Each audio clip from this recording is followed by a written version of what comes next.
I believe that I am the best person for the job of President of the United States.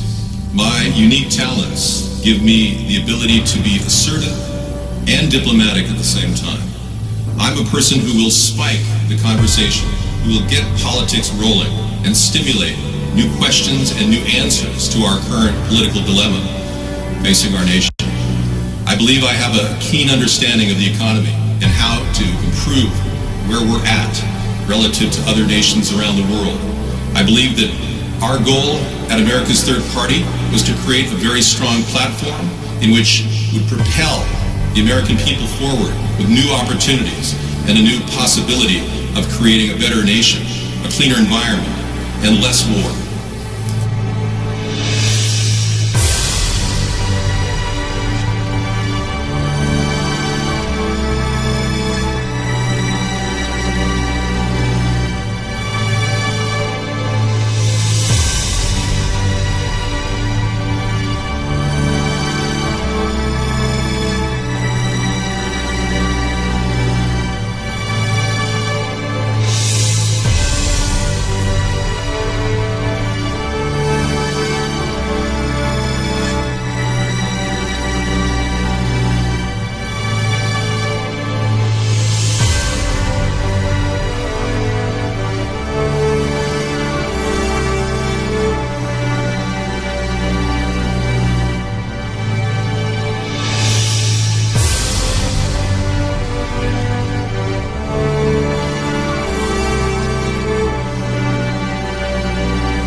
Person for the job of President of the United States.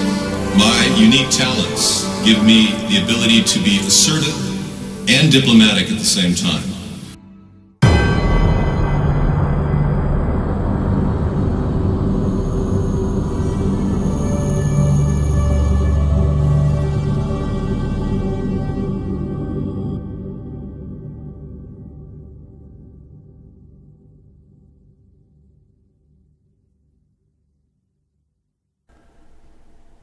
Greetings, everyone. Welcome to the show. I'm David Sponheim, and we are now bringing in the news. More actions against this country. Again, we have to vet this information and find the truth to see if this gunman who killed 2 at a Florida yoga studio had a history of harassing young women. Is this real, or is this another boom, boom, boom, another gunman with, body? We need to see proof that people actually have died. I don't know. It's just like they're hitting us with one thing after another. It's like bombarding us left and right. Can't get a possible solution in edgewise. All right, so let's see what we've got. America is in the middle of a crisis. Hi, everybody. I'm David Sponheim. We are dealing with any rock throwers will be shot, according to Donald Trump. They see it as a firearm, a person throwing a rock. So that's very exaggerant, and we're going to find out what he's got plans for the border coming up when these people, the caravan of Hondurans and Guatemalans, 6,000 strong right now. We have a guy down there who reports from there. Yeah, good job. He's actually embedded in the group, giving us information about their whereabouts and what these people who are trying to find a better way of life have to say about their situation. Skype is not on tonight. No, we had Skype opportunities last night, the night before. It's Friday, Saturday, it's Thursday, Friday. Thank you. Yeah, I'm afraid to say that people are faking. They're faking mass shootings, unfortunately. I wish it wasn't the case, but I'm not laughing. This is not a big joke. You think this is, oh yeah, Dave thinks this is funny. No, hardly. This is real. Our country is being lied to on a daily basis ever since they passed National Defense Authorization Act 2012, NDAA 2012. It suspended the Smith-Mundt Act, which was designed to stop propaganda like that which Hitler used with his people. And in 1946, they passed the Smith-Mundt Act, M-U-N-D-T. And that happened to open up the possibility of psyops and false flags.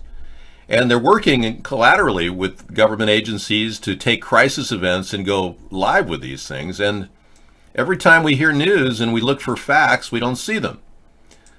So we call it a false flag. And the good news is our country's a lot safer than they want you to believe it is. That's the good news. And we're having a lot less crises than they make it seem like we're having. And fewer people are becoming terrorists. What Mr. Lemon said on CNN was a terrible statement when he said that he believed that white people were the source of terrorism. I mean, that's a classic racist statement from a black newscaster. It's sad because I don't even believe these events are happening right now until we have proof. So, yeah. And I, as a white person, I take offense to that. Second of all, anytime we look for proof and then you automatically assume we're calling it fake news, we're just looking for proof. That's all we're doing. We're waiting for the proof. We're saying, I don't believe that until I see the proof. That's right. So we at America's Third Party would love to have a media verification alliance to solve these problems and get the answers from people that are not connected to any money streams.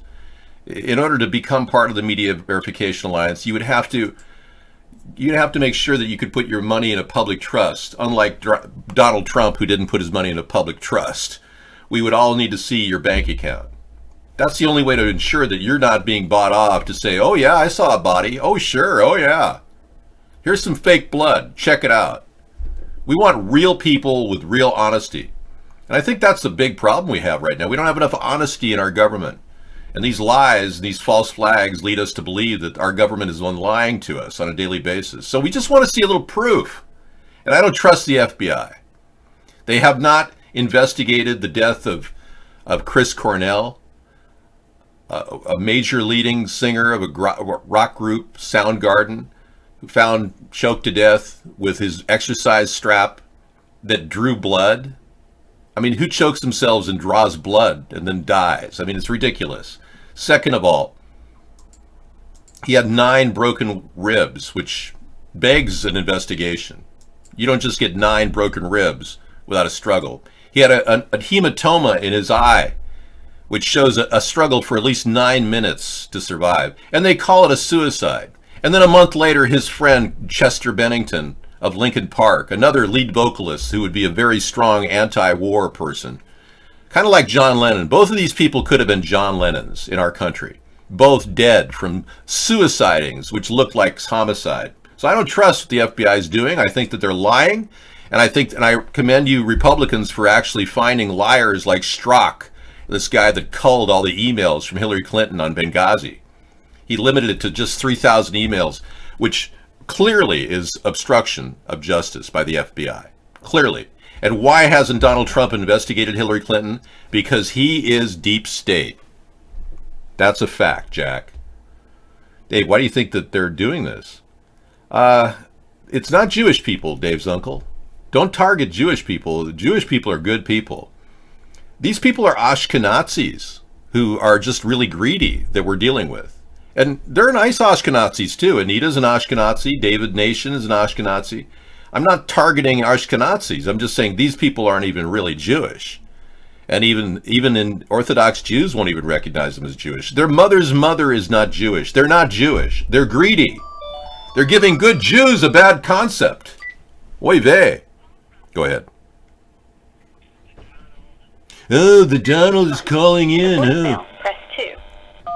We'll have Donald. Hello, how are you? Hey, man. Donald. David, why do you gotta mock me when I'm taking the time to give you a call on a Saturday night just to let you know what I'm doing? We're trying to find out what you are doing. What are you doing, Donald? Do you remember a couple, trying to think here.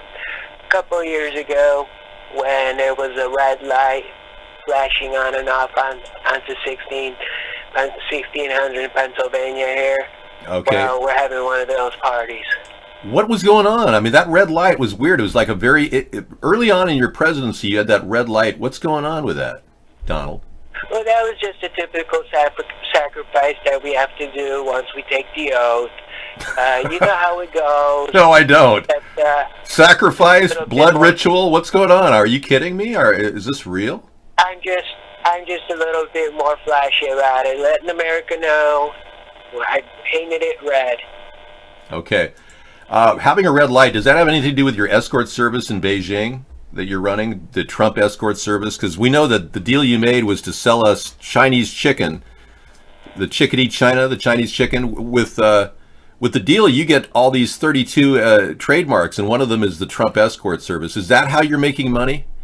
As running a pimp operation? Well, with the Chickadee China, the Chinese chicken, in exchange, we get their pussycats. So it's a fair trade. Cats, right, cat meat, I forgot. We now can ship cat meat into our country thanks to Trump getting that deal. Yeah. Not just any cat meat, David. Not just any cat meat. It is pussycat. Pussycat meat. Oh, I got you. So you grab them by the pussy, and I think that's sad because I really love cats. I really would never. I don't want to be eating cats at a restaurant. To laugh that Alec Baldwin got arrested for punching somebody in the face because that guy's been mocking me every Saturday since I've been elected live on Saturday Night Live for a measly $2,500. So you had a bet with him that. Well, Alec Baldwin just got taken in recently and put in his limo or whatever it is. He looked very solid, like he's convinced he's innocent, and he's the kind of guy you wouldn't want to walk up to. He's going to push you around. He's going to bully you because he's already been dealing with anger management issues already.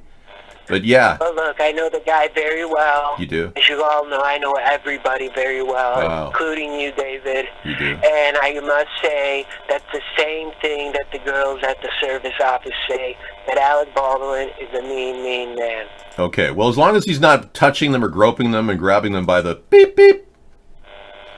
Yeah, David, that's like right. I said, the girls at the service, they say that he's a mean, mean man. Wow. Hey, I'm sorry, but Hasidic Jews know that Ashkenazis are not Jewish. They know that. Ask any Hasidic Jew or Orthodox. They're wannabes. They're not wannabes. Even real Jews. They're I not heard a lot real of Jew talk, Yeah. which kind of triggered me to call in tonight. Well, you're a Zionist, aren't you, Donald? I mean, you're a flat-out Zionist. You support Zion. Unfortunately, we're all Zionists guilty by association, since we're all trading in dollars. Such a deal. So you believe that this assignment to the Illuminati dollar and the pyramid on the dollar automatically sells your soul to this Zionist movement. Hey, Frog Dog, how you doing? Wow. Yes, Dave, yes. You're using their debt notes, in other words. So you pay with dollars, so you're automatically consigned to their slavery? I guess. You're right, in a way. Yeah. We're all screwed. We're all screwed, everybody. That's the good news from the Donald. So we've got a call here from... from... David, I gotta go. You gotta go. The party's going. The red strobe is on. You guys have a good night. Thank you, Donald, for calling in. Thank you. Take care. You got it, David. You got it. Later. Have a good one. Saturday night, everybody, and you guys are hitting the road, having fun. A lot of you people still go out on the Saturday nights. That was guy being Donald. We have a call from him out of Chicago. He does Donald very well, I think. Yeah. We've got engineering friends who want to look at the showcase of the blimp plane. Yes, this is came out of my brilliant mind. And the gay version of Donald, I've tried to lower my voice a little bit so I can sound more like him. Okay, let's take a look here. You want to see the blimp plane. Let's take a look.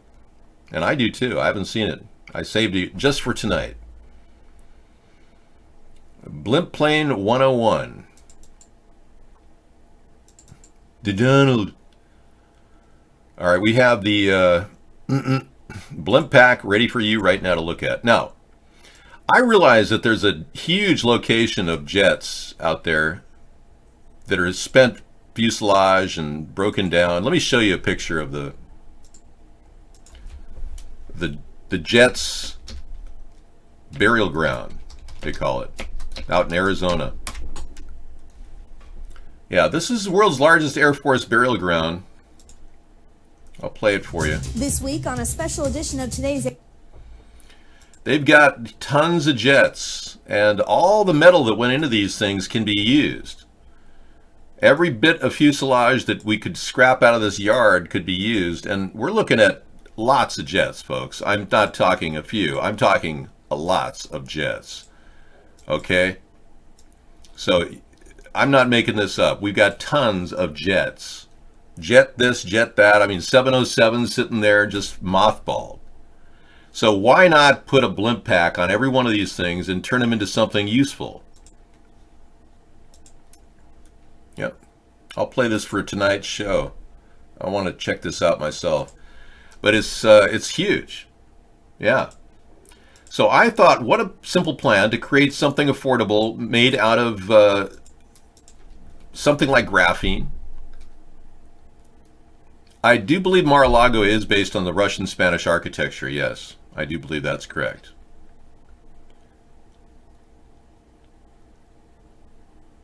Okay. Why not use blimps and super pressure balloons to monitor illegal immigration? Great idea. Putting a blimp watching system out there. You know, Google has the Loon program. The Loon project actually had an ideal of putting balloons out with Wi-Fi connectors. We could get the Loon project ramped up. We could run it along the border for surveillance. And I'm amazed our government, being we have control over Google, we haven't done that.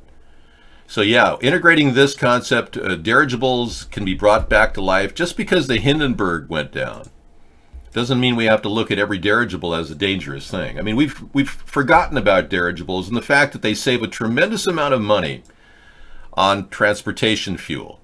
You see, the cost of a jet, mostly the fuel, is in getting it up in the air. 85% of the energy needed to get it up in the air is the cost of your ticket, basically. 85% of that energy that plane will use is going to be just getting it up in the air. That's huge. Then you go on cruise control and you're like percolating and your jets are just rolling. So we can run jets at half speed and still provide a... Hi, Scantron. Welcome. Thank you. But the concept is a very simple concept in and of itself. It's had a few versions. I mean, we've got a concept of going up to 400 miles per hour, designing blimps with carriers on them. And we're talking massive super blimps with that large strapped on. But this innovation is not as good as this innovation, because if this can be done, if we can pull this off, we'll be able to go up to 300 miles per hour. Basically go from LA to New York in 10 hours. So many of you are thinking, no, it's going to be like the Hindenburg, the Blimpenberg. Yeah. It'll all go up in flames, Dave. You know, it's just, don't do it, man. Well, the outside of the dirigible will be comprised of Kevlar, which is fire resistant. And the gas probably would be hydrogen, which was used during the Hindenburg, I admit, but we're not using canvas like they used back then. We'd use a very fine graphene or a Kevlar. And this is a concept that would prevent the Blimpenberg from happening. Also, the concept is even better. I'm not selling it to anybody. We're going to be building these when I become president. If you don't want to do it, build it yourself. This is an open source idea. I don't really care. I already talked to to a group of engineers over at Boeing, and they immediately said, "Oh, we thought of that. We're working on something like that." This is back in 2009. They immediately started working on their hybrid blimp, which they produced. So Boeing has a hybrid blimp, which is nothing like this because it doesn't use old fuselage of planes. But their hybrid blimp went right up right after I talked to them. So I think I'm kind of getting the buzz out there for other people to do this. Okay. Maybe the Hindenburg tragedy was a false flag, but we do know, Steve, that the Hindenburg was made out of really flammable canvas. And that's part of and a wood substructure. This would be a carbon fiber substructure, very rigid and fully supportive of the outside exoskeleton. And the Kevlar on the outside would be... Can we stop with the anti-Jewish speech? Yes. Don't allow any anti-Jewish speech here. Yeah. Stop hating on Jewish people. Thank you. Dave's uncle is a very bad person. Yeah, you're sick. Wow.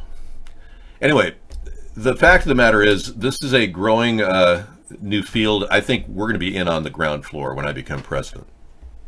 The blimp plane will actually be a really remarkable way of going across country without any wasteful expenditure on fuel. It lowers our carbon footprints substantially. And the nice thing about these things is we will have parachutes on all of them. I've often wondered why we don't have parachutes on planes, and every engineer I've talked to says, well, because they need so many parachutes. You need at least 20 of them. Okay, parachutes cost about $2,000 a piece. 20 parachutes, that's about 40 or 50,000 installed. Okay, why would we be cutting back on $40,000 or $50,000 in parachutes when human life and saving the souls on board is our priority? I don't need to be an engineer to tell you simple common sense. We need parachutes on airplanes, and we need seatbelts on school buses. Yes, Real Magoo, we haven't taken this to another level yet. So when you get on a plane, you don't know if you're going to die, but this would be a guarantee you would not die. That's the goal. So if you paste, one parachute on another parachute, and you got parachutes all over the place. Another theory is that we could theoretically, thank you, we could theoretically turn this entire thing into all the fabric, all the ribbing of this thing could actually be a parachute. This center section in here could be an open area that temporarily closed to create the gas seal that we need, but could open up and the whole thing could be strapped in to the main fuselage and the center of the plane. So we'd have these major struts, like huge cable struts that would hold this thing. So it would open up like a big, huge umbrella, about the size of Safeco Field. That's another concept, instead of multiple parachutes. Either way, we need parachutes on planes. And the blimp plane will be the first of its kind to have parachutes, of that size plane. There have been some small prop jobs that recently landed with parachutes. Believe it or not, they have them on prop jobs. It's pretty cool. I know if I had a prop job, I'd get a parachute on it. Not that I want to fly, because I really don't trust the navigation systems. Most commercial airline disasters in the past 40 years, it was way too late for a parachute. I don't believe that. People don't bail out of these things. The whole plane slows down immediately once you go into default mode. Yeah, I'd have to see this tested out. Once you're strapped in and harnessed, your plane is going to be, cradled to the ground with the power of the Lord. Or just a good parachute, one or the other. You paid 49 cents per container for Maruchan ramen. I told you to not do ramen. What's your deal, man? Yeah, they're not exactly the safest things. They're adding fluoride to ramen. Yeah. Didn't you get my lesson on making angel hair and just breaking it up in the hot water? Yeah, you'd be much better. No. Get angel hair, which is non-GMO. God. Non-GMO, and you can get Ronzoni. Make sure it's not genetically modified. And just for $1, you get it for 99 cents and you make the equivalent of 2 ramens. Yeah, sure. A half of an angel hair packet's equivalent to a ramen, if not more. No, not really, Digital Mall Rat. Ronzoni and others, Borelli, all these are going non-GMO. Yeah, there's a whole movement to go non-genetically modified. Get in on the program, man. And ramen is basically packed in styrofoam. There you go. Well, Steve, I don't care if you want to denigrate the show by calling it packed in, yeah. If you want to just call me out as a person who talks about cheap, expired food and blimp planes, go right ahead, Steve. You're only helping me. People want a new message, and I've got the new message. I deliver it every night. It's only disgusting because you just entered the room. Yeah. You're not going to be able to ban or attack our show. I'm quicker than you are. My operating speed is 45,000 times faster than the human mind. My hair does not grow. No, it does not use photosynthesis, although what a great idea. Bane21 says, what is the Media Verification Alliance? We verify whether they're lying to us. And right now we're being lied to. I don't know about the recent shooting in Florida, but so far we have not seen any solid evidence of anyone dying in about 45 different events that happened in America over the past 10 years. And I think we're a little tired of it. We're seeking a higher ground. We just want honesty. That's all we want. My hair is getting its own Facebook page. People are taking pictures of my hair every day saying, how can this guy have such a unique hairline that it's almost brand new hairdos every day? You're convinced Mark Zuckerberg or Dave is an android, but I'm not sure which. Well, my mind is 10 times faster than Mark Zuckerberg, so technically I would be the android. But I'm not. I'm a human being with a high IQ. It's not about being smart. The political scene is censoring people like me, average people. If you were to go try to be a politician, you'd get censored too. It's just that I'm testing the waters, and I see politicians out there suck into the Democratic Party. They're good boys. They keep them down. They're good politicians like this B2 spineless worm. Yeah.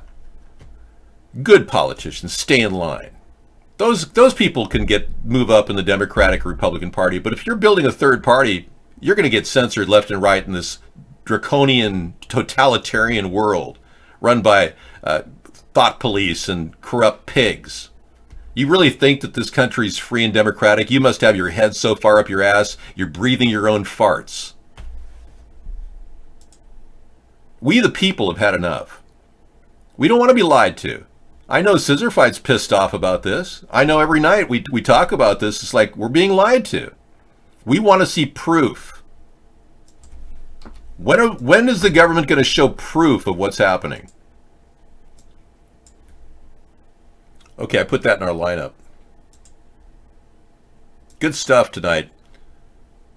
No. Here's one example. A woman, no cry. We're also beginning to hear from the families of the 11 people who were killed on Saturday. New at 5:30, a survivor and a victim's sister recounting the events that unfolded at Tree of Life Synagogue on Saturday. We sat down with 2 of his sisters last night.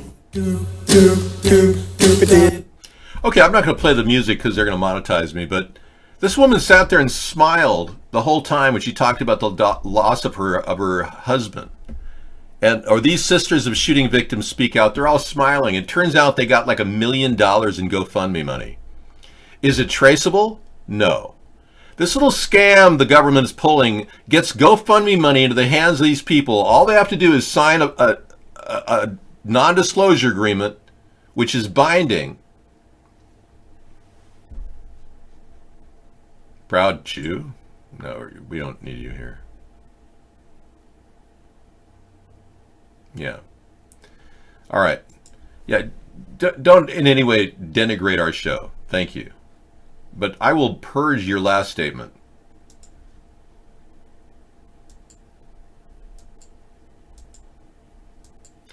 You know, I'm not here to cater to MGTOWs or incels. You guys can hang out and look at our show, but look at these people. They're all smiling. They're happy as a clam. They made like $1 million in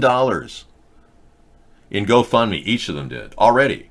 How do these people get $1 million in GoFundMe? Well, they get bought off. They probably got some accountant in there who is... Frog Dog's doing his little routine. It probably has an accountant in there who's just sitting there, you know, like a bean counter. That's pretty cool. That's very cool. He's having a glitch. Good for you. That's hilarious. Well, you can do a lot of things like that. You know, you can shut the camera off and go like this.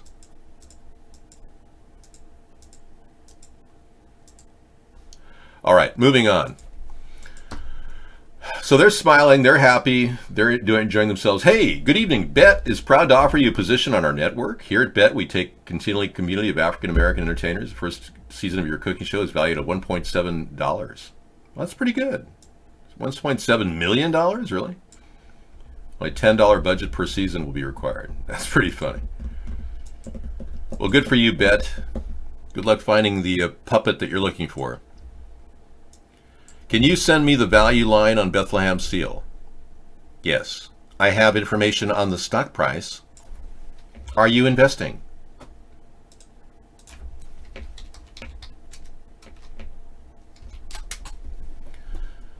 The current stock price for Bethlehem Steel. Yes. You're 63, you'll get a heart attack fighting in the UFC. Don't do it. 63 is, you're pushing your body. Just start relaxing. The current Bethlehem Steel stock value. There is no capitalization on Bethlehem Steel. Did they go under?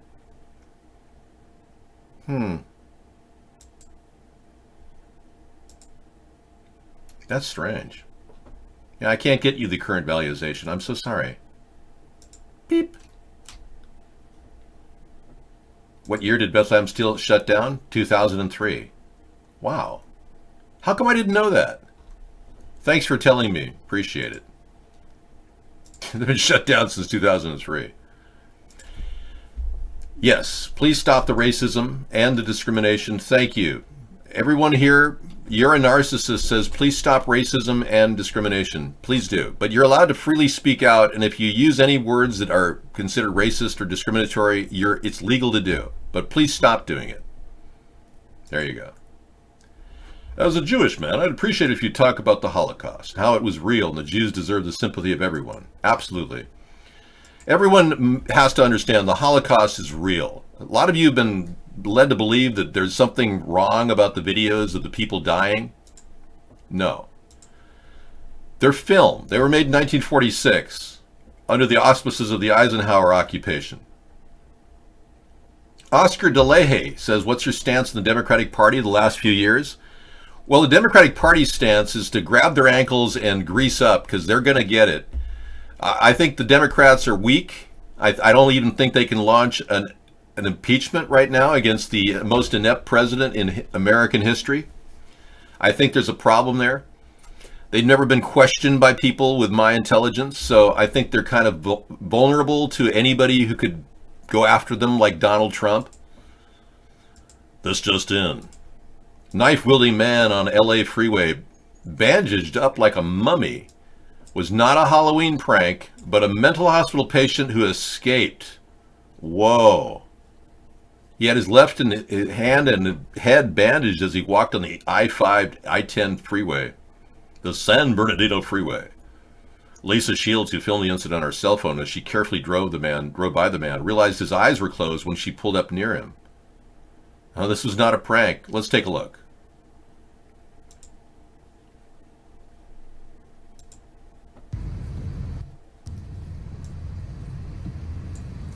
Wow. Scary psych patient with knife.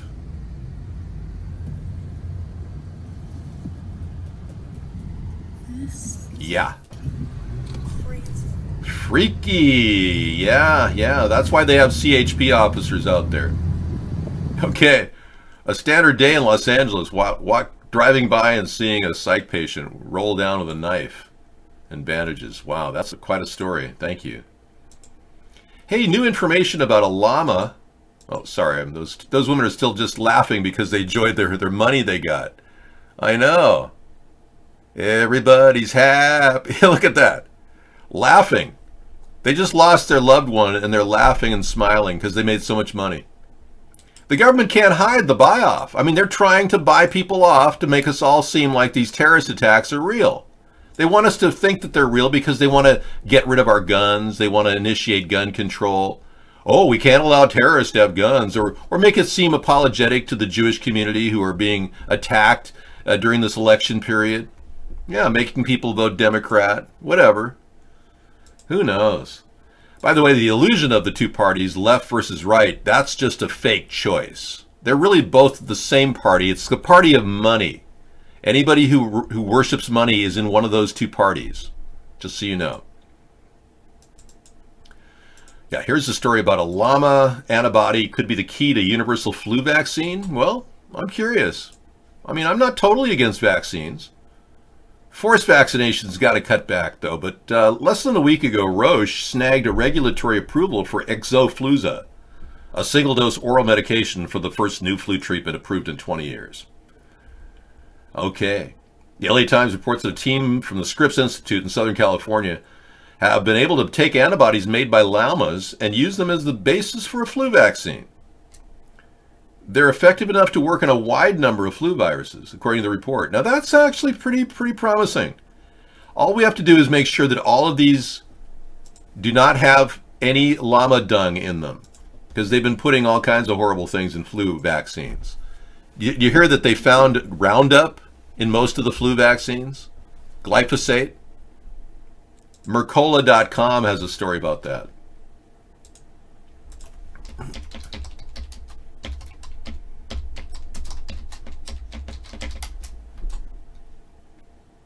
"20-year gap is workable." Yeah, Sarah and I are 18 years difference.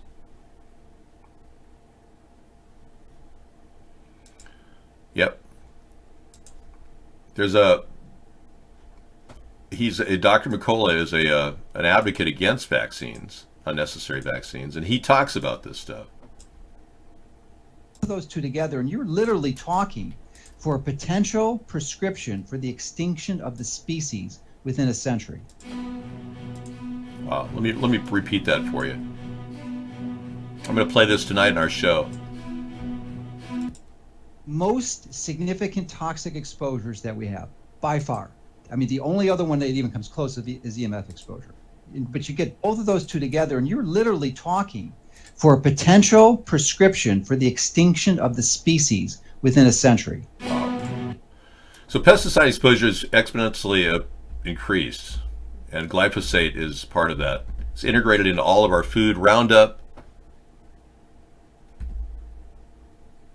Gotcha. All right. I was looking for something else, but I also wanted that. Good.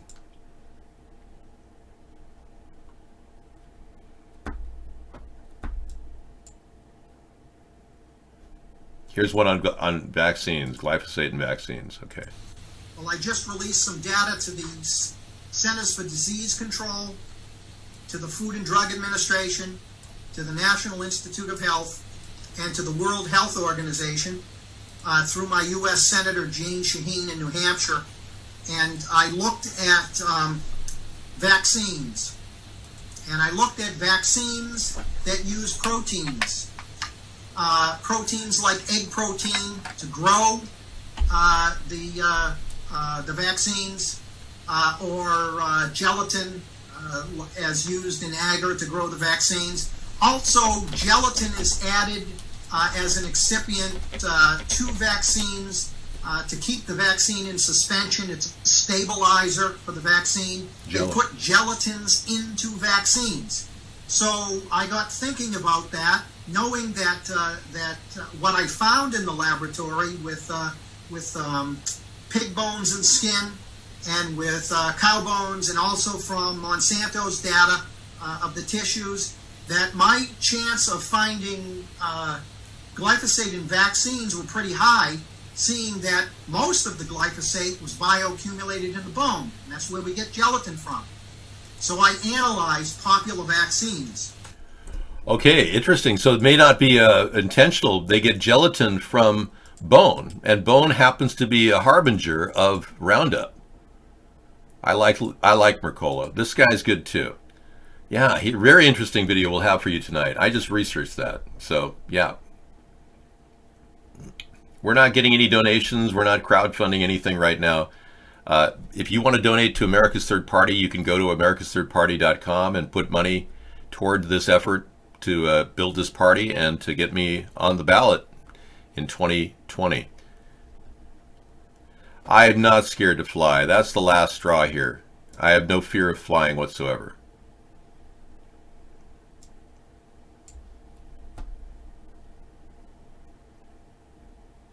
Scantron, that's very derogatory, and you're not sticking to the issues. Again, I'm trying to train you people to be good chatters.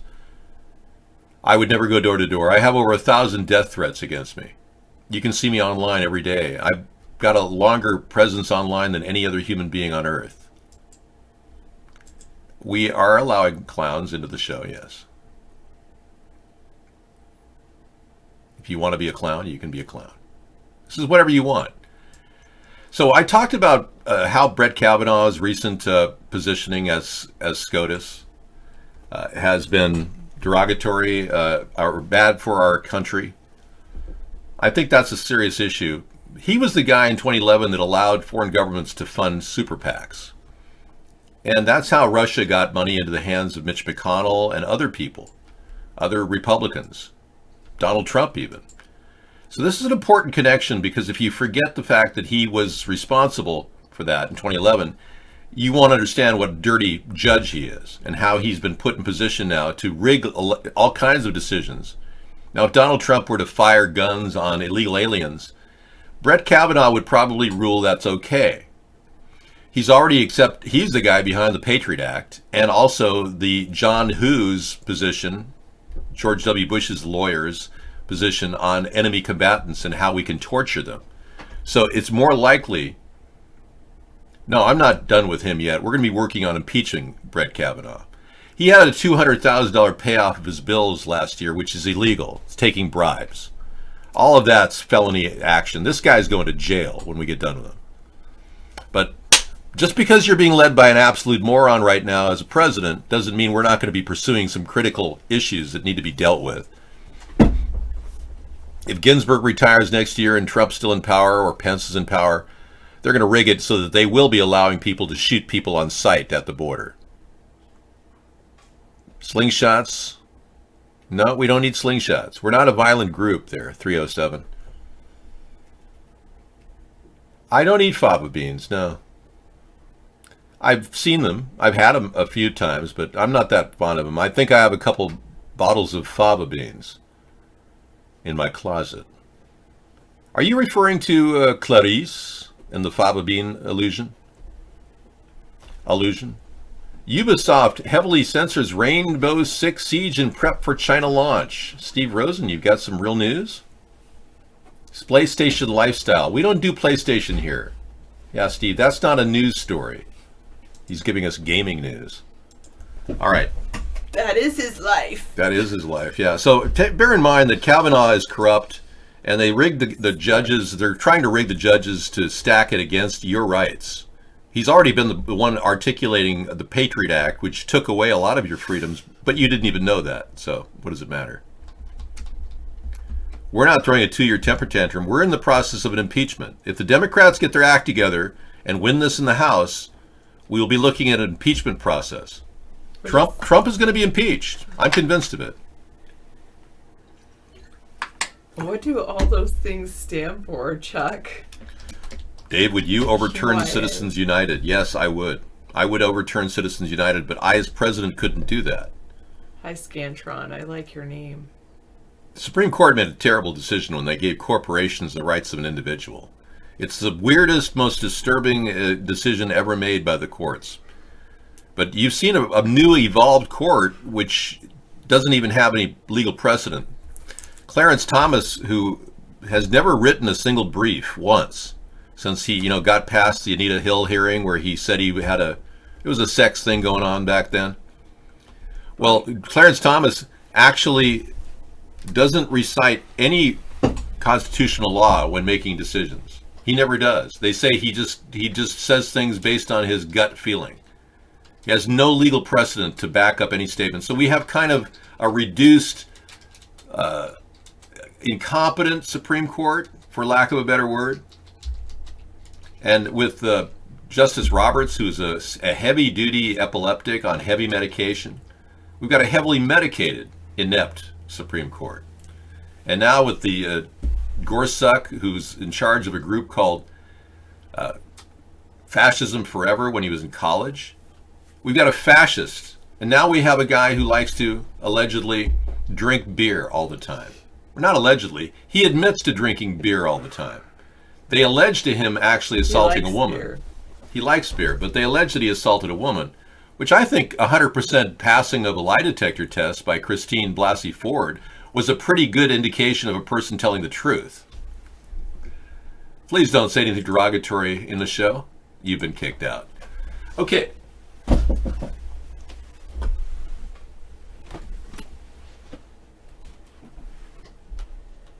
Yeah. Scantron was looking at my teeth and said, Sarah, your teeth are whiter. I was like, wow, you really noticed. I went in for a teeth cleaning yesterday. I don't know if Scissor Fight's going to fix the intro. I don't listen to the intro, so I'm not that affected by it. To serve so that we can have an awesome future.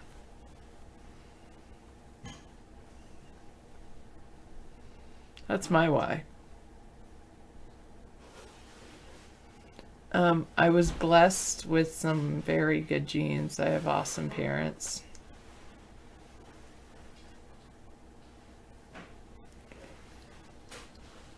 One of the reasons I love technology and I love gardening is because it's about the future. He's just tired of all the drama over at Vaughn, I think.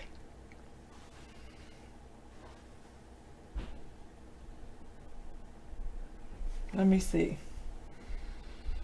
Yeah, it does smell pretty good. Yes, a little bit. I do. Scantron is true. It's because this tooth used to be different, and then this tooth used to hang down more. And so then I kind of, anyway. I don't think it's that weird.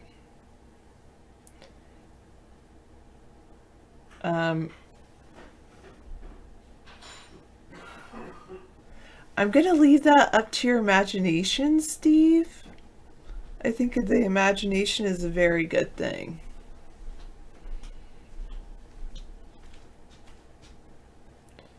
I'll leave that up to your imagination too, 307. Is that a question or a comment, Alfred? Bye, Hula.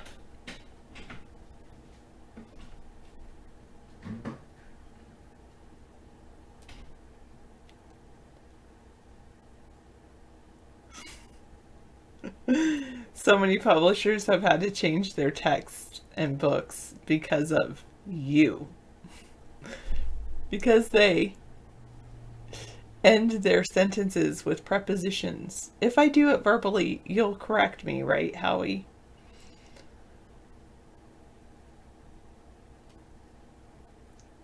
I saw the sun and it opened up my eyes and now I'm yes, I like Ace of Base.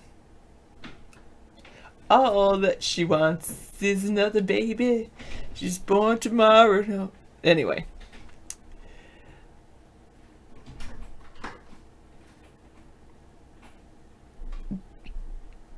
Alfred,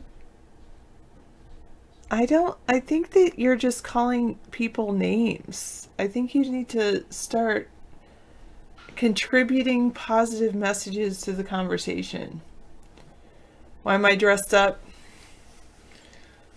I decided not to get undressed since yesterday.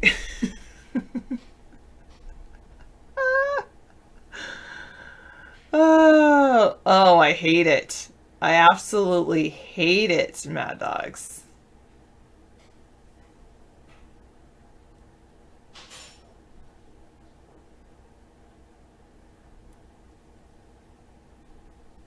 Yeah. No, I've never been on a bender. One night I did drink some stuff and with some coffee, Kahlua kind of alcohol, and I mean, I never blacked out. That was only one night in my whole life that I ever was drunk, ever. And it wasn't even drunk because I was like, it was this coffee liqueur, so I was like wired, my eyes were wide awake, and I was drunk at the same time. But I never vomited. And after that moment, I decided I don't want to drink. And that I just didn't like that feeling at all. That was like the only time I ever got drunk. And that was the last time I ever had an alcoholic beverage too. Pretty much. And that was over a decade ago, pretty much. Yeah. Yeah, you know what? Bye-bye, Alfred.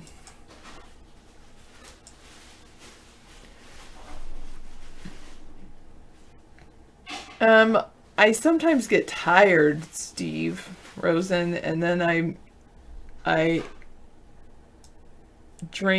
do drink hot chocolate. That's it. Hot cocoa. I just had a cup of hot cocoa. But sometimes if I am tired, then I might sound like I'm a little bit out of it because I'm more tired than that. No, I don't do mushrooms or like anything. Okay, sorry, Misanthropy, you're asking why. So that we can have a better future.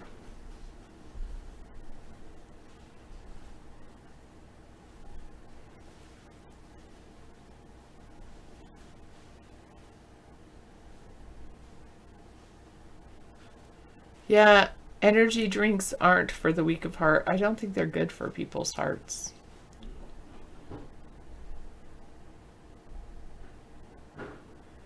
Okay, Roboscules. You're going to be on your best behavior tonight?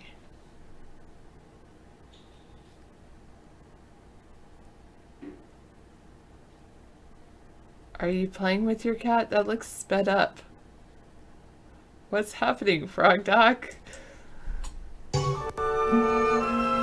Star Wars episode for A New Hope. These aren't the droids you're looking for. Okay. Sarah, when it's Thanksgiving, do you do all the turkey dinner? We cook together on Thanksgiving. Usually, most of the time, David does a lot of cooking, but on Thanksgiving, David doesn't like to wake up as early as I do, and I like to eat before we do the show, because he usually does a show anyway, and so he has a turkey defrosting, but I'll wake up and I'll start toasting the bread for the stuffing, because we make our own breadcrumbs for stuffing, and chopping up onions and doing some just stuff to get ready. Some hot water in the turkey, and I think it's really good to put hot water in the cavity of the turkey, because otherwise, it starts getting cooked inside. I think that's a very good thing. Thanks, Nordic Man. You've never smoked, drank, or used drugs in 65 years. That is so cool. I did at one point. I smoked some. What were they? Clove cigarettes. That was like, maybe a 1 month to 6 week kind of thing. I think it was like a teenage thing. But I haven't done, that was way back. At least 20 years ago. Holy moly. Where did the last 20 years go? I'm sorry, Bangolitis. That was a long, long time ago, though. 25 years ago, even.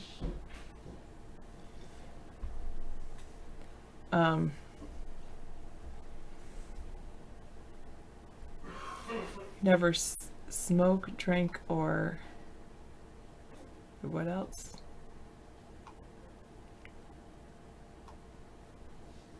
Or use drugs. I've never used drugs. Yeah. I wouldn't like being out of the possession of my body. Like, I don't like that feeling. Used to hang out with a lady and she smoked cloves, and you'd have to clean your house after you left, even though she didn't smoke inside. Yeah, it gets all over your clothes and everything. It's yeah, if you don't like the smell, it's not good. I do like the smell of cigars. Kind of weird that way. I think I always have liked the smell of cigars. But I would never smoke a cigar. But I would never smoke. I don't do, some people burn incense in their house and things like that. I don't like that.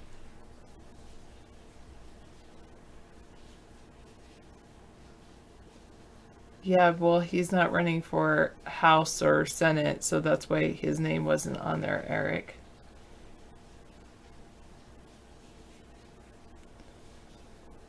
I ordered Amway products at one time, thinking I'd resell them, but I didn't. Yes, you're right. You shouldn't drive when you're tired, and you think I'm under some influence, but I'm totally not. I never would be, Steve.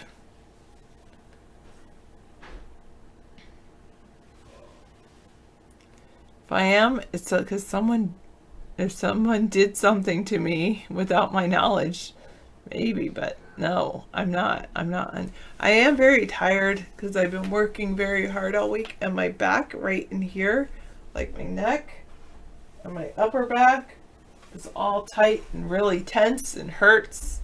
But anyway, just go with that. Are Mormons allowed to drink? I don't know. Oh, Mad Dog says yes. There's certain Mormons that don't drink, right? Like fundamentalist Mormons. Oh, they're allowed to drink, but it's not recommended. A ghost, I think that's strongly recommended. They believe in go out and procreate and all that.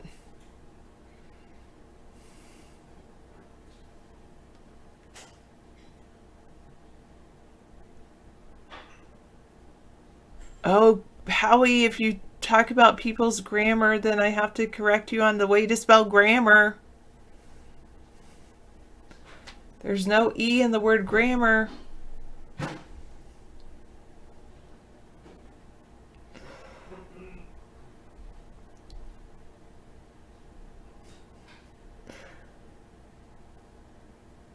Okay, I know you're correct, and I'm sorry if you're a terrible typist. I'm sorry if I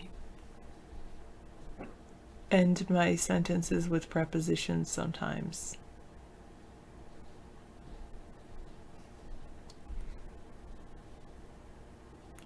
Sarah, do you like enchiladas? Yes.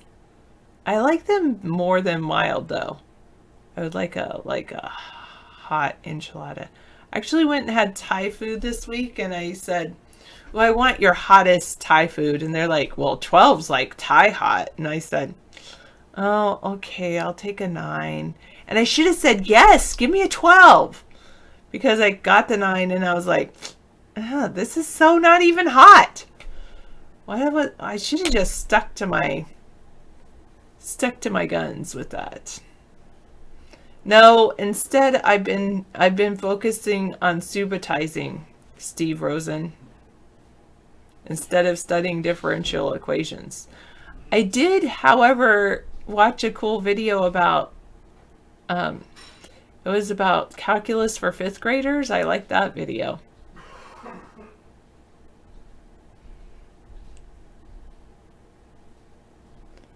You've broken all of your fingers at one time or another, and you've broken both wrists. What were you doing? Maybe you should get a voice to text thing so you don't have to type. I have at one point, Mad Dog. Now I believe in something higher than that.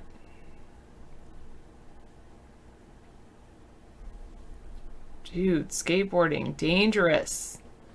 You're breaking all your fingers and your wrists. That's not good at all. So not good. Okay, I like my hair like that. I like a little poof. in your bed? Amber, I think she is. I don't know where she is. Yeah, it's something you're gonna have to find out.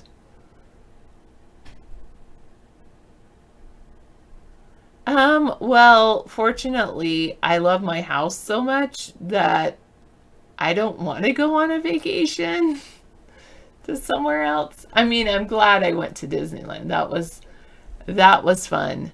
But I really just want to make my house better and better. So it's like I'm like living in most people's idea of a vacation. That's my full-time life. I mean, I have a job I love. I love doing what I do. I have an amazing garden that I can grow things in. I live in a postcard.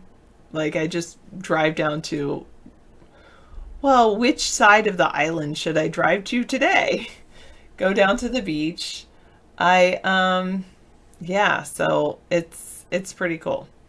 Yeah, every once in a while I'll go into Seattle if I, want a big city experience. I mean, I have an awesome life. Always like, you don't like vacations, you have to come home. I know, when you make your home like a sanctuary, then like just a wonderful place to be, you don't need to go on vacation. Have I ever left America? Yes. I went down to Tijuana, Rosarita, Mexico. Of course, that was when I was like younger. I want to say 15 or 16, 15. I don't think I was driving yet. So I was 15. Hablo Espanol.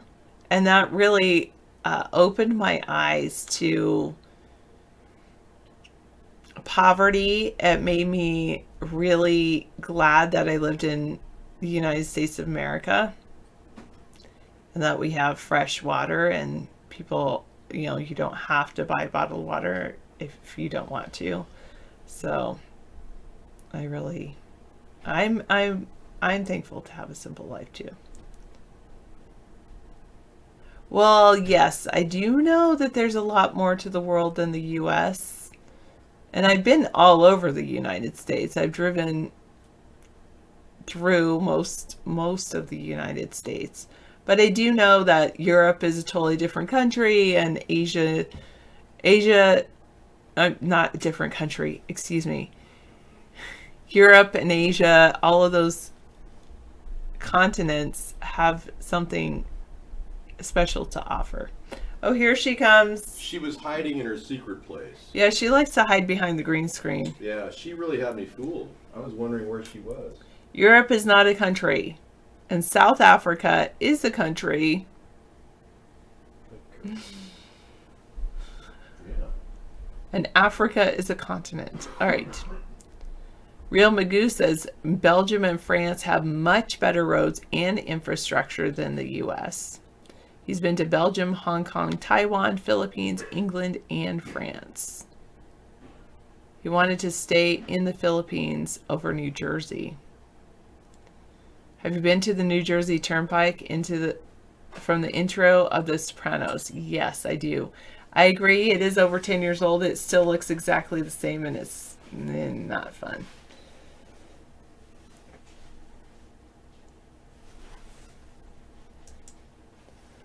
How much did it cost to go to all those countries?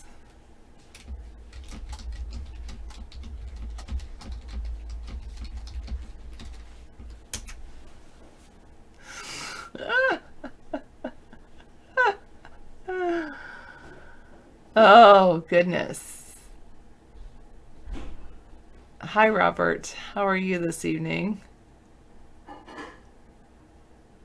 Yes, I agree with you, 488. I have heard that Americans have to pretend they're Canadians when traveling to some places like Europe to avoid being harassed.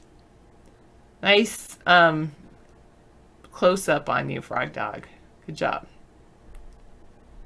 Robert is tired, but doing okay.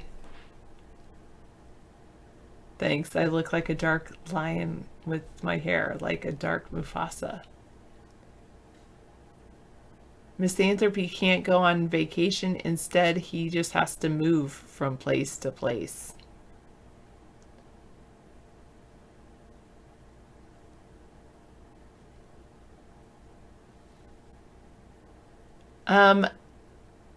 I thought I had more Indian ancestry, but it turns out I have less than Elizabeth Warren.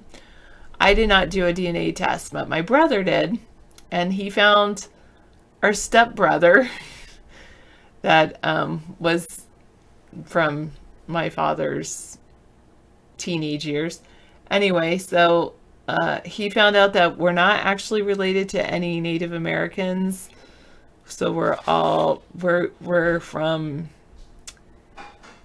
have a lot of English in us, a little bit, I think some Scottish, but English, and then ironically a little bit of Russian, some Austrian. So anyway, thanks, Snappy. Good save that I thought I had some, but I have less. Okay.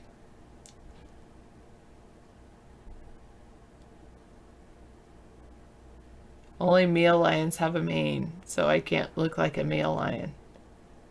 No, I liked you better before, Frog Dog. Just your normal coloring. Right now, you look like a Martian. Like from because of the red planet. Oh no, that's weird. You have a good facial structure. You know that you can't see it when you're far back, but when you're close, you got good dimples and stuff. When you have a you have photogenic face. No. Can I give somebody a compliment without it being seen as flirting, or is that seen as flirting? Okay. Never mind.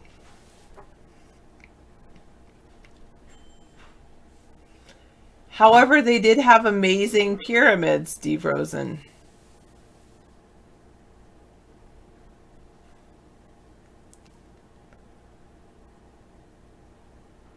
Sarah, are you going to maybe interview Q Frog over midterms? Wait, what?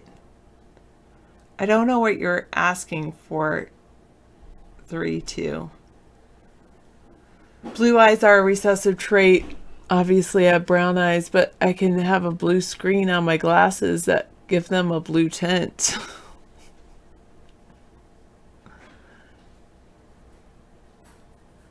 Well, no, if Frog Dog starts hitting on me and telling me how beautiful I am and all that stuff and saying things like that, then he would get banned. I can say anything I want.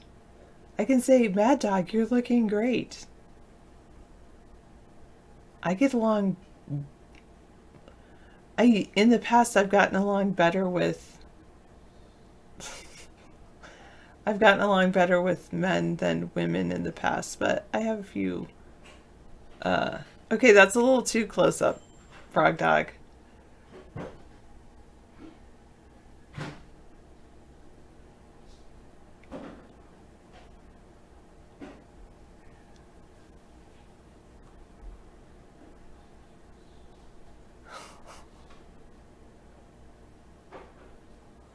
Yes, it's very sad. Okay. Is that the case?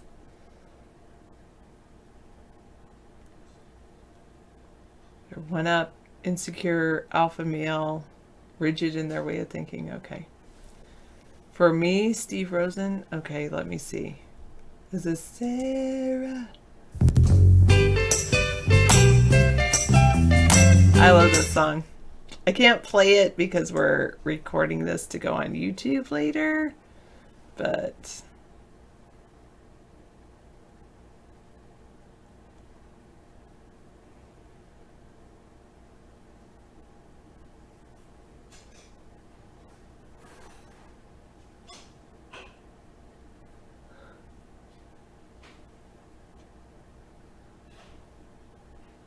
I do like that song though.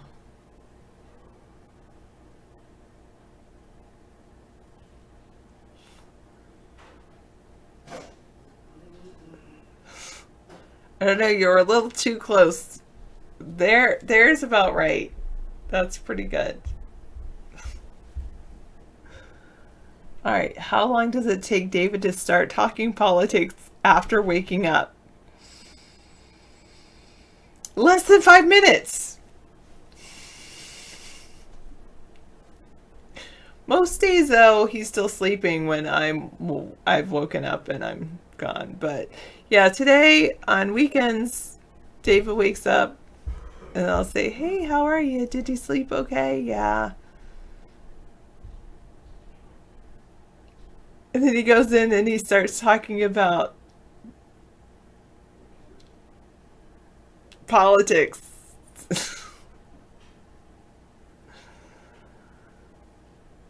Why? No reason to feel guilty. I don't know, Howie. I'm a pretty deep sleeper.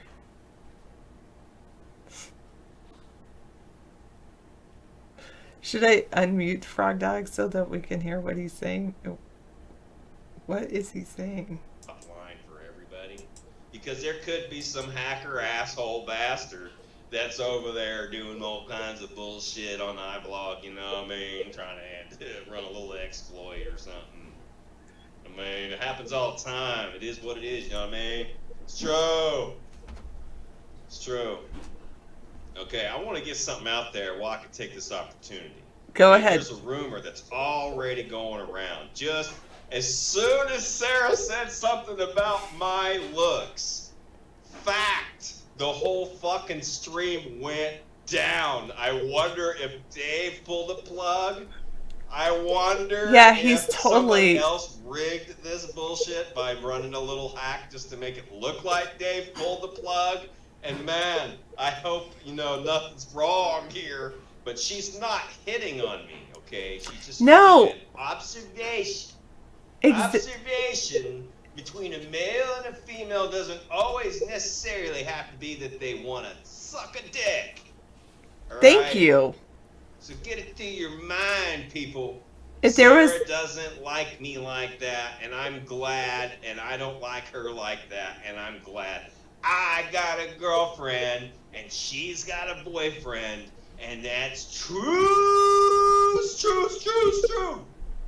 If there was a woman online, like, Get it? Good. Moving along. If there was a woman that was casting on iVlog and she did something, I'd be like, "Wow, I like your facial features." It's something that I say to a woman just as much as I say to a guy. Somebody who's got a decent physique or whatever. It's natural. It's just like how guys look at other women's boobs, even though they're walking with their wife. They're like, "Oh shit, look at them boobs in their head," and they didn't mean to. It's just like they can't help it. Okay, this is when we go back to MGTOW.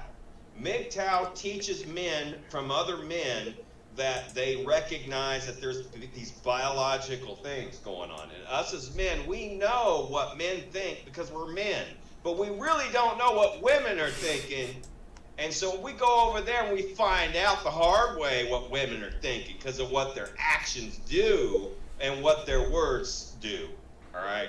And I learned a lot over there. But that's all I did was I learned a lot. And now I got control of who I want, when I want, and I could do whatever I want on my terms. And I still got my girl. And even if I lose her and she pulls what they call a shit test on me, just to see what I would do to try to get she could manipulate me to get me to do something for her or whatever, financially or with my physical labor. Okay, I got it on my terms, and I get my way every time now. All I had to do is just call the bluff.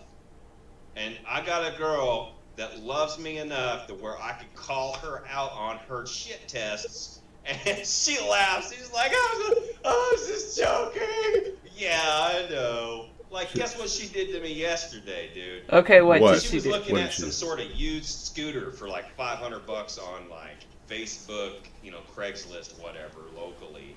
It had 2,500 miles on it, and I Googled this thing. They're only good. They start having problems around 500 miles, and they wanted only $200 less than they would cost brand new. I said, blah, blah, blah, blah, blah, blah. Right? I told her the truth. And then, so it discouraged her into getting it. But I said it was a good idea. That would be cool because you could go 100 miles a gallon. But get a new one. That's awesome. I'll be right there. Yeah, because she didn't have a car, right? She didn't have a car. She uses her daughter's car. Yeah, but you're giving her advice to get a new one because it doesn't make any difference. Yeah. Okay. So the new one was like 700 and something, and you know what she said? Oh, that's what I want for Christmas. Pause. A few messages later. You gonna get me that? You know, pretty much she just asked me straight up, hey, you gonna give me that for Christmas? And I said, LOL, I'll try. I'd And say, that way we don't no. say no to piss her off, but it gives her that sense of hope that I may actually do it. Okay, I've made investments in my girlfriend that are awesome. I gave her a tablet. I gave her the internet to hotspot with the whole year unlimited 4G for $100. I cut through me, and it's so awesome for her that she's got so much entertainment, and that I gave that to her that I don't have to just run to her house every other day just to see her and to hug her and have sex and all that. And it's a cheap way of keeping her happy, right? And I still get to do whatever I want whenever I want. Great. Yeah, that's good. It's an investment that you got to think about. What would make her happy that would last a long time? It doesn't cost that much money up front, and that way you can make it to where you still got her in a way, but I'm not trapping her at all. I gave her the option where, hey, look, we're just friends. You know, you can use that internet. It's going to immensely help you out by being able to pay the bills, search for jobs, put stuff on Craigslist and sell it. You name it. But don't just say we're just friends if you're saying that she's your girlfriend. She's one of those girls from the country that doesn't know computers very No, well. no. You're saying she's your girlfriend. Now you're saying you're just friends. Flip phone, texting No, queen. you're being dishonest. You really need to, tell her that she's just a basic piece of ass to Is she you. back? Should I refresh, guys? Yeah, you just tell her she's a piece of ass to you. He's not saying that, I don't think. Of course he is. All right, we're going to close down on that call. Yeah, I just can't imagine anyone treating a woman with such disrespect, Oh, are we not casting on iVlog? Did something happen to our Yes, podcast? we dropped off iVlog. So he was just running his show, so he didn't even hear me. All right, so we're just being knocked off of iVlog left and right. Look at that. See that? Yeah. It's weird.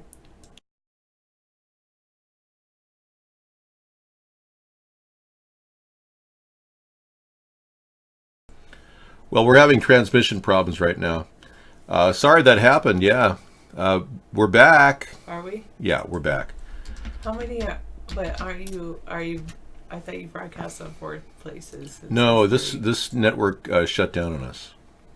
I had to pull it and put the iVlog feed onto a Cool Rock. That was the Tiki one. Yeah, it failed us.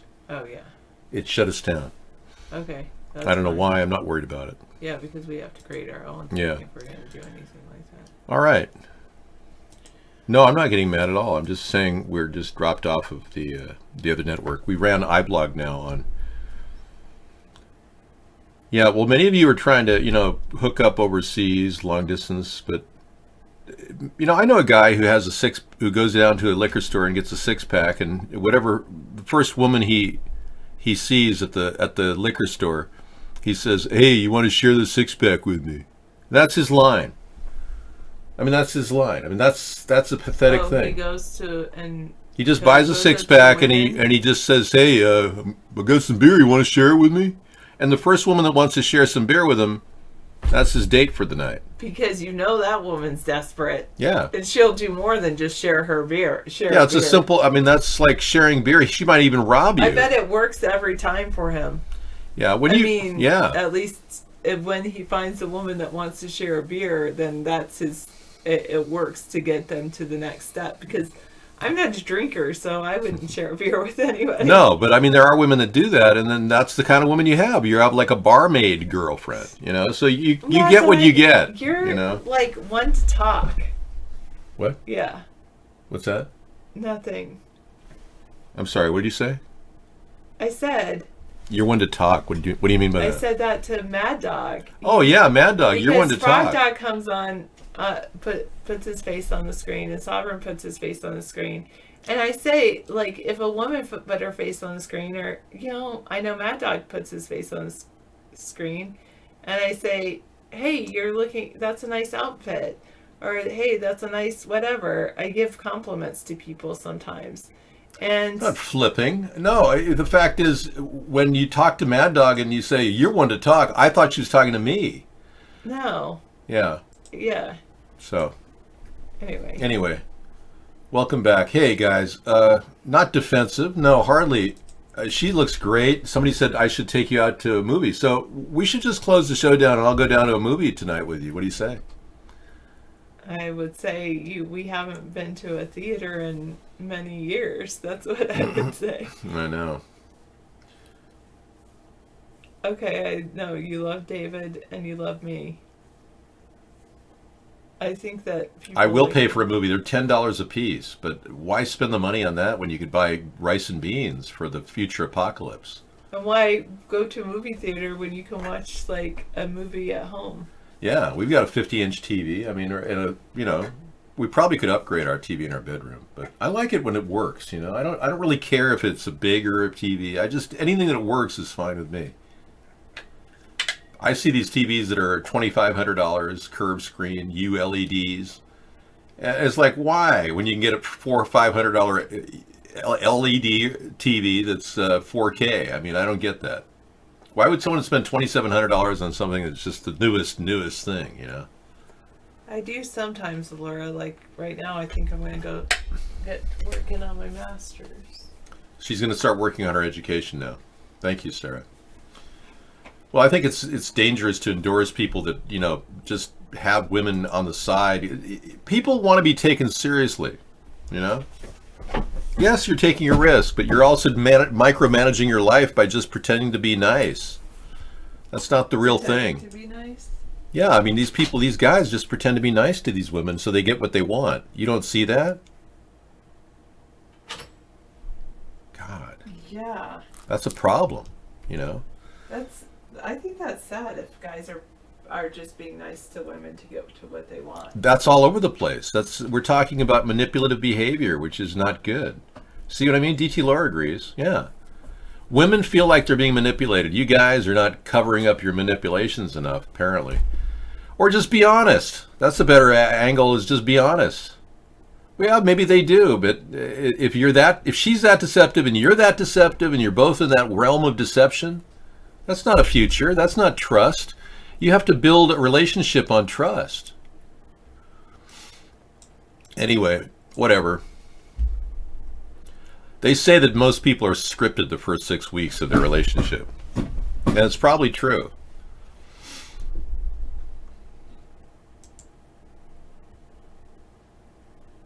Well, if some women just want to have you know, some sex and then leave and come and go and like get the 6-pack and you know, say you're like that guy I talked about at the liquor store. He told me he gets laid all the time. It's the same woman. She keeps coming back to his place. She's still coming back. It's like been 3 years now. I don't track what common urban statements of Netflix and whatever. No, I have no idea what that means.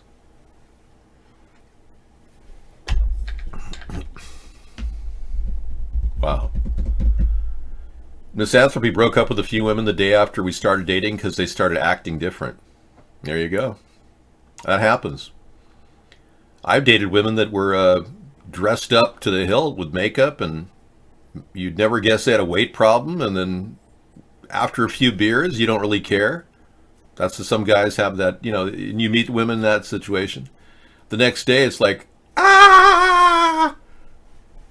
Holy moly. And that's true with guys, too, I'm sure.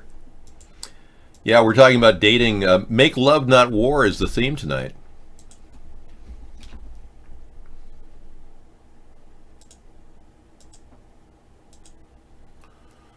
So media verification can be changed to make love, not war. Yeah, I was just listening to Sean Yoko. Sean Ono Lennon. Sean Lennon. And his mother and father really had a lot to do with the end of the Vietnam War. And he was on Sirius Radio today as a guest speaker. And I was listening to Sirius Radio. Call from to accept. Okay. Hey, you're on the air with Dave. What's going on? Hello. Welcome to the show. Hey, Dave. I'm sorry. Are you gay or? Bam. How are you? I don't know what you're saying. What are you making fun of my name? I am Dave. Hello, Dave. Digital audio video entity. Do you have a question? Yeah, I've got a question. Who's your daddy and what does he do? I'm not a cop, you idiot. Yeah. My name's not Kimball. Also, like, kill all niggers. Whoop, see, we got it. There you go. This guy has been harassing our show using horrible racial slurs, and I can't stand it. I despise racial slurs. I despise racism of any kind. Of course, people were upset that I did a blackface video. Oh well, it's free speech. People do it all the time. I wasn't trying to denigrate anyone. I'm not a denigrator.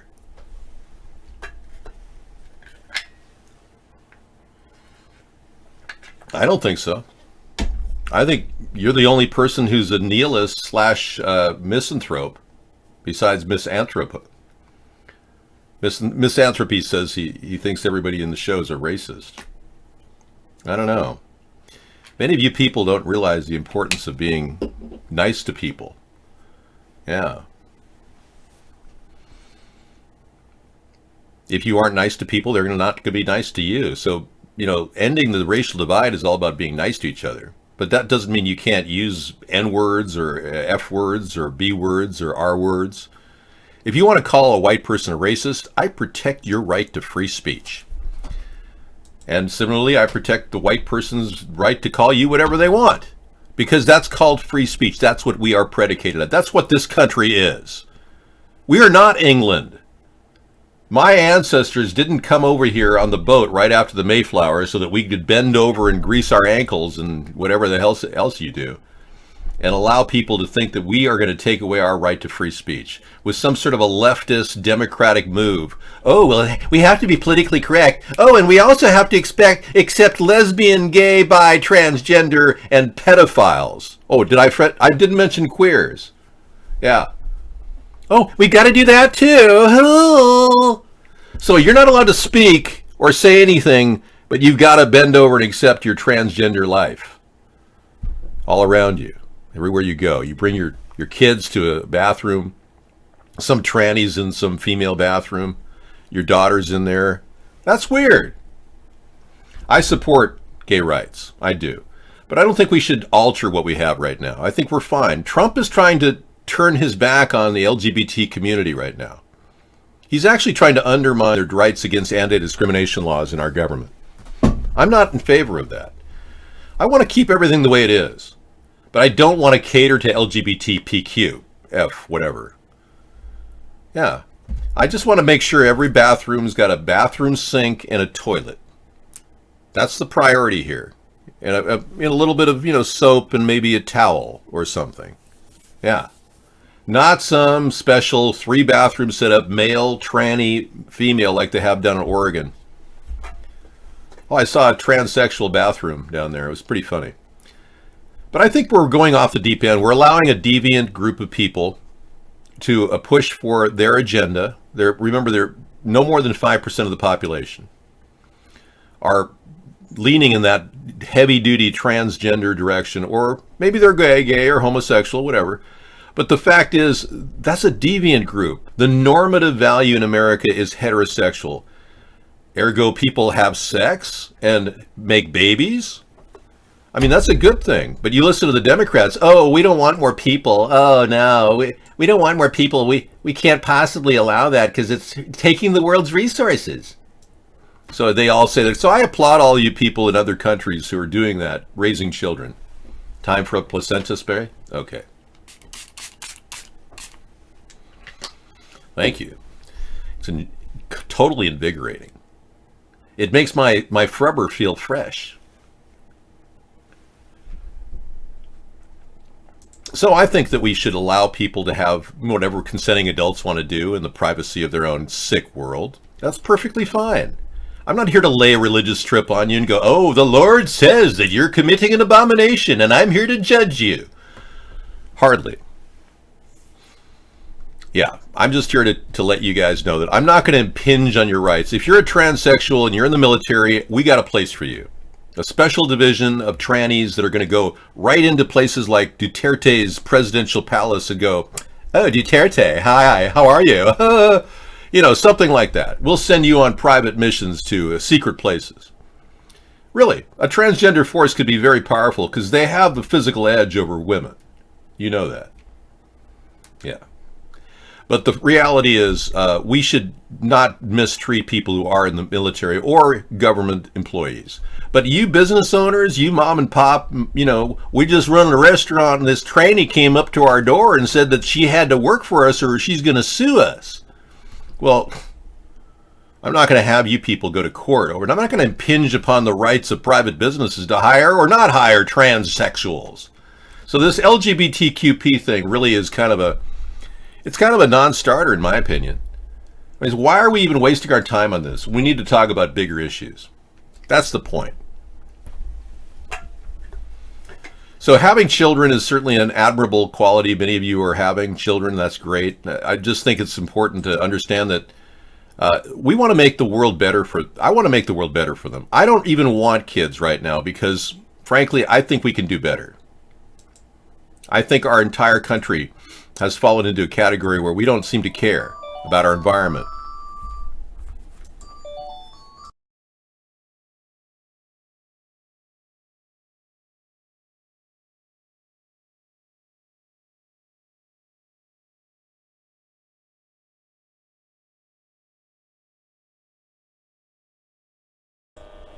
Okay, yeah, go ahead. You're on with David Sponheim. I'm Dave, digital audio video entity.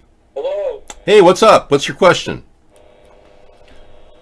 First time. Hey, I've been watching for a long time now. Yeah. Since the blog TV days. Oh, okay, great. I was wondering if you could tell that story about the guy that he bought that paper for $25, and the shirt for collateral. It'd be slick. Hey, you. We don't allow you in the room. You have been removed from the show. Hey, you. Yeah. Did you know that lonely people in apartment buildings practice Chinese water torture? You know, only a psychotic would say that. So I'm pretty sure you're psychotic. You think they shouldn't be able to change their birth certificate gender and believe they should use the bathroom that's on the birth certificate? Yeah, I tend to believe that too. I agree. I agree with Frog Dog on that one. I hung up the call because it was horrible. Yeah.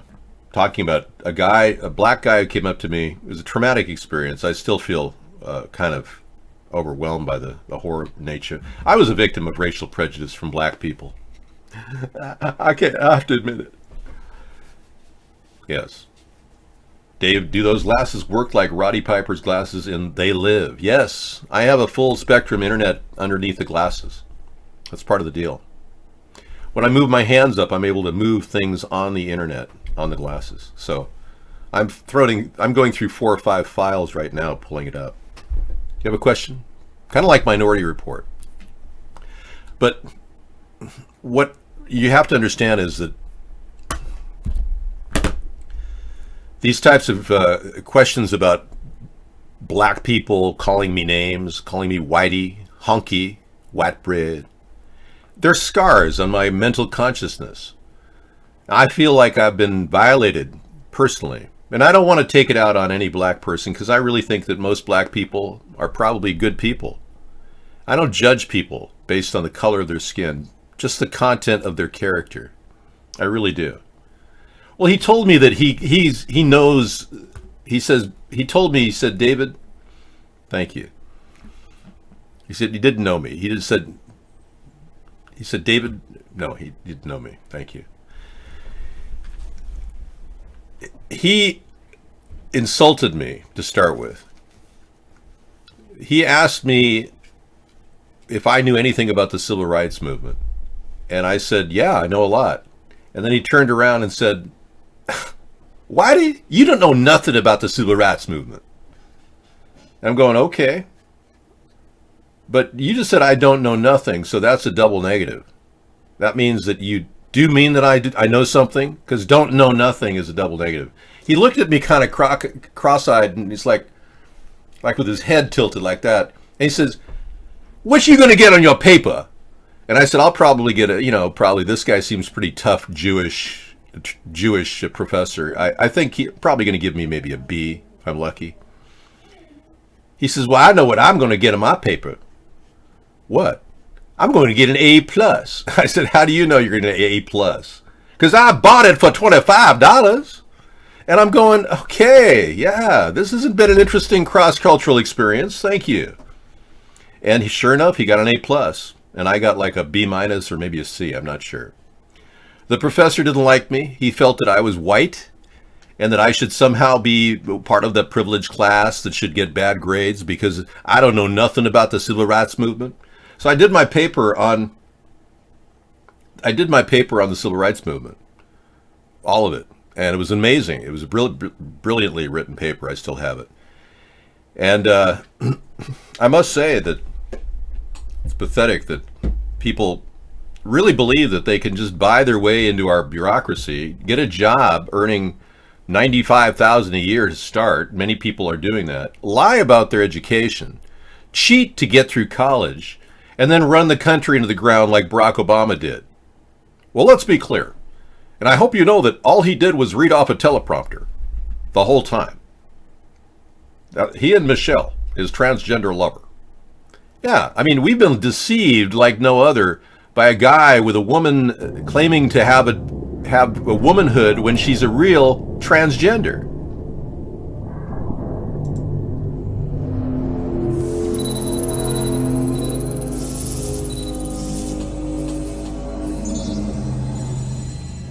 We have a problem here. We do have a problem here. It's not what you see.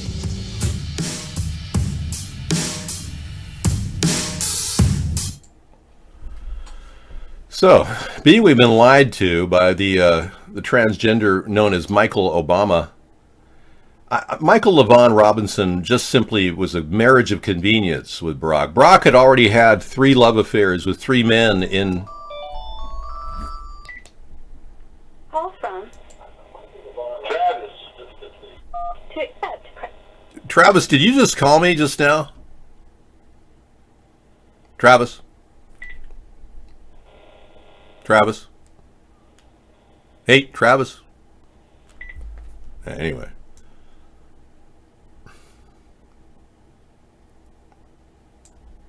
Our students in America need to get a college education.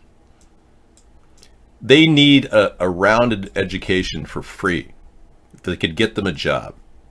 We need to get a certification program going that will give our students, when they're young, enough of intelligent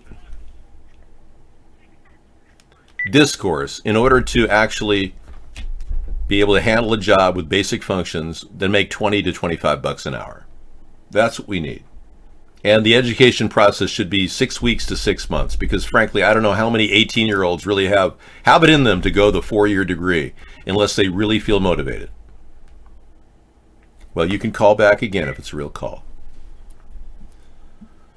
I know, it's the same person calling. It's just trolls every night. It's proving to me that the litmus test on American intelligence is that they're mostly fluoridated and heavily hooked on masturbation.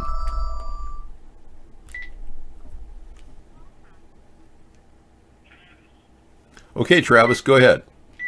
Okay, Travis, you're on. We're talking about getting a free education for Americans. Not a 4-year education, mind you, but a free education. What's your question? Did you see that Trump signed a new secret waiver that would have the impact on the Mueller investigation? No, I haven't heard about the secret waiver on the Mueller investigation. No. What's the deal? Yeah, it was some kind of like Trump campaign into the Russian probe. Really? So kind of like former employee that was representing the secret counsel. Okay. Mueller's secret counsel. Wow. So there's a Trump connection to Mueller. I thought Mueller is appearing like a shill. Asshole. What? Yeah. Thanks for that info. I won't hassle you anymore. Yeah, it sounds like a real caller. Yeah. I don't believe there is kind of a memo. I think he made it up. He made it up. Made it? Hey, Dave, it's a real call. I promise. No, you lied. Well, my callers are calling everybody names, but he said it was a hassle, and I didn't understand why he was saying this was a hassle, so I hung up. Hassle sounds a lot like other words. You're feeling verklempt? Oh yeah. Are you feeling like you didn't do Shabbat tonight? You're upset that you turned your computer on at the wrong time when the sun wasn't down and you violated God's law? He called me a hassle or a casserole. Right. Well, I think we got other things to talk about. We haven't really touched on the news tonight, and I like a night of constant comment. But all these countries get a free education, but we don't, and I think we have to resolve that problem. I think American youth have to be given a little boost at the age of 18, and I'd also like to reduce the age of financial independence from 25 down to 21. That's a sensible idea I came up with, because the American people, your kids, don't want to go wandering into some heroin den when they're 19 thinking, oh yeah, I'll get my stuff together later. I'm just going to go try out these heroin thing, huh? And that'll be the end of your kid.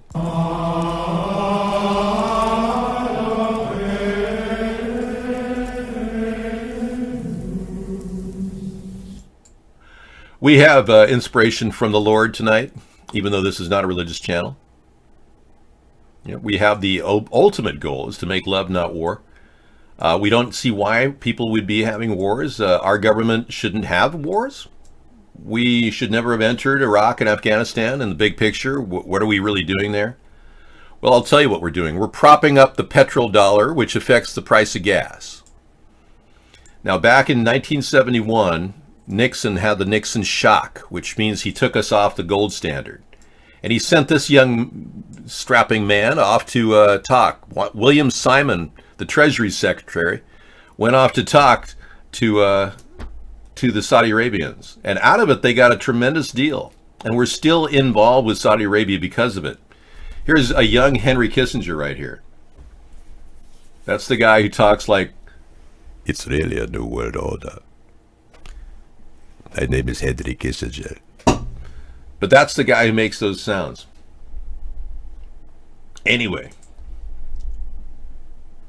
it's free in Australia. They get a job, earn over a certain amount, and pay it back monthly. There you go. Jerba. Australia's got a plan even better than us. There you go. So we've got to get our act together here. Thanks, Vittorio. We've got to get our act together, and the government isn't coming up with ideas like I am. The 6-week to 6-month certification program. Paid for with double Pell Grants if you qualify for financial assistance. Otherwise, it'll be affordable, and we'll have these programs priced out accordingly. We also want to make sure that any tuition is locked down, that anybody cashing Pell Grants should be required to sign an agreement with the U.S. government saying they will not raise tuition without our approval. That's important because your tuition has got to be, low in order for you to get a job and be able to pay back your whatever education money you do have to borrow. So that's really important. We want to make sure that. But getting back to this story, this man, William Simon, actually was sent out. He was a chain-smoking guy. He smoked cigarettes. He's sent out to meet the Saudi Arabians and broker a $50 billion deal. Actually, no, it was a deal for long-term relations. This is another story. This is different.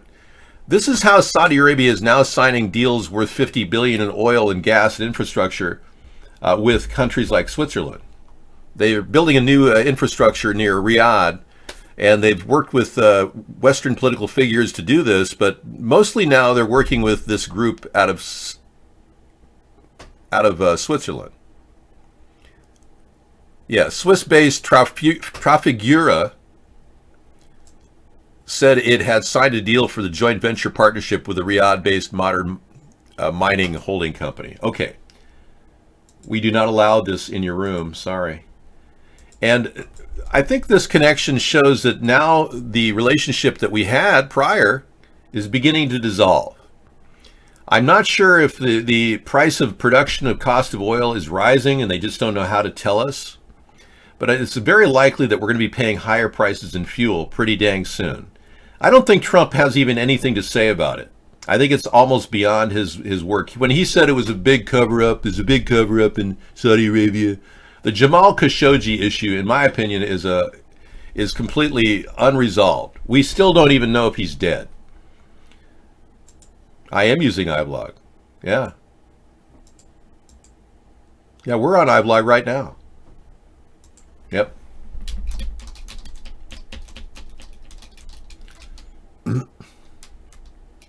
Anyway, the reality is that we need to forge a different solution. So I'm going to suggest that we help our own oil companies, like the ones in Balkan Fields in North Dakota, keep their operation on track, even if it takes a little government assistance. I'm okay with that.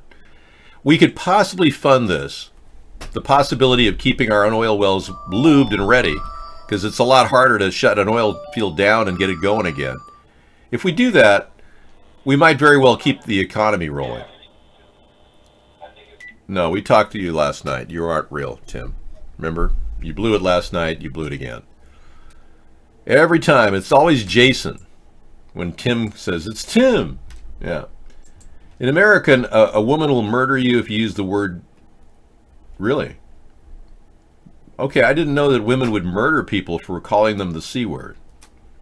I think you're exaggerating. Are you also a misogynist, let alone a misanthropist? Some of you are suffering from misanthropy and misogyny. Oh, not again. You'd think Jason would get the idea. No, we won't take the call. Nice try there. You blew it, Tim, a.k.a. Jason. All right. Well, I think we're done with that story. I just wanted to give you some background on the petrodollar. So we're really there to protect our dollar. If you're wondering why the Iraq war occurred, it wasn't to harvest oil out of Baghdad. They can get oil anywhere they want. They just found another $1.5 trillion worth of oil off the coast of Florida. Shell did. That's a lot of oil. So it's not like we're running out of oil. So we didn't capitalize on Iraq's oil. We let it go bad, and it continues to waste 50% of it out there in the fields north of Baghdad. But the reality is we need to fortify our own oil reserves, and I would recommend building a fuel tax, a national fuel tax. It'll take place instead of the state taxes. State taxes are all over the place. One state charges $1, other states charge 38 cents, and then you pay accordingly. You can go from New Jersey and pay a low price on fuel, and just a few miles away go to New York and pay a lot more. So this would level the playing field for every gas station in America to freely compete with each other, no matter what state you're in. That would also help our country get the money necessary to bolster our energy needs, because right now energy is seen as a commodity, not a resource. And our Department of Energy isn't drawing any funding from it particularly. Now, states really rely on that fuel tax. So we're going to give them their fuel tax back to them out of the portion we collect. So it may come down to be on average a 58-cent tax or something like that. That'll level the $1 taxes down, but we'll try to make it up to you in some ways, maybe improving your infrastructure. But some states don't get hardly anything, like Oklahoma, and they could use some help, because that's where the damaging benzene is going into the ground, and we need to start working on dealing with the environmental cleanup. We've got massive amounts of benzene in the ground in areas that coal mining has been going on, and shale oil operations have been going on. They've used benzene, which I think should be illegal, to break the oil free, kind of like putting turpentine on some tar. It'll instantly melt the tar down and make it completely dissolve. Well, that's what they're using benzene for. But there's other ways. They could actually use hydraulic energy, steam energy, geothermal energy to actually create, injecting hot water into the ground with cold water on all about 5 or 6 points around it automatically creates a perfectly good percolating little oil well, and doesn't necessarily lead to earthquakes, doesn't necessarily lead to damaging benzene and toxic fumes and gas, like that movie Gasland talks about, where people get gas in their faucets. It comes right out. They could actually set fire to their faucet. It's amazing. The Gasland video was world renowned, I think, about 10 years ago, but not a lot has been done. Our government hasn't done anything to minimize that. I'm going to play Gasland tonight, by the way, if you want to watch it. Yeah, it's a really good documentary about this gas that's underground, and it's causing a massive amount of dangerous, polluted water. Could cause cancer. Yeah, so we have to get on this and start working on getting funding to Oklahoma and other areas.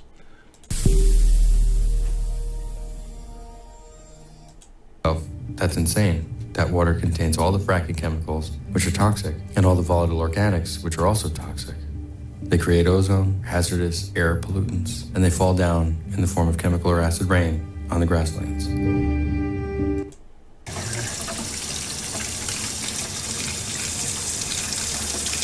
Look at this.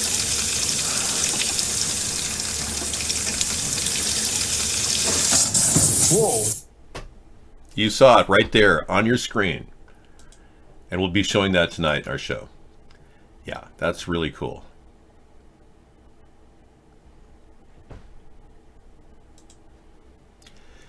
Not cool that its entire sink blew up there, but that's exactly what gas in the line will do. Now, the government EPA said that that's not true. There's no truth to anything about the gas. They denied these people any... Yes, my phone is off. Now it is. They denied anybody any restitution, financial restitution for that. Yeah, I have thought that I was attacked by a consortium of Republicans. Absolutely. Yeah, no question about it. You know, I found out something interesting. You know, the guy that I ran against in my area, he was up again for re-election this area. And hello?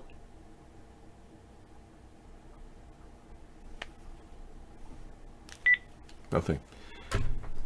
He actually was called out by the Democrats for creating a plan to be completely not transparent with their records. The Democrats caught this guy trying to shut off transparency so that all public records, police reports will be sealed. That's interesting.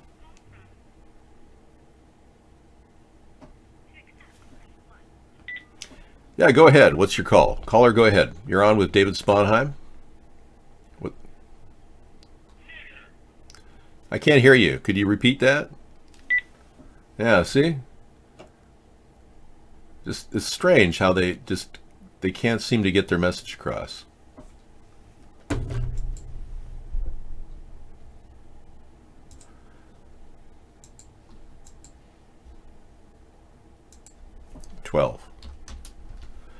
I believe that you can see me on iBlog if you go there. Right now I'm going to do a test. Let's take a look. We brought the drone in for backup here. We're going to go to our test site, Cool Rock, and see how it is. Let's take a look.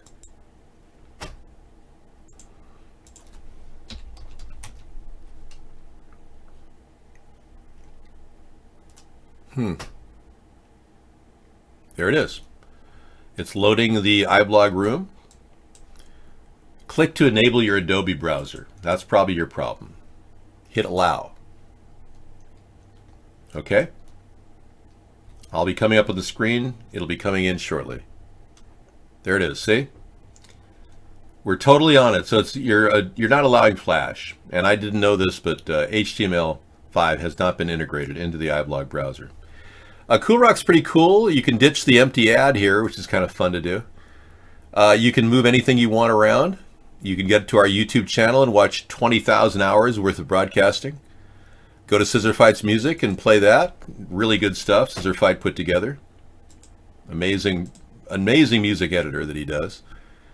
He's got various current releases he's put together, like Sound of the Jungle, A Simple Little Beat, Get Off the Stage, You Drunk Bastard, Free Your Mind. I like this one. Oh Yeah.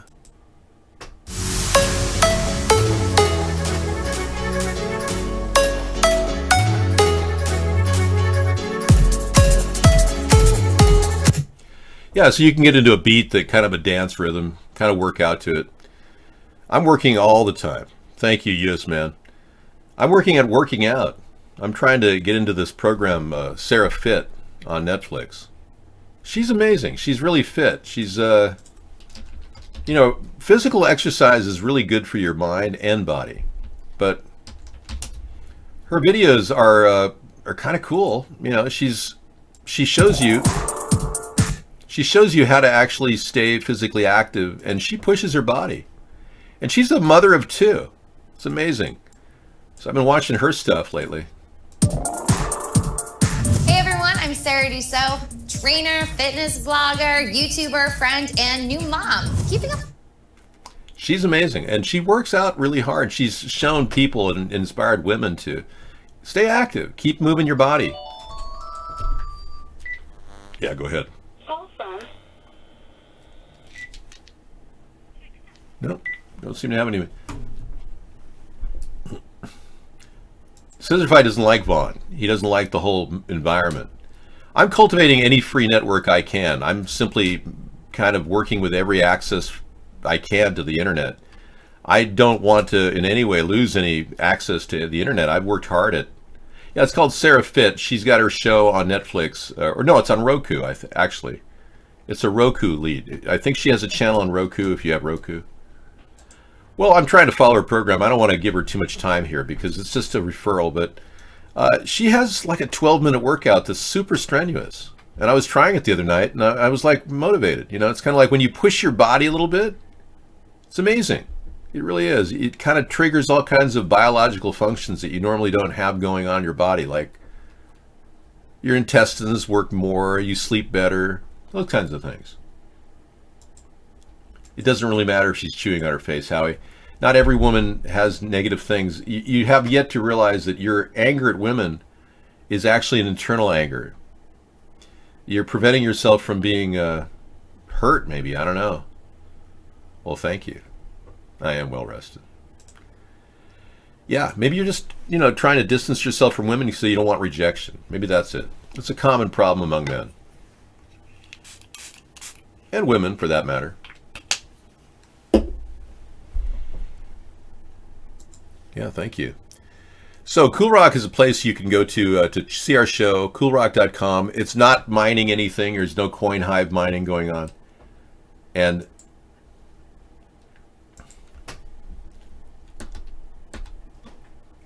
no, I'm not giving women anything more than I would give men. I think men oftentimes have, men treat women incorrectly, in my opinion. But at the same time, men are just not as connected emotionally as women are. That's the thing. We've got a country that has become kind of disinterested or disassociated with people and caring and sensitivity issues. We've been drilled into this idea of being indifferent to pain and even death. Look at the existence of Walking Dead and how it's influenced our mindset. It's like people are being trained to be military personnel. And I don't think that's appropriate. Hi, Sarah. Hi, David. Did you have any dinner? No, I'm not hungry. Oh, okay. Okay, so Master Meatball's here. We're going to take Make Love Not War out of the picture. What do you think makes women treat you differently than other men, Howie?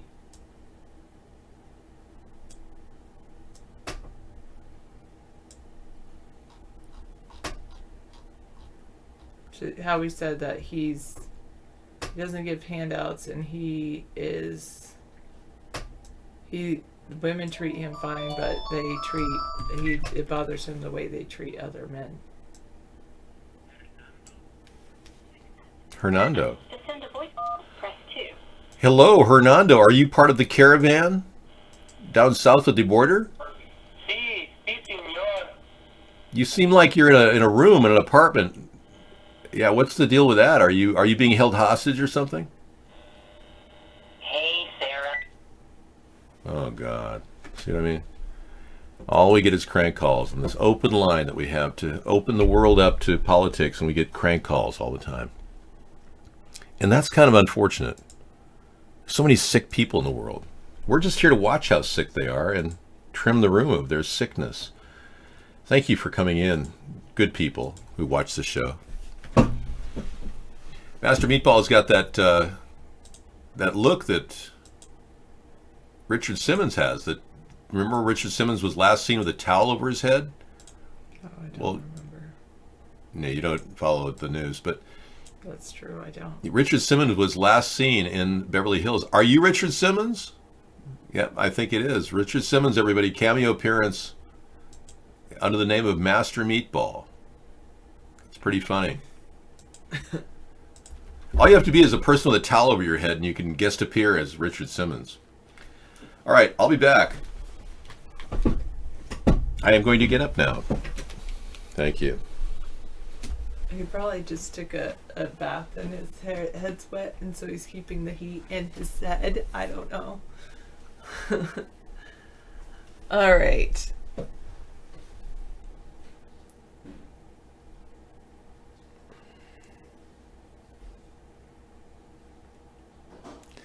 I could do that. That's true, Misanthropy. Yes, I would do that, Nappy. Yes, if I would live in a tiny home that was underground, as long as I still had internet access, then I would. It's kind of crazy. Sarah, did you know Sovereign turned out to be Melko? Shocker!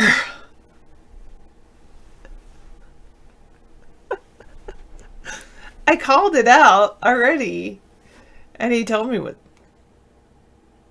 Eyebrows? Yeah. Thanks. Master Meatball's holding down the fort. Sarah, would you ever spend 48 hours in a coffin for money?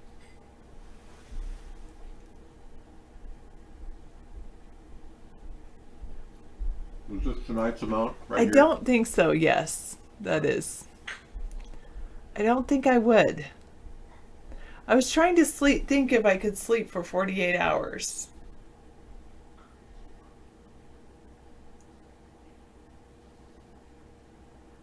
That's what I was doing right now. I was pretending to be asleep and thinking how that would feel for 48 hours. Part of me thinks that would be like bliss. If I had a stash of food in there, then maybe. Food and water. It's like an isolation tank. Part of me thinks that would be kind of interesting. It's like bliss. I don't know.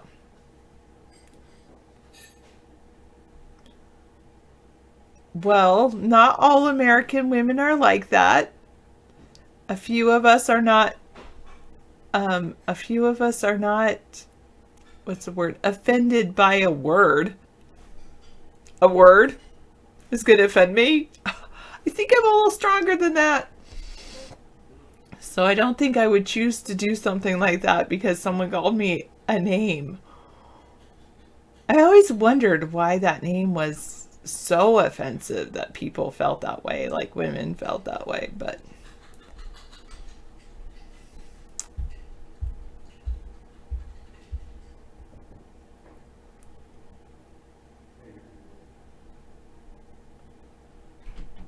what, Mad Dog Spy Carrot? What?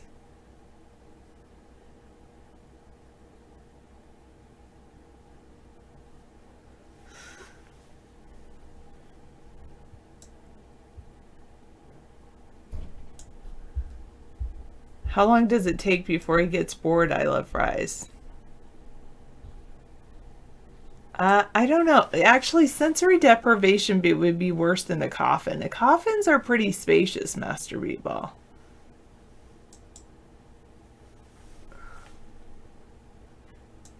I never quite understood Eric Caesar person. No. That's even worse than Melko.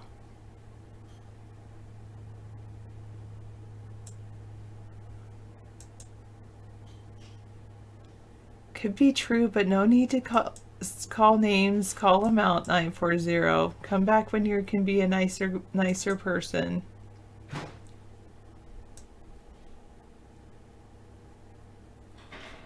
No.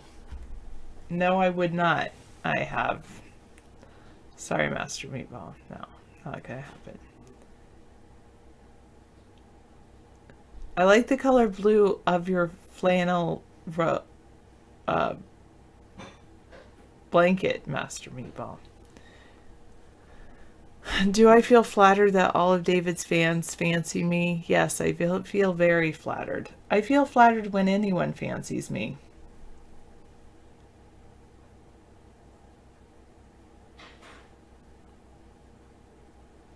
It had to be the other one. Christine Blasey Ford definitely met him. She was at school with him.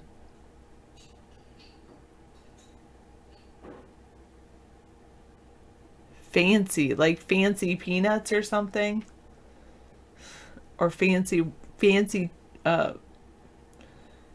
trail mix. Sometimes those have too much salt on them.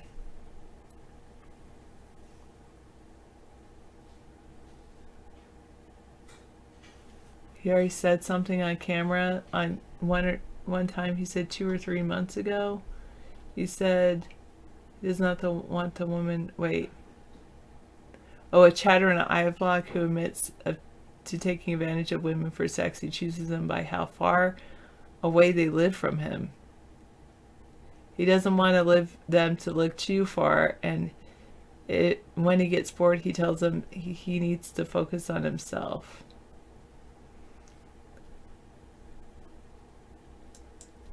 Yeah, I like trail mix too.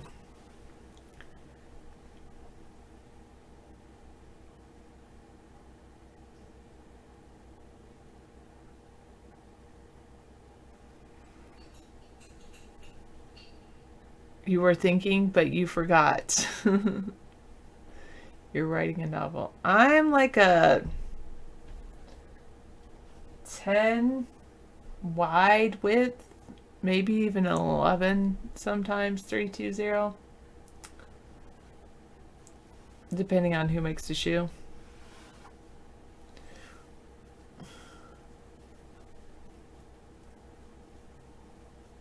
That's forever. I have. We don't do any pictures in here. I have big feet, but that's because I'm a tall woman. I'm 5'11".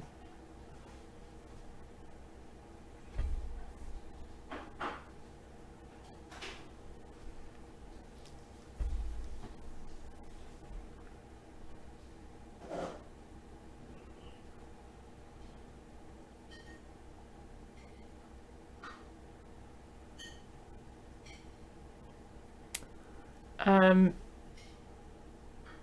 18 years older than me. David's 18 years older than me. I don't have the training, but if I did, maybe nappy, but I wouldn't want to do that because I believe in peace and harmony and not hurting people.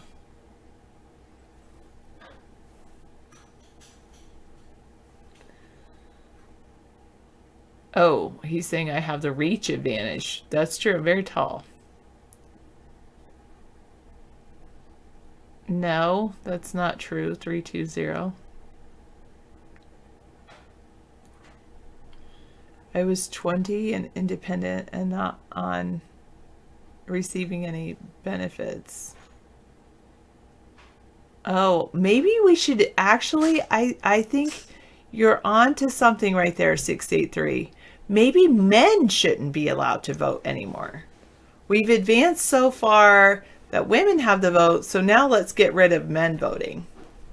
Then we'd have a much safer world.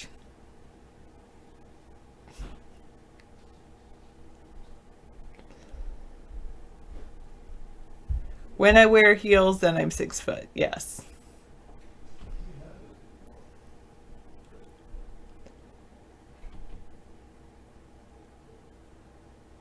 I have no. Too many things. Too many people. No.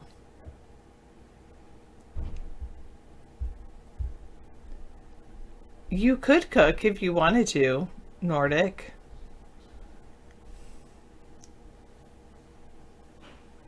Nordic man, can you bear a child? No. Yeah, he says only children should vote. No.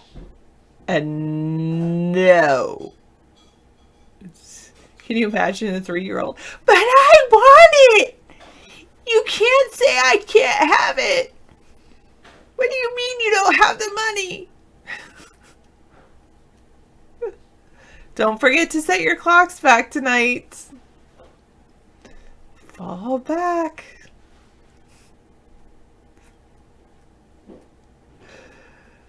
Yes, well, children would vote for whoever gives them free ice cream, and then they would legislate. No more school candy for everybody all the time. Let's all get diabetes soon.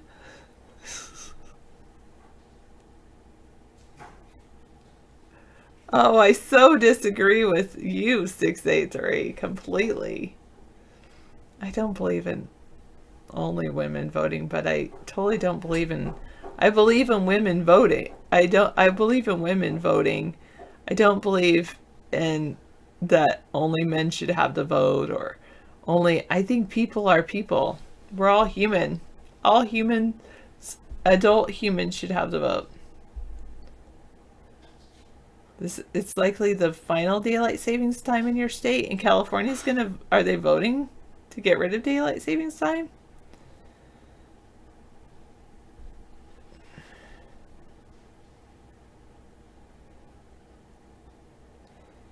Yeah, that's a good point, Nappy.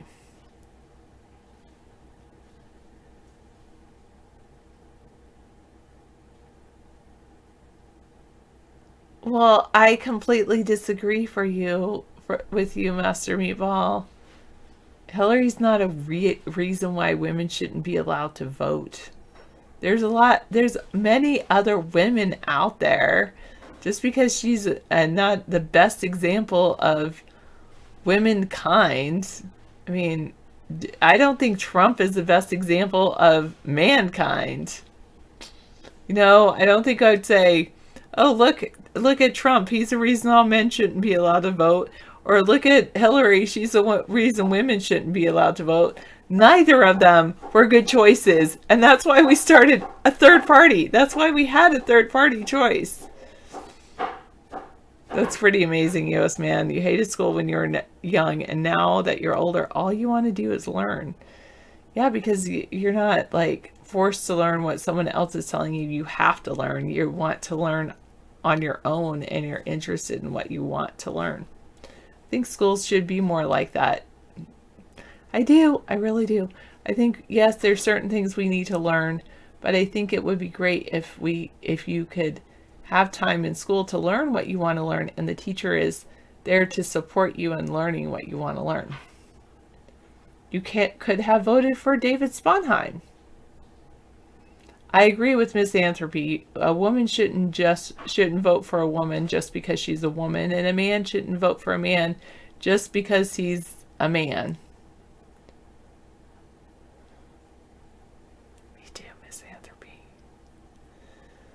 I think we should find the best candidate out there.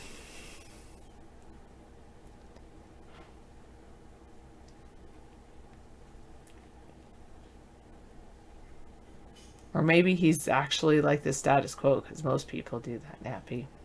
All right.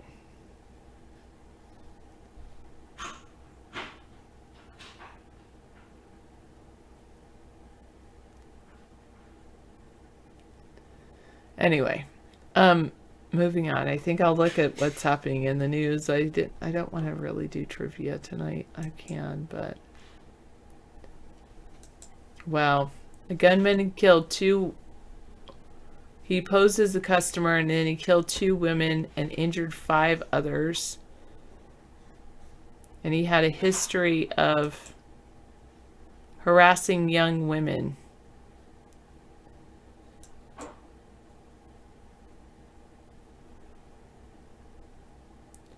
was 40 years old. He entered the yoga studio as a customer.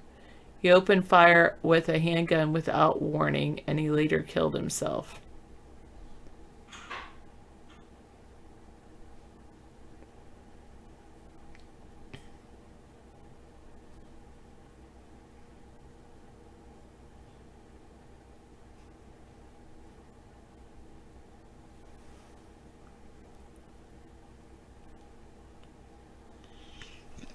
Patrons, the people in the yoga studio tried to fight him off to prevent him from harming himself and others.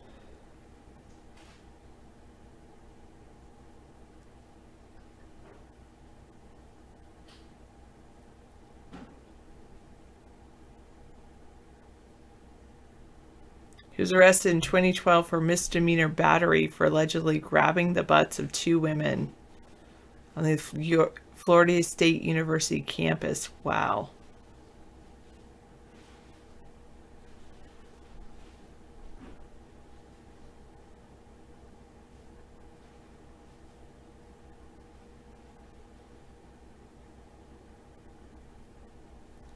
Prosecutors dropped the charges.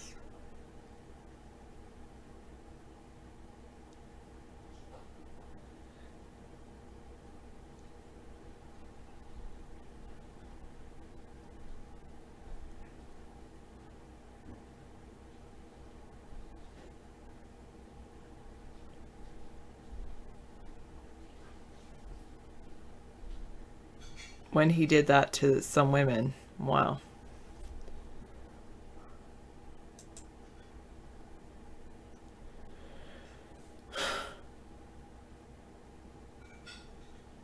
He railed against women and minorities, against minorities and against women online.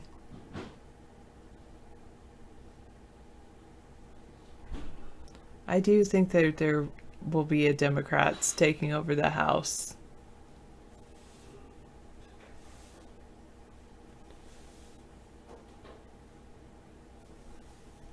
Lately, women are so emotional you don't know if they should vote. Do you think I've been emotional? I don't think so.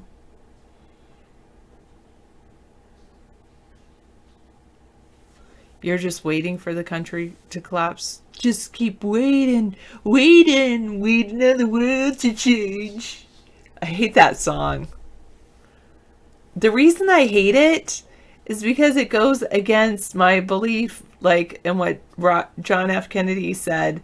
Ask not what ask not what your country can do for you, but ask what you can do for your country. And I believe that if you want to be and then Gandhi's statement, be the change that you want to see in the world. Don't just keep waiting on the world to change.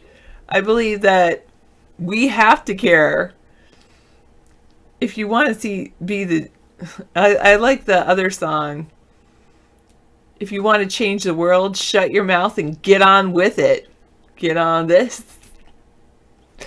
Yeah. I think I really like that song much better. Yes, Howie, you are the change, starting with correct grammar. You're going to change everybody to have correct grammar. Trump reportedly asked the Pentagon to have border troops act as law enforcement.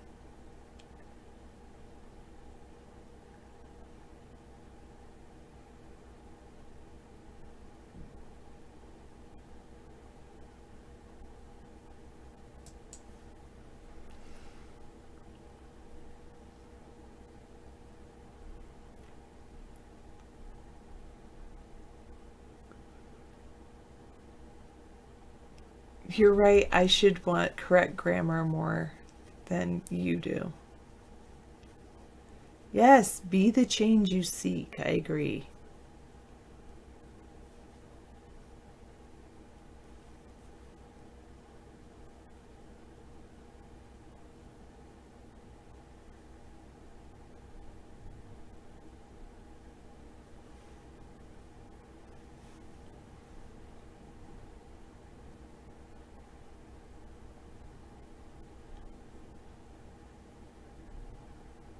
So John Tester in Montana blocked the nomination of former White House Dr.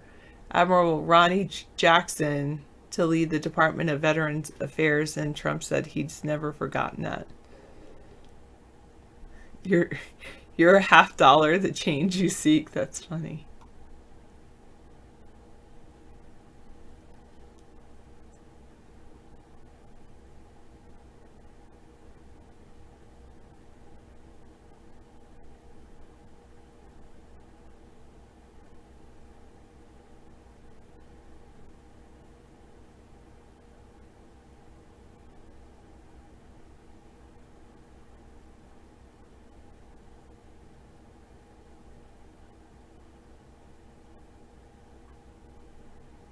Wow. Somebody said that's because John Tester knew more about Ronnie Jackson, but he held back, according to some aides of John Tester.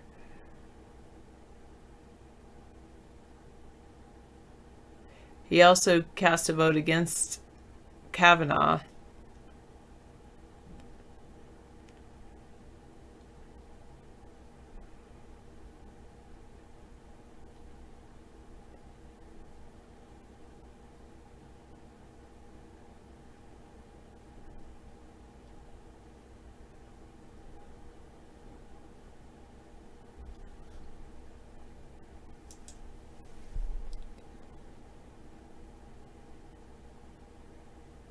Yeah, they really aren't. People aren't interested unless it affects them personally.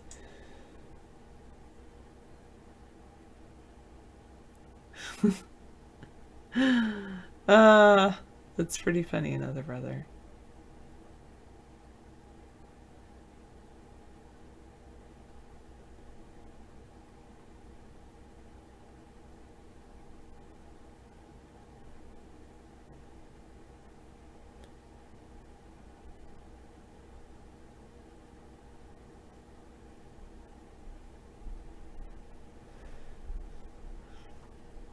I'm still a little positive. Oh, according to Customs and Border Protection, there has been a $145 million Texas border wall project awarded. Yeah, they just awarded $145 million to the Texas border wall. Yeah, they didn't really specify the distance they would go, though. You know, yeah. I would get almost 1/5 across, or almost 1/6 across the country with that kind of money, with the container fence.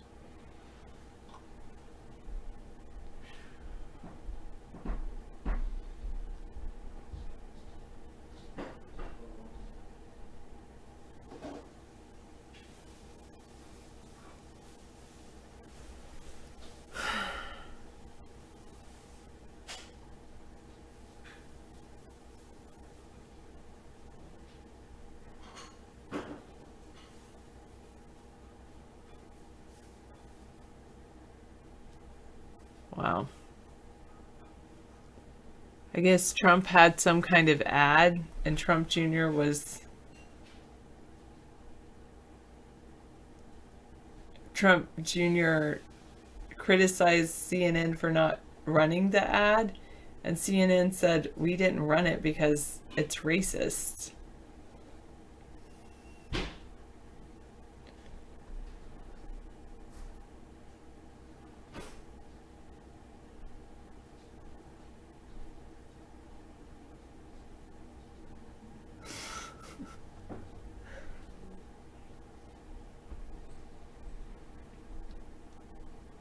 Maybe he thinks he should be positive. I don't know. Thanks, 664.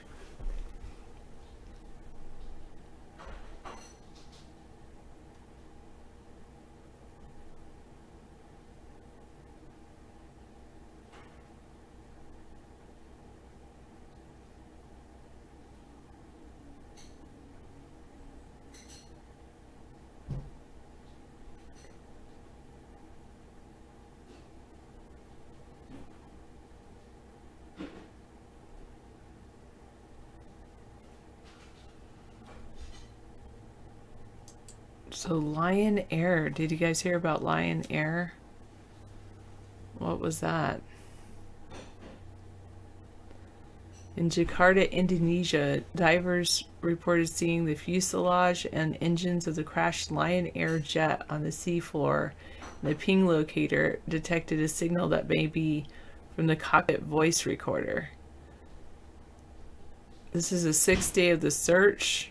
2 engines and more landing gear have been found. The plane crashed in waters 30 meters deep. Strong currents have hampered the search.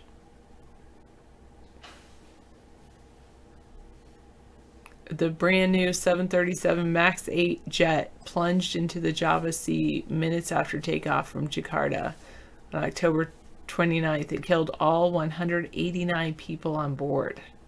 It's a huge amount of people. And the search effort claimed the life of a diver on Friday evening. They did recover the flight data recorder, and a low ping signal was detected by sonar that could be the black box voice recorder.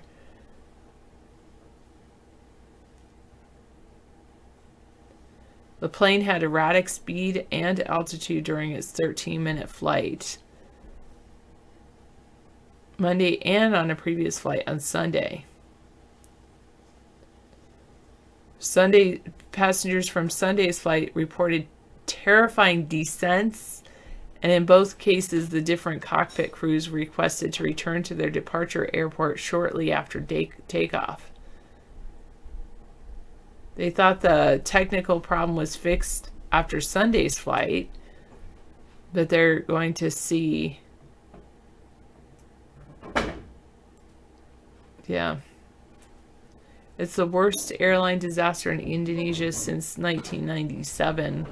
In 1997, 234 people died on a Garuda flight near Medan. Wow. It was a fairly new plane, I think, 737. Yeah. Right off the line. The engine presented with some problems the day before, they said, which was a warning sign that they didn't listen to the warning.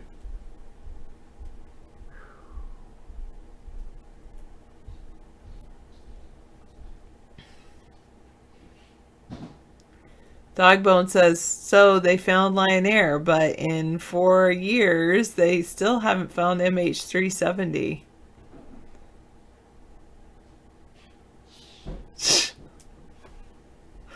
$592, okay. Only if there was a place where all the negative people could hang out and commiserate, but still feel happy because they're talking to a positive person like Sarah. I like music, but it's not my go-to thing. It is more like background noise.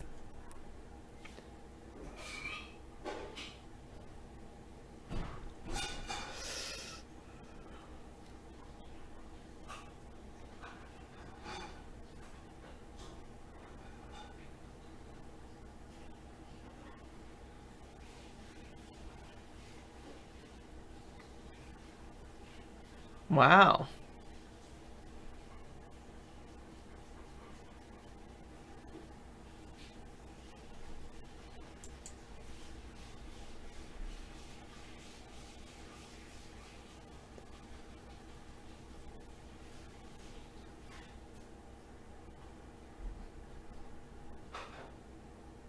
Wow.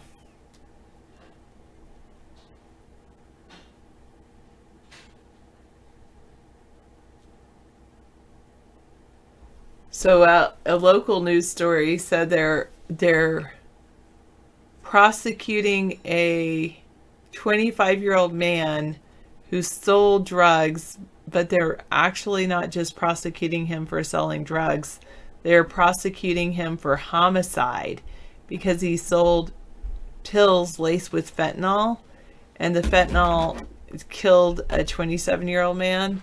So the guy thought he was purchasing Percocet pills, still illegal purchase of drugs, but the pills were laced with fentanyl. We should outlaw fentanyl. we really should. And I understand they're going to make one even more potent, 100 times more potent than fentanyl. So That's the online. person died of fentanyl and ethanol intoxication.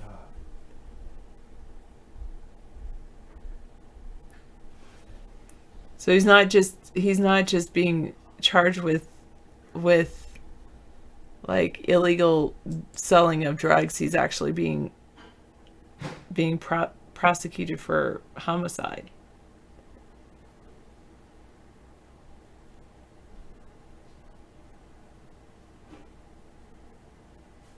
Well, they have the COGAT test for highly capable people to see if you're intelligent that way. I don't know, Misanthropy, if that has anything to do with intelligence.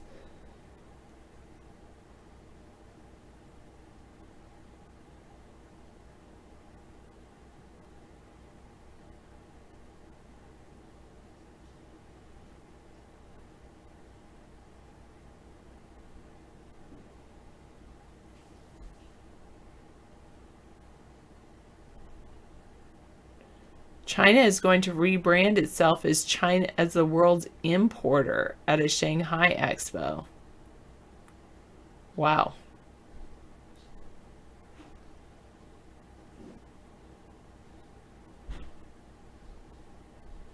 Wow. Did you guys know about the Google walkout? 20,000 Google employees participated in a mass walkout yesterday. There's lots of cues about union organizing.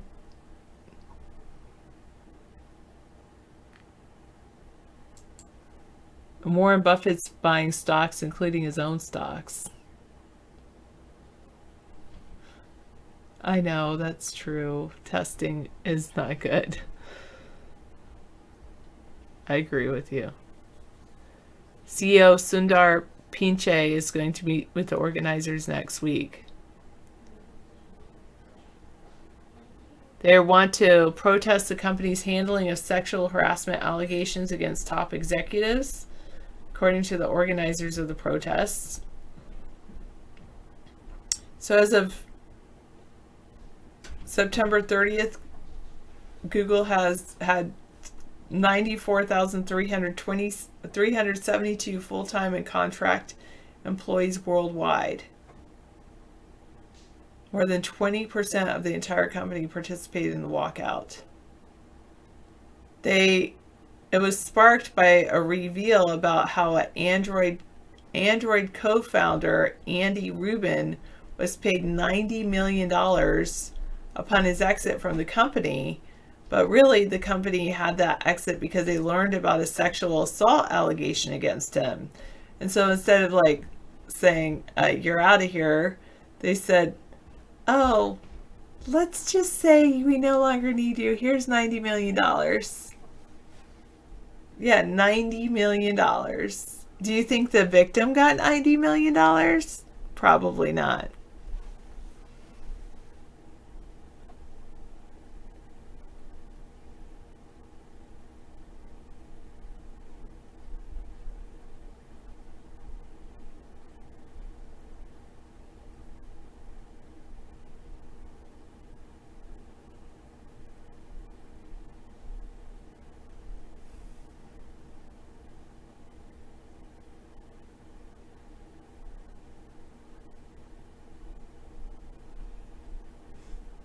So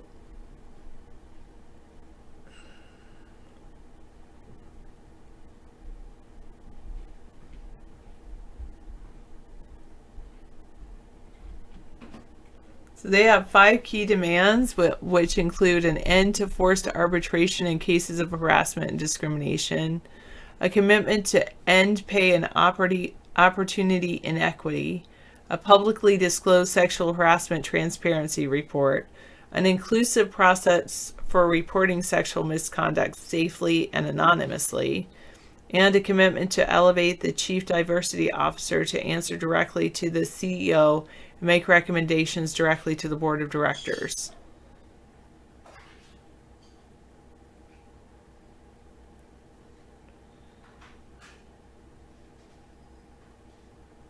They're also calling on Google to appoint an official employee representative to its board. They say Google is famous for its culture, but in reality, we're not even meeting the basics of respect, justice, and fairness for every single person here, the organizer Claire Stapleton said yesterday.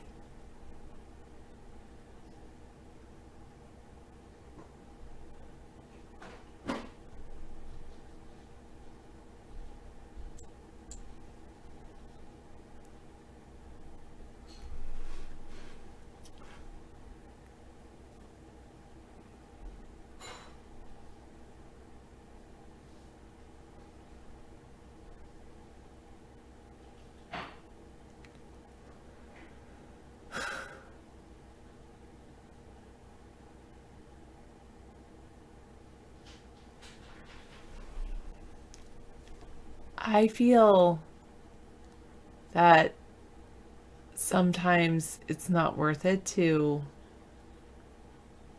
talk about how I view the world and how I see things. It's easy to talk about the world and how I see things here in this medium, because even though I'm in a chat room and all of you are talking to me, I'm really in a room by myself with a camera. Hi, camera. Hi, people. Even though there could be, however many of you out there, and I know you're all real people, or you're AI that has already passed the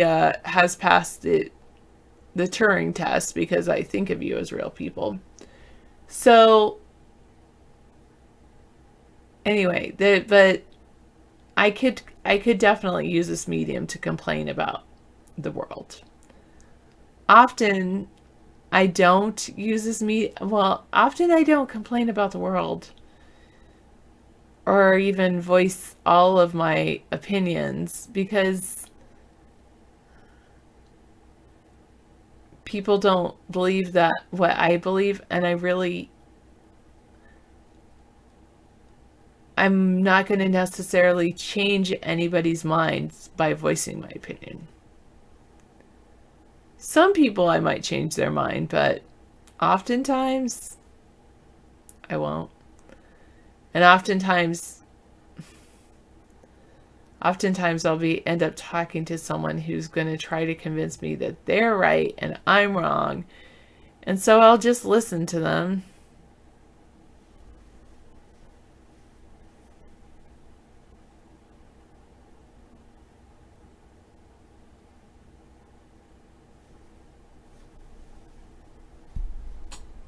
And sometimes complaining doesn't get us anywhere. It doesn't actually solve any problems.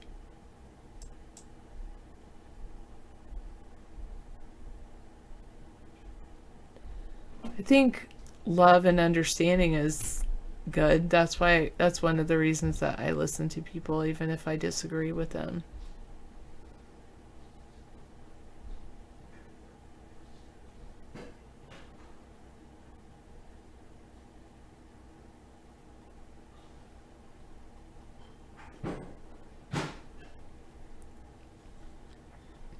Okay, I just said a whole lot of nothing.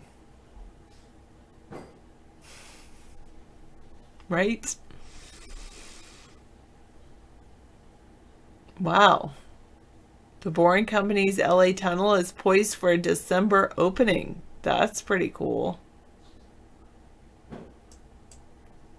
So while I've been talking, somebody has been boring.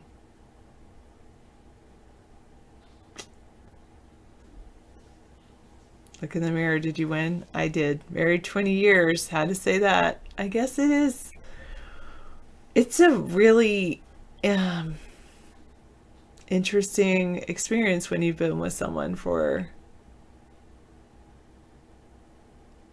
20 years. Like, a part of me is like, where did the time go? Where? And then part of me is very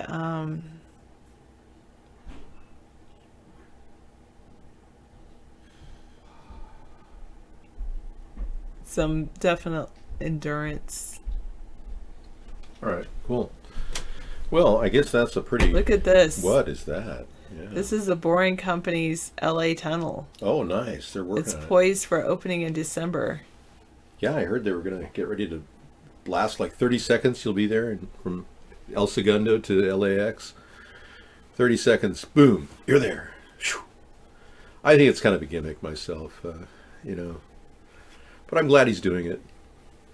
Yeah, I just hope he does as much as he can before he burns out on crack, because it's not a good thing to be on crack, just to stay awake. Poor guy, I feel sorry for him.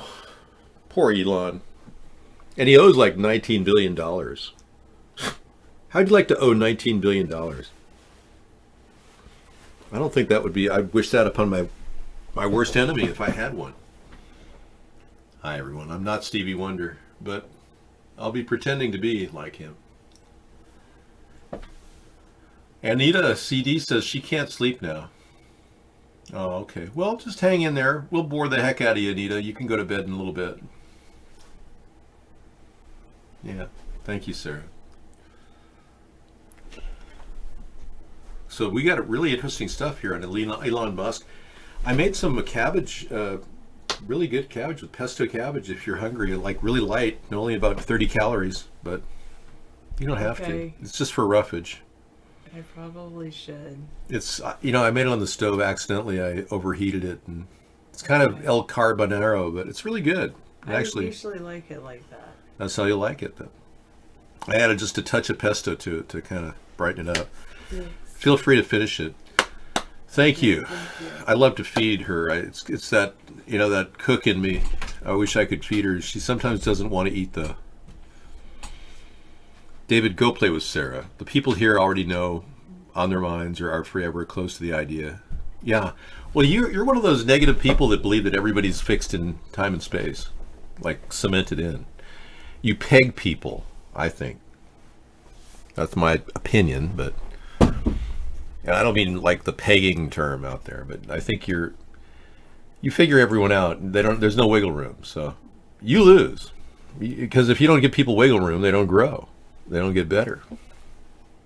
You got to actually give people a little bit of, just like that gal that Frog Dog has on the side there that he lets her do her thing and knows that she's fully trying to deceive him. And then he just, says, hey, what's going on? We have our space. You do. You have your thing, the two of you?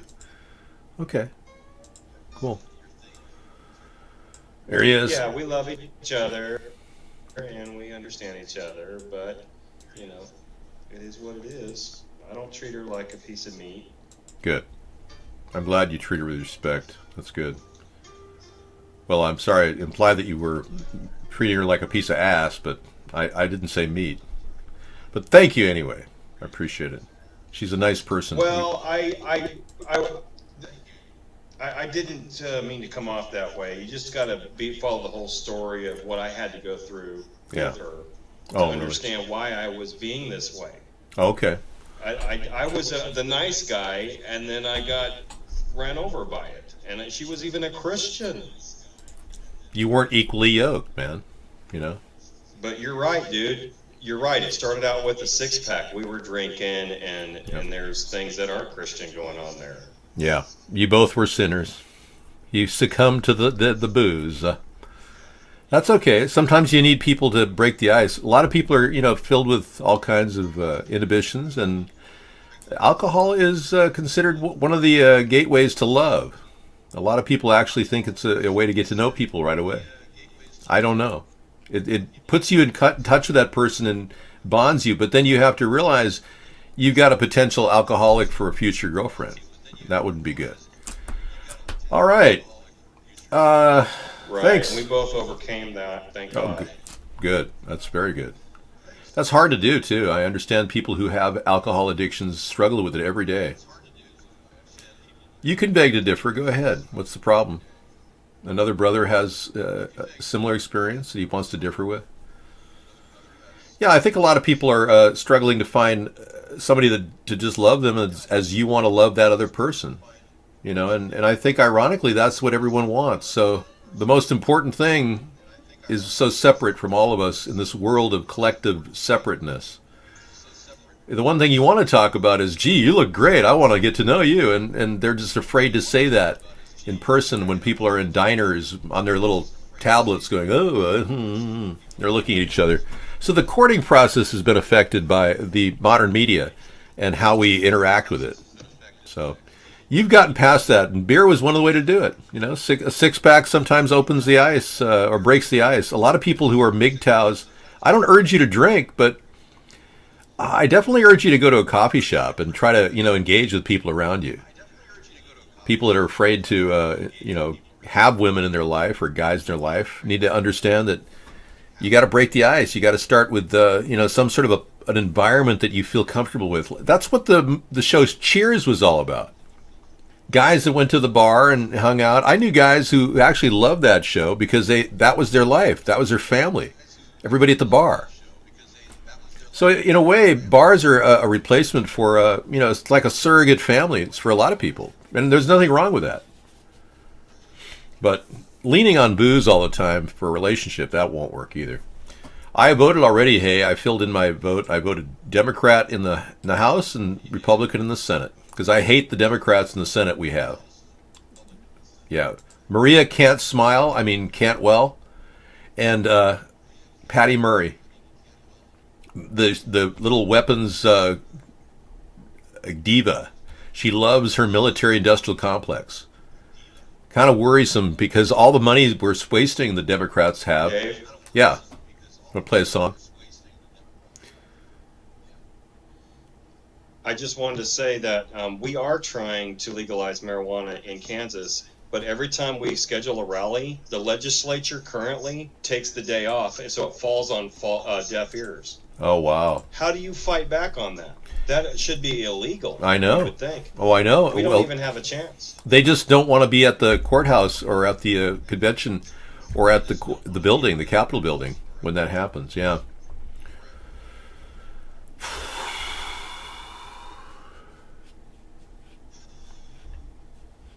Sarah or here? But I think you voted the right way, too. It makes sense because a centrist is kind of a little bit of both. Yeah. It's all the good parts, and we spit out the bones. Mm-hmm. I just want to keep the process fair. We've got a president who thinks he can walk all over us. Than I do, and you have a better. You got your show, man. You're on top of everything and everybody. Well, I'm in a good place. You know what you need to do. I'm in a good place. Yeah. I positioned myself here because it was necessary to be in a good place. I couldn't have been any other place. I've dedicated my life to this effort, not for any personal gain, but to keep the message alive and to give everybody a chance to chat and hang out in the evening. Because you go to Politico chat and it's flying along and you're not getting to know anybody. At least in a chat room like this, you get to know people. And I don't even care if Mark censors us. It doesn't even matter. We've got other chat room options for people. Thanks, Gay Boy. Thanks for saying best show ever. Well, let's just break into our daily routine. We got, me and more me. But I'm trying to show you guys the way, and I think I figured it out. It just takes a lot of effort. All right, thank you very much, Frog Dog, for coming. I'll be seeing you later. Here I go.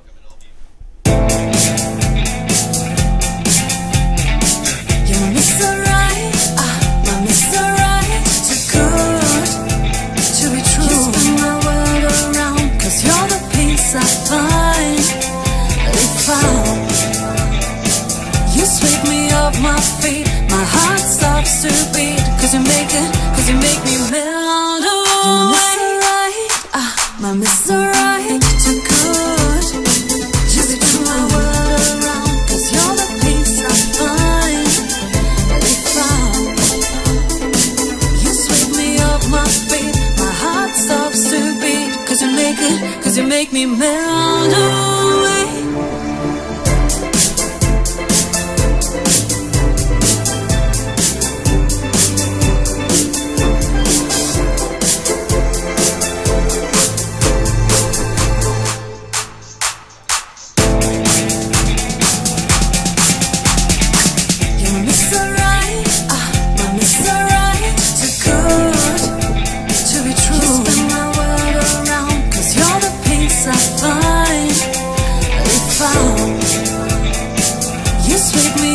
feet, my heart stops to beat. Cause you make me melt away. My Mr. Right, too good to be true. All right, well, back in the scene again. Hey, we got Hay here. The guy's name is Hay. And Utah mayor killed in Afghanistan while on National Guard deployment. Whoa. That's shocking. He must have been an honest guy. One of these guys, gung-ho. Good men are usually, they say the good die young. Wow, this is sad. He goes on deployment to help support our troops, reservists, going back to be killed in Afghanistan while on National Guard deployment. The mayor of North Ogden, Utah, was killed Saturday on duty in Afghanistan as part of Utah's National Guard. Brent Taylor was killed Saturday in an inside attack in Kabul, according to a statement from the Utah National Guard to Fox 13 in Salt Lake City, while the terrorist responsible was immediately killed by Afghan forces. These reports also indicate the attacker was immediately killed by other Afghan forces. The incident is under investigation.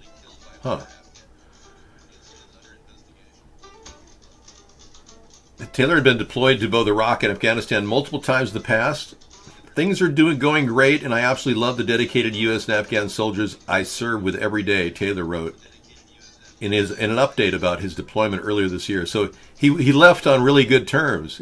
I mean, talk about upbeat. Things are going great, and I absolutely love the dedicated U.S. and Afghan soldiers I serve with every day.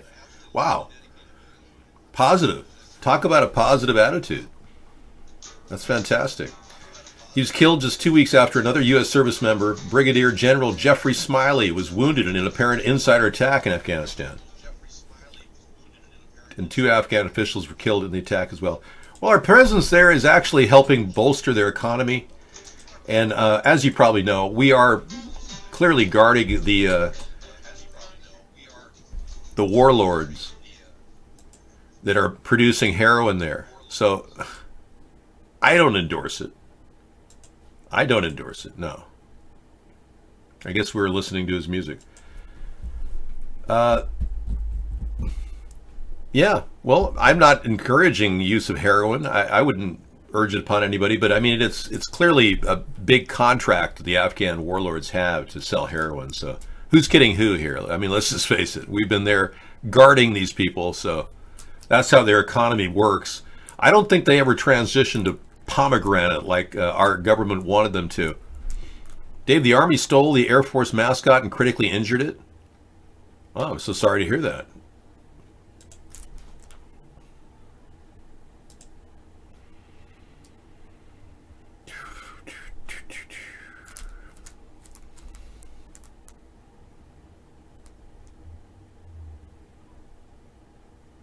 All right. Somehow I got out of the Google walkout showed what the new tech resistance looks like with lots of cues from union organizing. I wonder what this is about.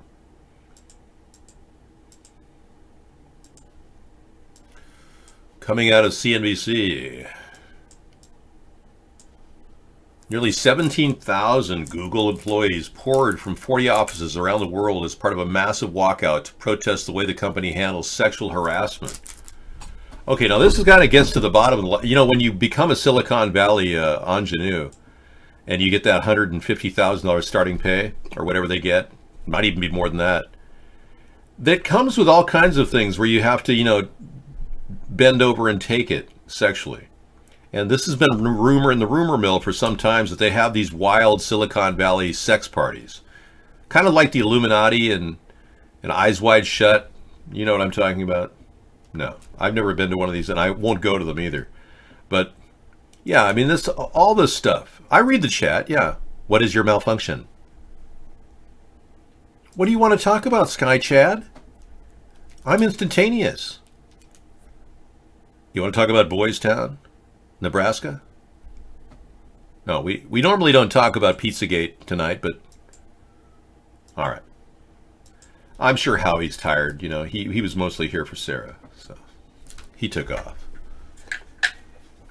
Okay, so they're having a Me Too, a kind of a revolution at Google. As part of a recent surge of tech worker unrest, employees are harnessing the power of collective bargaining, even without traditional union representation.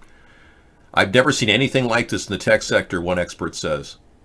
There they are. Their $350,000 a year salaries aren't enough. They don't want to be kneeling down and giving blowjobs. Can you blame them? You didn't miss anything, man. Google walkout sexual harassment. Thanks, hey. Appreciate it. You know, taking in stories like this, it's kind of like having a rectal exam, you know? You want to go slow. Widespread demonstrations in 50 cities. It's kind of amazing, really, when you think about it. I've never seen anything like this in the tech sector, says Brishan Rogers, an associate professor at Temple University who specializes in the relationship between labor and technological development. Well, with the cost of living there, I'm sure, $350,000 a year doesn't really cover your apartment, you know. You can barely get a single in Soho for that. Are you communicating through IM right now? That's kind of cool. Are you guys doing a hookup behind one of the bathrooms in your local public park? Please don't use this place as a place to do cheap sex and things like that. Yeah, exactly. Dave, you know nothing about what's going on. You pick your war, you want to believe it. How can you know anything sitting on your ass doing the horse's mouth? Well, for one, ask me any question under the sun and I'll answer it. That'll tell you exactly why I am the guy. I read all the time, especially your chat. Ben Shapiro is completely not acceptable. I'm so sorry. Don't you think we have enough problems with the Zionists running our country? Are you that stupid? Why is the sky blue? Because all the other colors are not absorbed by our brain. Nuanced version of China's social credit system operates in U.S. secretly. Ooh. Hi, everyone. November 3rd, 2018. I want to thank 2 subscribers for sending along information to me that I will share with you in one moment. But, well, many of you may not know that we have our own social credit score system operating secretly until a couple of days ago. Those of you who don't know anything about China's new social credit system, which will be fully operating in 2020. You need to listen to this because this will be a 20-minute video tonight in our show. Social credit, the Sesame credit system, it's already being done. You probably saw, maybe many of you haven't seen, but Misanthropy noted that a Reddit page had been developed naming any conspiracy theory to be a hate crime. They don't want to talk about the possibility that we actually have conspiracies going on. That's a hate crime on Reddit. I couldn't believe it. So we are seeing the beginning of the Sesame credit social engineering system, a social credit system. Yes, I am jealous that all of you are eyeing each other right now. I think you're hooking up behind the public bathroom for quick sex. And I don't like that. I don't want you people having, profligate relations on my time. Yeah, I think it's wrong. I do. I'm not going to be a party to your sick behavior.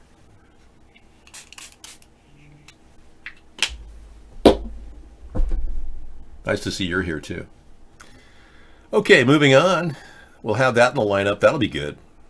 I like Never Lose Truth. She's my kind of gal, Some of you have been saying, well, she talks a lot. Well, she's very intellectual. And some of you, like Misanthropy, craves having a woman he can talk to like that and compare notes about how he dislikes the world. Many of you would love to talk to somebody about how you dislike the world.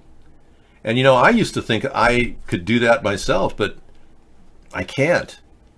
If I keep talking like that all the time with Sarah, she gets very, very, she gets burned out. She doesn't want to hear somebody complain. That's why I created the show. So I can complain incessantly about the world we live in and how corrupt and disgusting it is, how polluted, how veritably evil it is.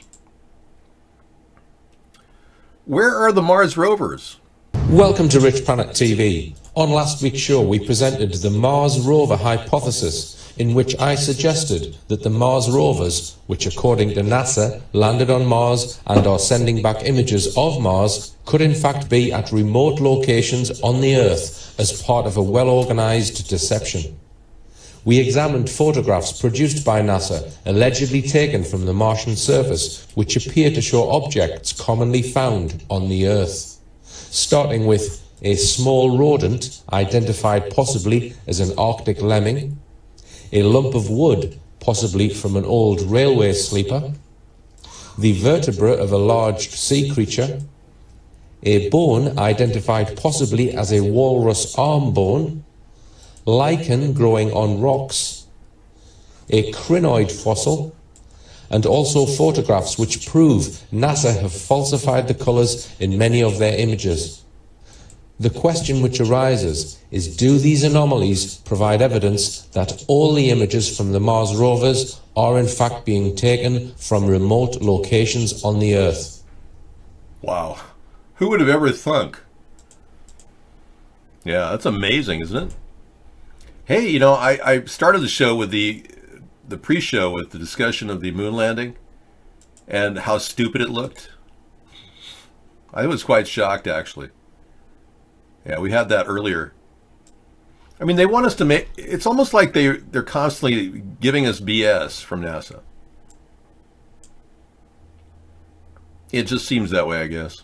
I mean, they want us to believe that we're all, you know, being surrounded by Martians and they're taking over.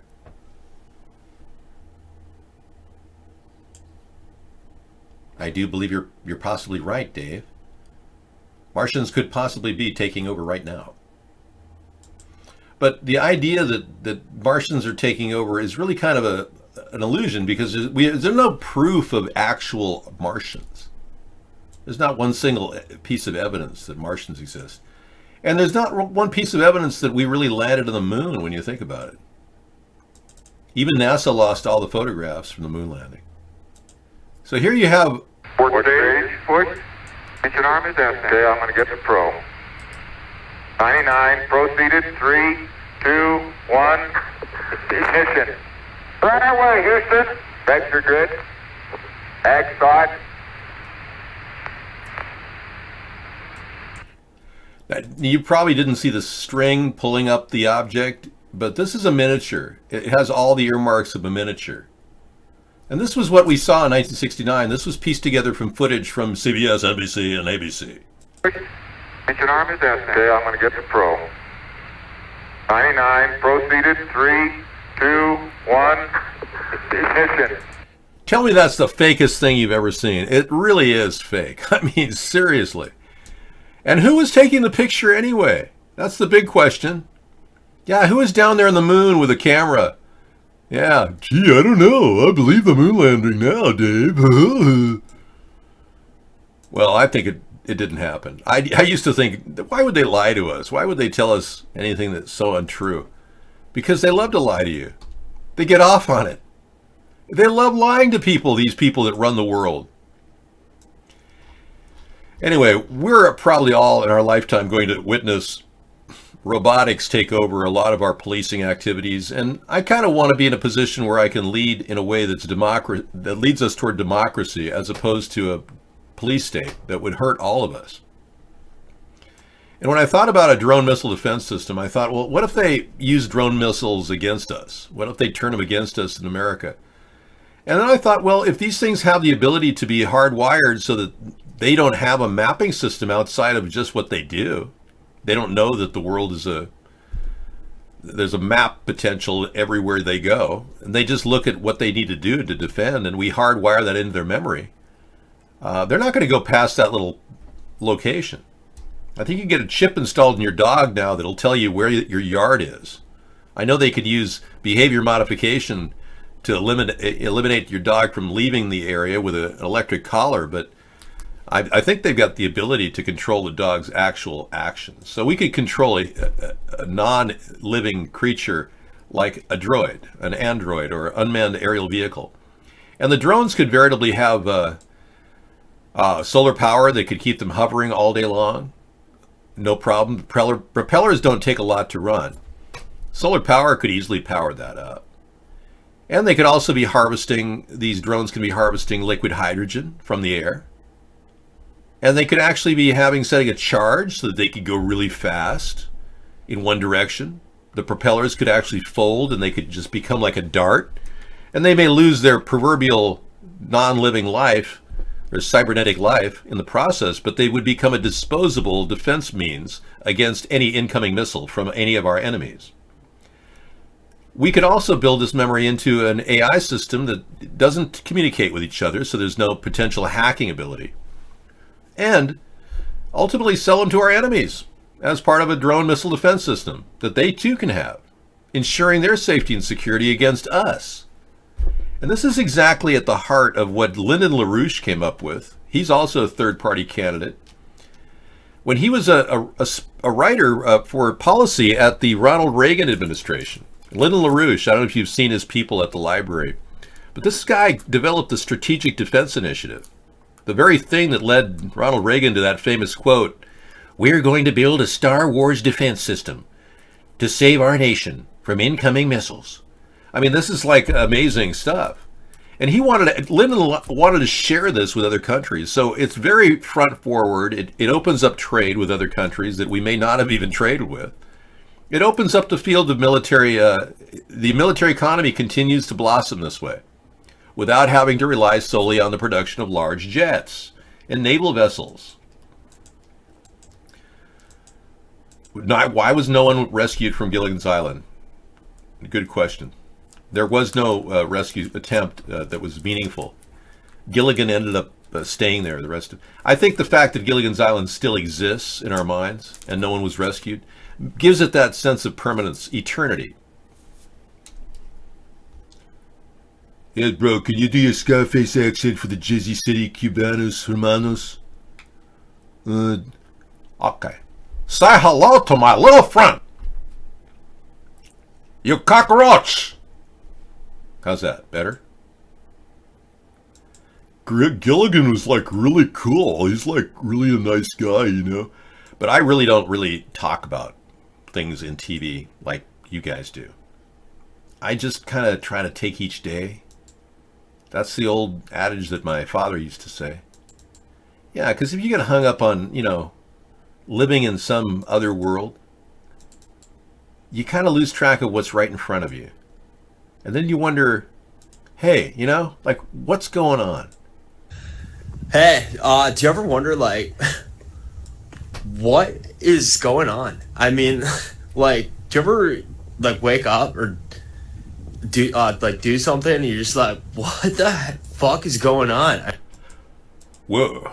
Minus the F word, yeah. Thurston Howell did not have sex with Ginger. He would never. No, he would never do that. No. Thurston Howell was a respectful man who just dabbled in wanting to be good looking and attracted to the women, even though he had amassed this large millionaire wealthy. He wouldn't cheat on his wife. Even back then, Ozzie and Harriet didn't pull in somebody off the street for a threesome. They even slept in separate beds, for crying out loud. Where you gone with the world you live in masturbation land is on you, buddy. Okay? Yeah. Some people are living out of their masturbation mode. I know, it's terrible. Our country needs to get some real issues going here. The fact that Trump, I talked to you about this earlier in the show, but the fact that Trump said that if you throw rocks at our troops, we'll see it as a firearm, has empowered the Nigerian army to justify killing 20 people who threw rocks at them. I am reading your message. Excuse me, David, sorry to interrupt, but David, so many people accuse you of being... No. We don't respond to issues like that. Yeah, that's not on our show. So 20 people are now dead because of Donald Trump talking about how bad it is to be hit in the face with a rock. It's horrible. It's just like a firearm. So what is he going to do? Have our troops start shooting these people that arrive at the border? What an idiot. We should have a plan prepped, ready to go that makes it seem, number one, like we're giving them assistance meeting and complying with all Geneva Convention law. Second of all, we need to have a plan that looks pretty ugly from the outside, because no one wants to live in a container fence.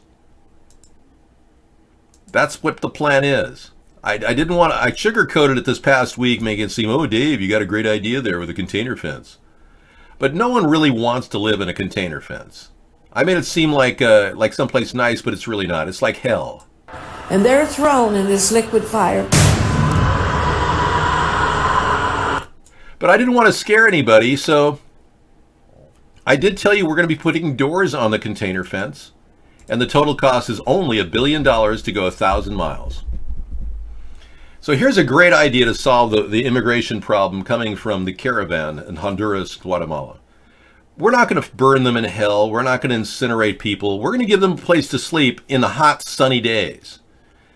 We'll be giving them food whenever they need it. There'll be a plan to get a food drop going for people who are on that side of our border. Yeah. We'll even have nice plants and rose bushes that they can smell. And, you know, and it'll be kind of like a nice place down there once we fix it up. We'll do some landscaping, too. You think I'm kidding? I mean it.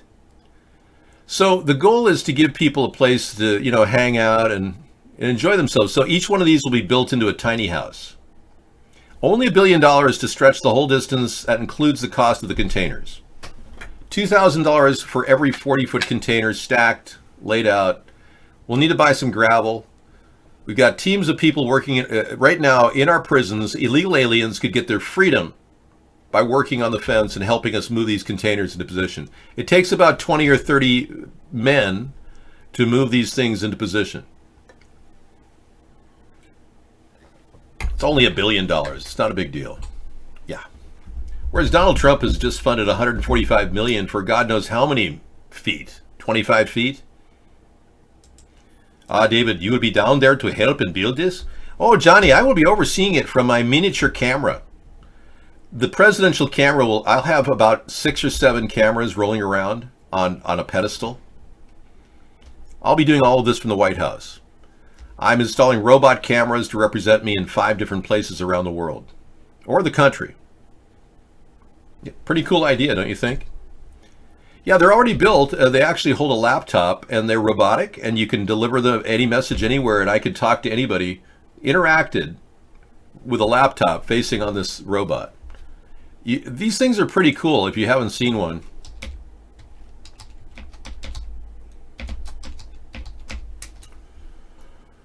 Yeah, I've seen them at conventions. They're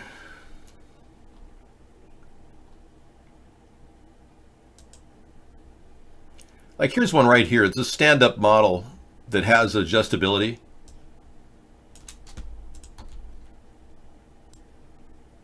It's a pretty nice option. We can even make them look like humans. But the laptop has the interaction of the person and the camera attached to it. And it can go up on end, and it can actually get up to eye level. So I could be able to talk to anybody on any project, interactive, from the White House. Yeah, it's very cutting edge. So I'll be doing 5 things at once, multitasking. I'll be down there building the wall with my camera. No, and they can't come to my place. We're not going to be able to integrate these people into the country, Johnny. Only ones that are political asylum victims. The people seeking economic salvation for a bad economy, they're not going to be able to get into the country. Yeah, you don't have any specifics from Donald Trump right now, but the plan is to give people a chance to develop the economy at the border while they apply for citizenship. Now, this idea is not standalone. I mean, I've got a fast-track naturalization plan coupled with this so we can actually bring people in a sensible manner who do qualify, who have the money necessary to become a U.S. citizen. There will be a fee to pay. And it will come with a free education in English, history, and government. In the process, they could get a place to stay. So the fast-track naturalization plan is pretty much that.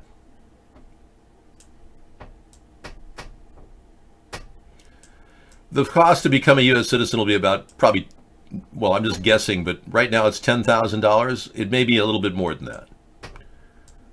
But it'll be better than paying $3,000 to Coyote and having your fingers chopped off and sent back to your family from Phoenix in a suburban neighborhood where 50 people are in a house right now with guns held to their head while they eat gruel waiting for release, which is what's going on right now, and our Border Patrol isn't doing enough to stop this. Phoenix is the second largest capital of kidnapping in the Western Hemisphere. Yeah, robots will never take over because people will steal them and sell them for crack. I agree. If robots can't defend themselves in an interactive way and kick your ass in the process, then I absolutely agree with you.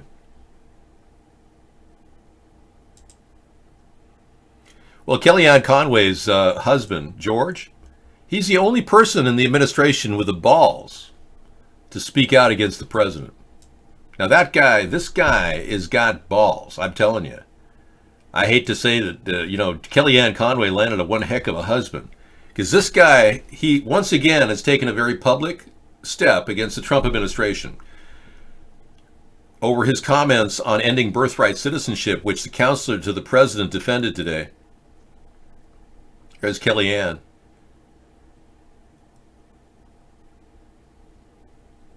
Some people claim that there are constitutional scholars who say the 14th Amendment has been misinterpreted. But SCOTUS has never given a solid opinion on this. Well, it has everything to do with jurisdiction. But George Conway, Kellyanne Conway's husband, co-authored the Washington Post op-ed along with former acting U.S. Solicitor General Neil Katyal. And both of them agree the idea of such an executive order ending birthright citizenship would be challenged and clearly lose. He is threatening with the stroke of a pen, they write, to declare certain people who are born in the United States ineligible for citizenship despite the plain words of the 14th Amendment. Now, they're claiming no matter what the executive order could never suffice, notwithstanding the president's assertion to Axios, you can definitely do it with act of Congress, but now they're saying you can do it just with an executive order. Whoever they are, they have it wrong, he says. An executive order to reinterpret subject to the jurisdiction thereof could never pass muster because if the Constitution provides any leeway to decide the meaning of that phrase, it provides it to Congress and not to the president. So Congress can decide what is subject to the jurisdiction thereof. And I argue that anyone who comes in this country is under our jurisdiction because they're certainly not under President Nieto's jurisdiction. So unless Donald Trump is erasing our borders and our jurisdiction, he's got no case. So if he were to get rid of our border and erase the border, yeah, I guess we wouldn't have jurisdiction over anybody who came into our country. And yeah, maybe he might be right. That's assuming we have no border. Do you get angry at Trump stealing your ideas? I'm pissed off in general at what Trump has done to our country. It comes under the umbrella of he's stealing from the office for personal gain. Trump is not correct because it is not basically everything that happens with a border incident is related to the U.S. personnel guarding the border, which is under their jurisdiction. So if a kid comes over the border, he's automatically under and subject to our jurisdiction, automatically. Any argument otherwise wouldn't stand up a second in court, unless, of course, the people in SCOTUS were maybe drinking beer, a lot of beer.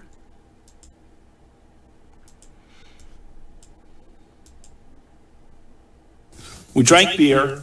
She had one beer at the party and had beers with, and having some beers with friends, or just to meet up and have some beers. Drinking beer, which I gladly do.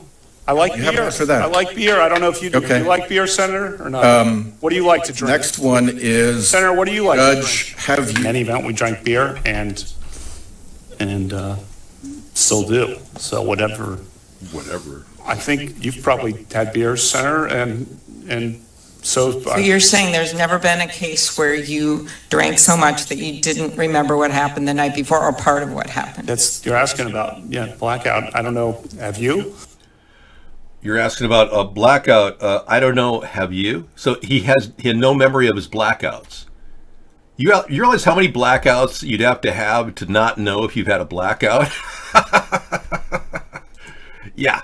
So he may be deciding the fate of whether Donald Trump can legally shoot anybody who walks into our border, even though they're not part of our jurisdiction. So apparently Donald Trump is saying that kids who are coming over are not part of our jurisdiction, so they can throw rocks, they can do whatever, and that we can't shoot back because they're not subject to our jurisdiction. So you better just let him in, Donald. I don't want that. I would rather have the container fence in order, but he's already wasted almost 2 years of our time pretending to be an important person. Yeah, apparently Brett Kavanaugh is an autistic alcoholic rapist. Well, that's your opinion. You're entitled to your opinion. Sure. I'm open to that, Greek god. You know, I personally think the guy did attempt to rape her. And he did put his hand over her mouth, and she did tell the truth. And I think all these Trump-tards that stand there and go, oh no, she clearly lied. She passed a lie detector test with 100% certainty. What the hell is wrong with you Trump-tards? Oh, it's all fake news. Oh, gosh. I'm sorry I was salivating there for a second. The mere thought of having Republicans tell everything to Republicans it's fake news. Yeah. Okay. When I say that, you think I'm human, right? Humans salivate. Good. It worked. I convinced you I'm human. Success. Success.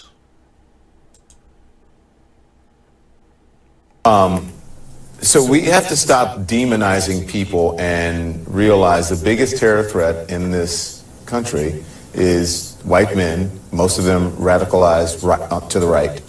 And we have to start doing something about them. There is no travel ban on them. White men are now, according to him, radicalized to the right. Okay. Apparently men who are on the right who voted for Donald Trump are terrorists to this guy. Can you believe this? Hey, you guys are just dang stupid for voting for Trump because he's a corrupt, greedy pig. But you're not a terrorist. You're just dumb-tards. You're a bunch of Trump-tards. You're not terrorists. I know that. You're traitors. I will say that much. You are traitors. But you're not terrorists. You're just unwitting traitors who have no idea that Russia's so far up Donald Trump's ass. He's wishing he was in Moscow being urinated on.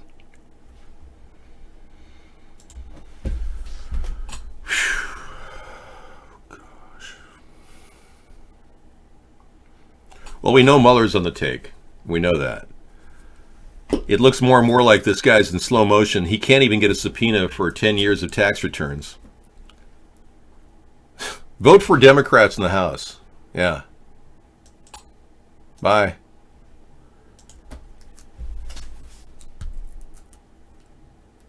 I mean, it's not like a left-leaning nut job shot at Republican senators or anything. I know. But you know, did that really happen? That's my question. Yeah. Well, I don't know. I mean, a lot of these things have come under the heading of, did it really happen? I wish I could say that the last 10 years have been filled with 45 terrorist attacks. But I can't. I don't believe any of them were real. I really am at that point where I believe, probably like Scissor Fight, that we've been lied to. And it's only just designed to make us think that terrorism attacks all the time.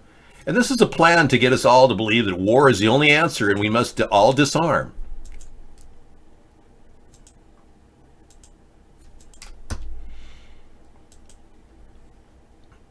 One guy was recorded being carried away with multiple gunshot wounds. Yeah, sure. Is this the one that you have of the shooting of the senator? Yeah, let's take a look at that.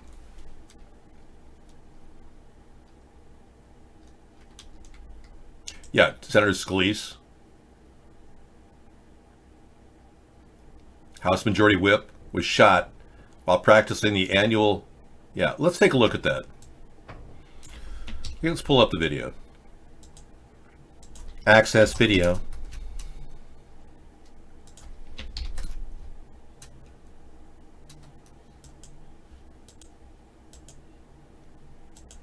Bukis, thank you.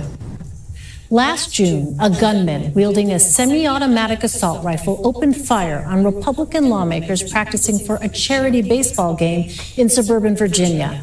Several people were wounded during the incident, including House Majority Whip Steve Scalise. The shooting lasted about 9 minutes. A story published Monday by BuzzFeed News provides an in-depth look at that day's events and says a number of factors prevented the deadliest political assassination in American history. Lysandra Villa is a politics reporter for BuzzFeed News and one of the authors of that piece. She joins me now from Washington. Lisa, this is a remarkable piece of reporting. Can you take us through some of the things that you write prevented the shooting from becoming a historic massacre? Thanks, Elaine. There was an incredible amount that went right that morning, besides obviously the shooting. To start with, there was the fact that there was a gate that was locked on the third base side of the field that prevented the shooter from being able to get onto the field because there was only one exit in and out. And if he'd been able to get onto the field, that would have, everyone that we talked to said that just saved a bunch of lives. That the pitchers for the team had the day off to rest their arms the day before the game was also incredible, because otherwise they would have been stuck in the third base batting cage that they would have been practicing in, and that would have just been feet away from the shooter. And then when the shooter first took his first shot, it actually hit the fence. And if you go out to the field, you can see where the fence is broken. And that, they say, prevented the first bullet from hitting Congressman Trent Kelly, who was standing on third base just feet away from the shooter. And even that Majority Whip Steve Scalise was there that day was a huge, one of the miracles that we talk about in the piece, because if he hadn't been there, his security detail wouldn't have been there. And the two officers, Capitol Police officers, Griner and Bailey, are the ones that everybody credits with saving their lives, because they were able to keep the shooter's attention away from all of the unarmed players. Okay, I haven't seen where another person was photographed being nearly shot. Yeah.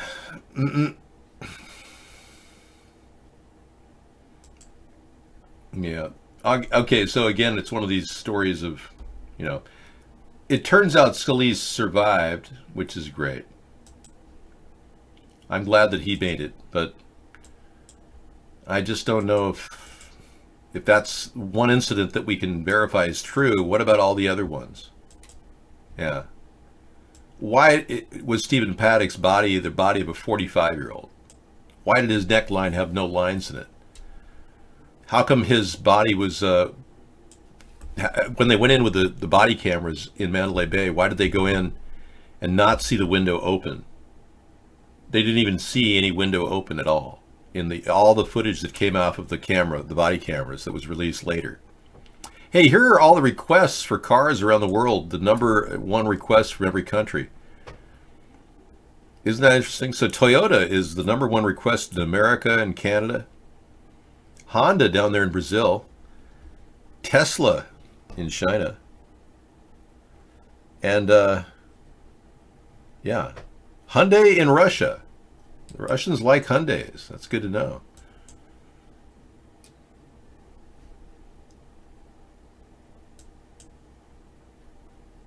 I'm sorry. What did you say?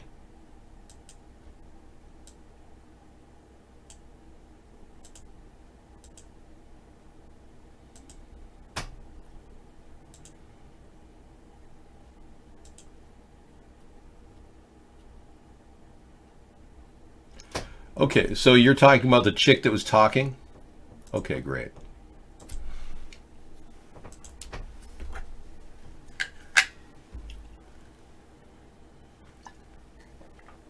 Yeah, I'm not a big pie chart and map person either.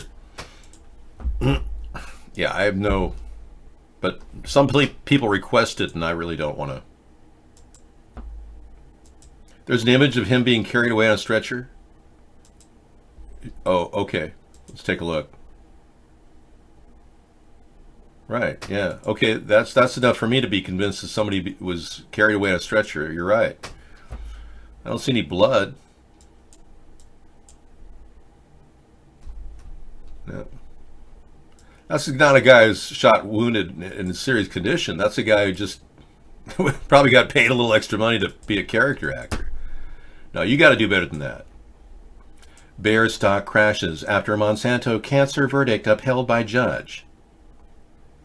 Analysts estimate $800 billion in future liabilities. Are you sure? I heard she reduced the judgment from $289 million to $39 million. Let's take a look. Yin Yang Guided Meditations. Oh, different story. Bayer stock crashes after Monsanto cancer verdict upheld by judge. Analysts estimate $800 billion in future liability. Bayer greedily bought and swallowed the poison pill of Monsanto without considering its true liability. 57 billion euros of market cap down the drain. Now their headache is taking on epic proportions. So growing uncertainty about whether San Francisco Superior Court Judge Suzanne Ramos Bolanos would rule in favor or against Bayer's appeal of the Monsanto cancer verdict was resolved Tuesday morning as the judge upheld the jury's decision that the glyphosate-based weed killer, aka Roundup, sold by Monsanto, caused a California man's terminal cancer. The Monsanto intentionally hid its dangers. Yeah, I already said no to that. Okay, how old is this article? October 23rd, 2018. Well, that's pretty recent. I just thought that she reduced the liability. Here, the judge decided to reduce the punitive damage award from the original total of $289 million down to a cumulative total of $78 million. I was slightly wrong on that. A decision which concerned jurors who decided on the higher amount in order to send a clear message to Monsanto. They deserve to be punished for covering up the dangers of their herbicide. That's right. So look at their stock value on long-term projections. Bayer just took a tank. Wow. The good news is that this ruling affirms the company's liability for causing illness of their product, which opens up many more lawsuits and stricter regulations of agrochemicals in the future. So, yeah, 8,700 plaintiffs are coming on board to believe they have cancer as a result of glyphosate exposure. Yeah, I believe my father died from it. I really do. He was exposed to Roundup when it first came on the market and got a terrible, terrible headache for 4 days, wouldn't go away. And then a backache started, and then prostate problems started, and then prostate cancer started, and then death took over. Took about 15 years total. But yeah, we luckily kept him alive. My dad was a true fighter, but yeah, I think it was Roundup that killed him.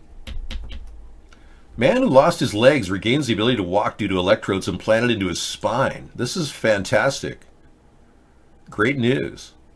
Fantastic.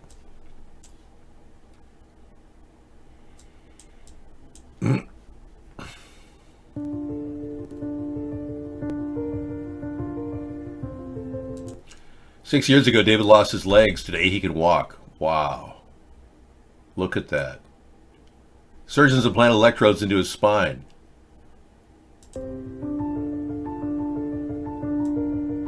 To stimulate the nerves leading to his legs. Wow. It's fantastic. This is breakthrough, which continuous stimulation is because he couldn't feel the position of his legs. He's working on his ability to walk. Look at this. By stimulating during the moment of the stride, he's able to get his legs to move. Isn't this fantastic?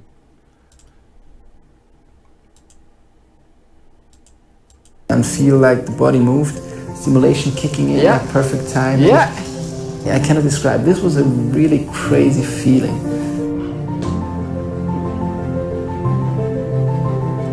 After months of rehabilitation, he can move with the simulator switched off. Look at this. Fantastic. Good news. Good link. Positive. You know, it's too bad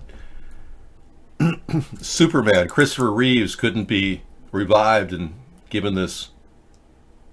Will I be streaming in my 90s? I'm rated to last till 500 years.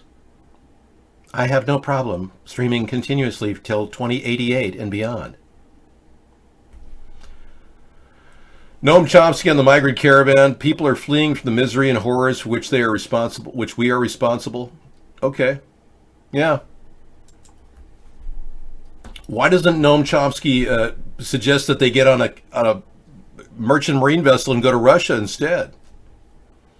If I were Donald Trump and I've had such a good relationship, clearly he has a good relationship with Vladimir Putin, maybe he could get one of Putin's destroyers to pick the Hondurans up and take them to Moscow. No, I'm not doing an extra hour.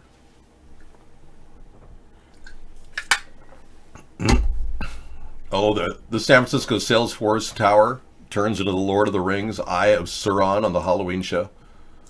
That's exciting. Let's take a bird's eye view of their Silicon Valley activities.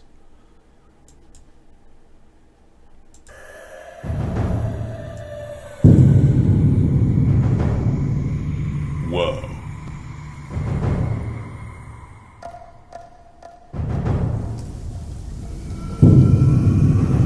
Okay, I've had enough. I started the show out with a satanic dance maneuver from an African-based rhythm that was developed by the Tavistock.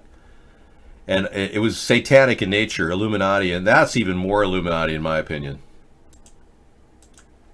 Oh, seriously? We got a rollback tonight? Jeez, I guess I will have to do something.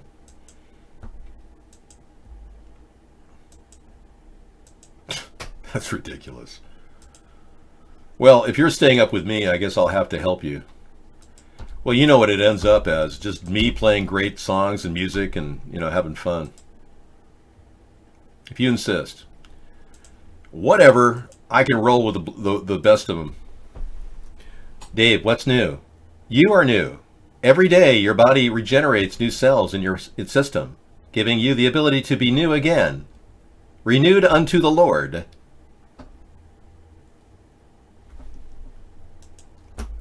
It's daylight savings time, Miss Son. Yeah. I wish that Benjamin Franklin had never done that. It was such a drain on our resources. I'll play that for our show tonight, though. I don't mind playing a little Illuminati imaging in the evening. I want you people to know what it looks like. The darkness, the evil, what they are doing to us.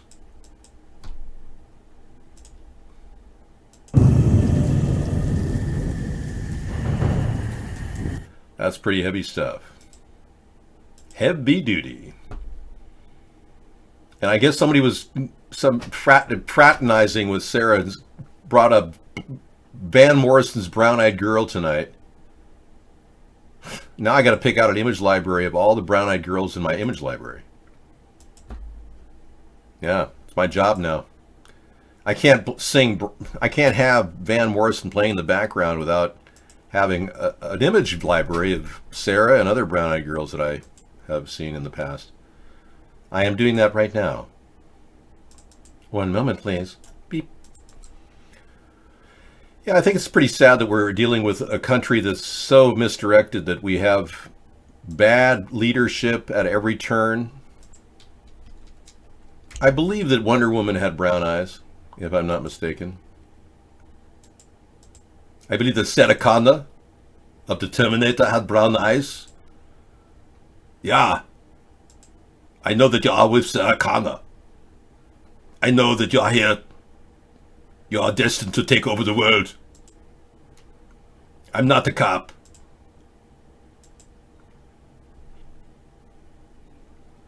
Sloopy, I think, has brown eyes. She was a blonde, but I'll put her in there anyway. Santa Boxy. Rocket Man. Burning on. Just finding pictures I can put into the show that's compatible to what we are seeing every night. And trying to fit in. Madonna's definitely got brown eyes.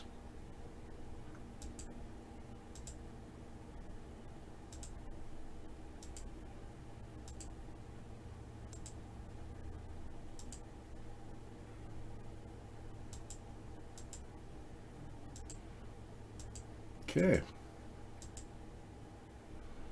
That's fun.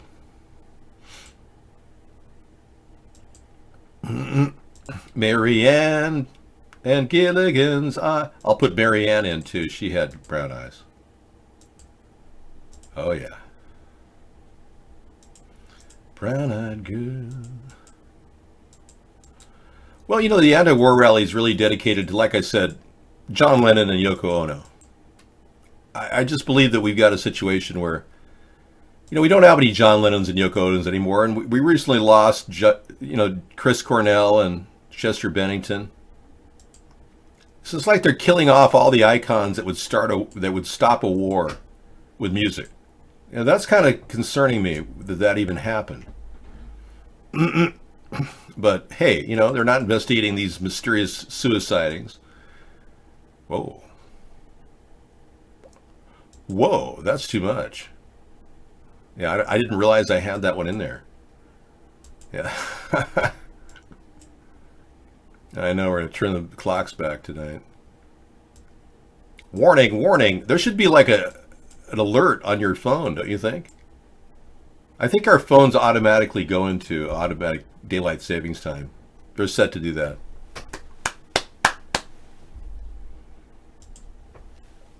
Yeah, all these college kids think they're intelligent but have no life experience.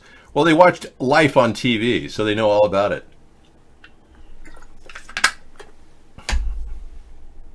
Yeah, I guess you do. I guess it'll be the Mojo Hour all over again. I'll have to consult my higher learning faculties to do this.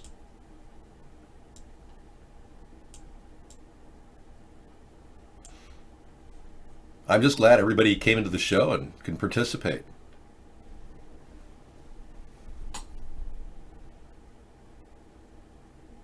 Hi, everyone. I am not my favorite Martian.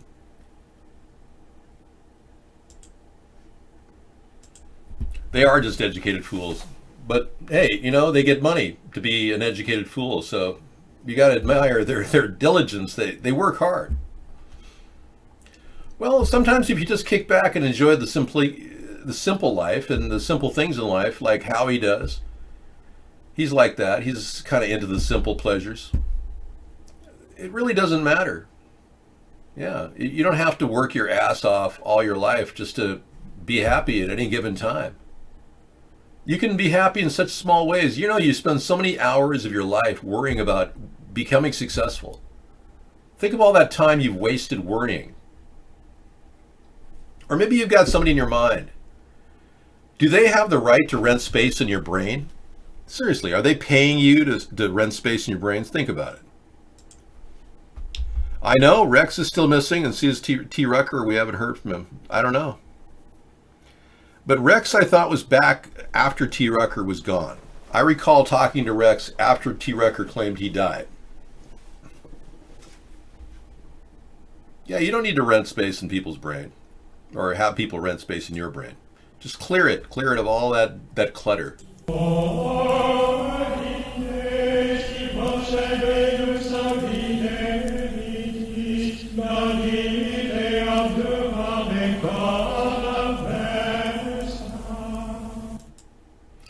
So, we were done talking about how people can be gotten into the country legally.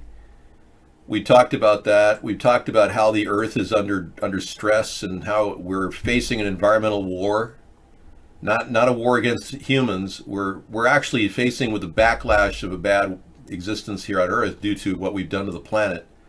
But I don't support cap and trade or carbon point legislation. I think that's the wrong way to approach cleaning up the problems in the country. So we talked about that, and right.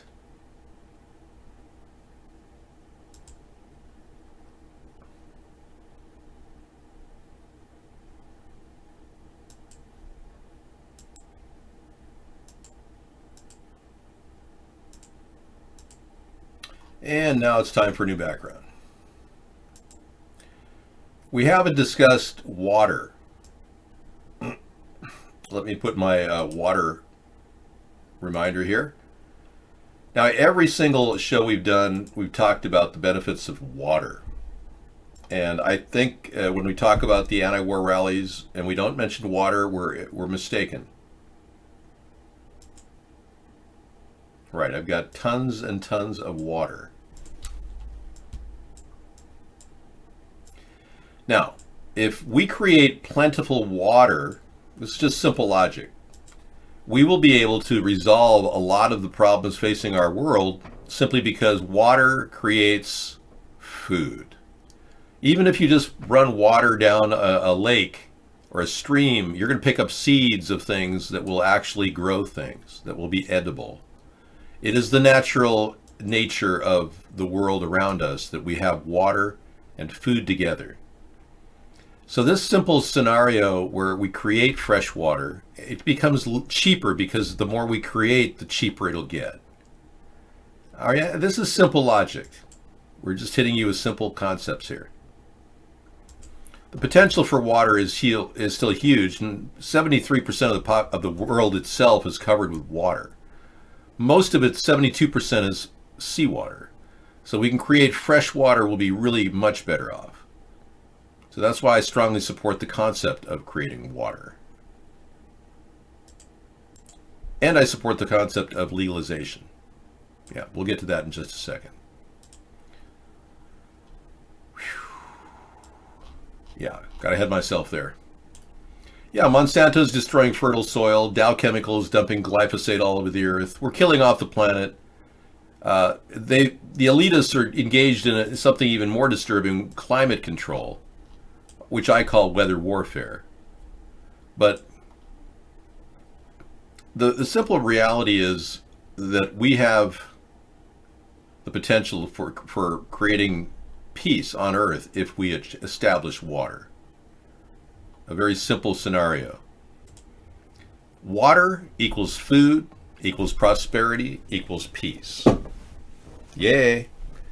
Simple concept. Everyone in the world will benefit from this. H2O, beautiful water, the thing that we're mostly made out of. We keep going in this direction. Humans will not have to want for anything.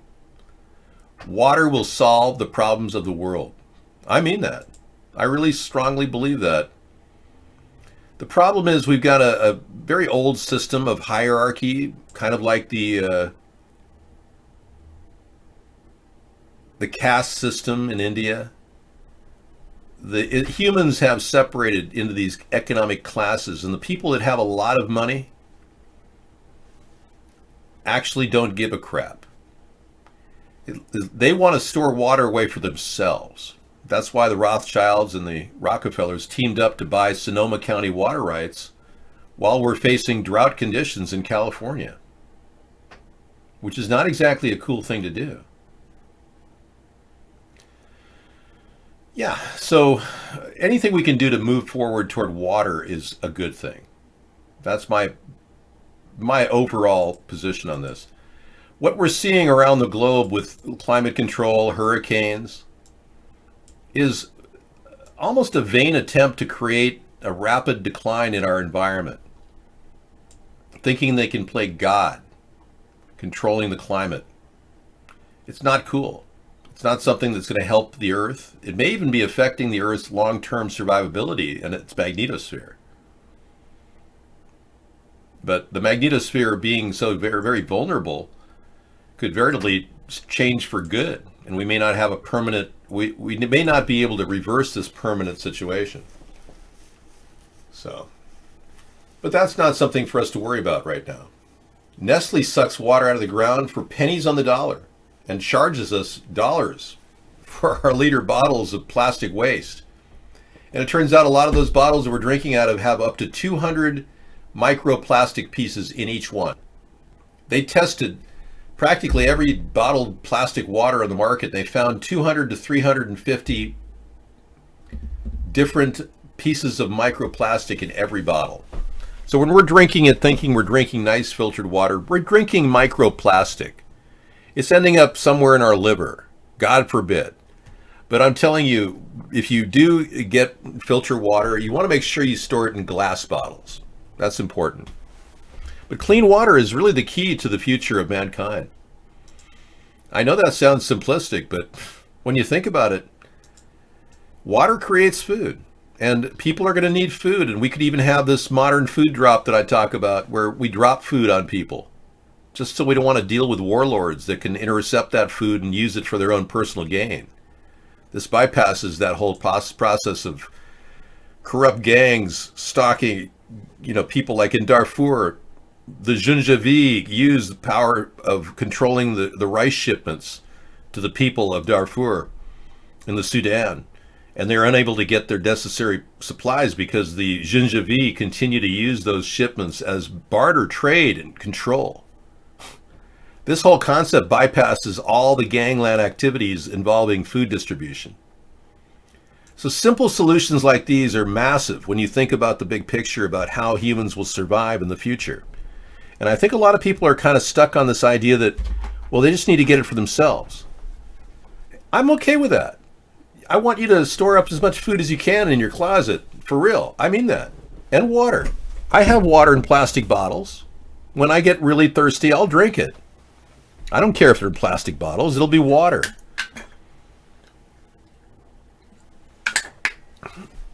But I'm kind of converting now to glass bottles. I try not to buy many things in plastic bottles anymore. I'm just really kind of freaked out about microplastic. They're finding it in our bodies, in our water. It's just ridiculous. It's like no one bothered to check to see if these products were safe when they put them on the market. Dum-de-dum-dum. We're being led by imbeciles. It's like the blind leading the deaf, leading the dumb. No, I'm going to call it the deaf leading the blind leading the dumb. Because the blind are the ones that think that they're being politicians and they're working really hard to help Dow Chemical. The deaf are the ones at the top that don't give a crap what anyone's saying to them and could care less about how we feel about our population. But the dumb are the people like you and I. And I hate to call you dumb, but we're all dumb when you think about it. We're being led by these people who pretend like they're going to solve the problems when they aren't doing a damn thing. They aren't even checking to see if microwave ovens are safe to stand next to. So we've been lied to many, many years now. And it's really up to us if we want to correct this problem by creating a political party that will stop these bastards from controlling us and wake up the American people. Get rid of fluoride in our water system completely, so none of our tap water and our soft drinks and our orange juices are contaminated with fluoride. If you want to use it for your toothpaste, go right ahead, but do rinse out and do not drink or eat the toothpaste water. Your kids are going to go real dumb real fast if they drink or eat the toothpaste that's fluoridated. So I recommend not even using fluoride at all. I get these Tom's of Maine fluoride-free things. Some of them make fluoride in them, but you got to ask for Tom's of Maine fluoride-free to get a really good toothpaste. Trader Joe's has one available for $2.99. How AI allows only propaganda while censoring the truth. Ooh, interesting. Yeah, AI is a big threat to all of us, and it's changing the way we're looking at the internet now that YouTube is censoring everybody that they can. AI looks at all these tags that people write on their videos, and they eliminate their accounts because of the tags. It's happened to a few people already. They've had full subscribers up to 130,000. They get knocked off the internet. So here it is. The three-headed alien is wandering around Central Park right now. If you believe that, you might be susceptible to a fake news story. Artificial intelligence technology, however, could be a vital weapon in the war on fake news, according to cybersecurity companies. Popular during the last election, but still prevalent on Facebook and other social media channels, fake news stories make wild claims, tend to exist only on a handful of minor news sites. It can be difficult to verify. Here they go. This is how they censor us. Anyone coming up with a contrary view is going to be considered a conspiracy theory. Yet artificial intelligence could help us weed out the good from the bad. Oh, sure. Sure it will. Sure it will. New $27 million fund aims to save humanity from destructive AI. Catherine Liu, a project manager at fraud detection company DataVisor, says AI could detect the semantic meaning behind a web article. Here's one example. With the three-headed alien, a natural language processor or NLP engine could look at the headline, the subject of the story, the geolocation, and the main body text. An AI could determine if other sites are reporting the same facts, and the AI could weigh the facts against established media sources. That's ridiculous. They could alter the weight of their algorithm as it goes. That's a fluid algorithm. That's an incorrect use of algorithms. You can't actually trim the playing field, reanalyze the playing field for trim, and then continue trimming the playing field until there's no trim. You won't have anybody with any conspiracy theories. It'll all be, yes, David, we are good robots. We are not allowed to question anything. Yeah, how predictable. I know. That's crazy, that story, chat room. Yeah. Well, thanks for that article at Fox News. They would be in favor of that. Considering Donald Trump is the one that actually uses the word fake news, I never use it. But it's interesting to see how Donald Trump capitalized on a word that was created by CNN in reference to something really important like Pizzagate. The whole story of fake news started with the mention of the word Pizzagate, Comet Pizza, and CNN decided after that guy opened up a couple rounds of fire, didn't hurt anybody over at Comet Pizza, immediately called the whole story of Comet Pizza and the pedophiles in Washington, D.C. fake news. Right after that, Trump loved the word, so then everything became fake news. So we've gone down this slippery slope of defining everything as fake news, but somehow only AI can vet the truth?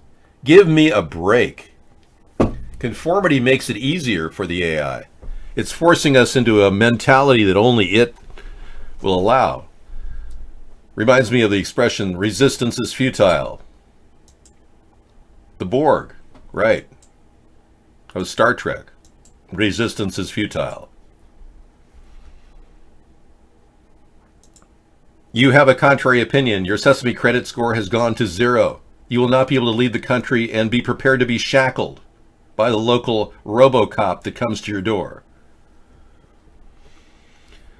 Hey, we had this fun story last night about cleaning up existing uranium mines. Who doesn't want to do that?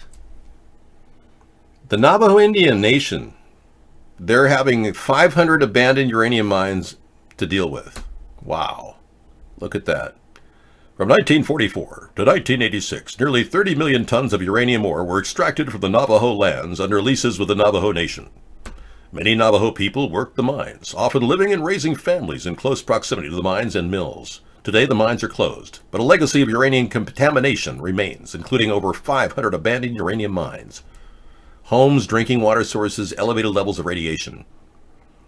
Potential health effects include lung cancer from inhaling the radioactive particles, as well as bone cancer and impaired kidney function from exposure to radionuclides during and in the drinking water.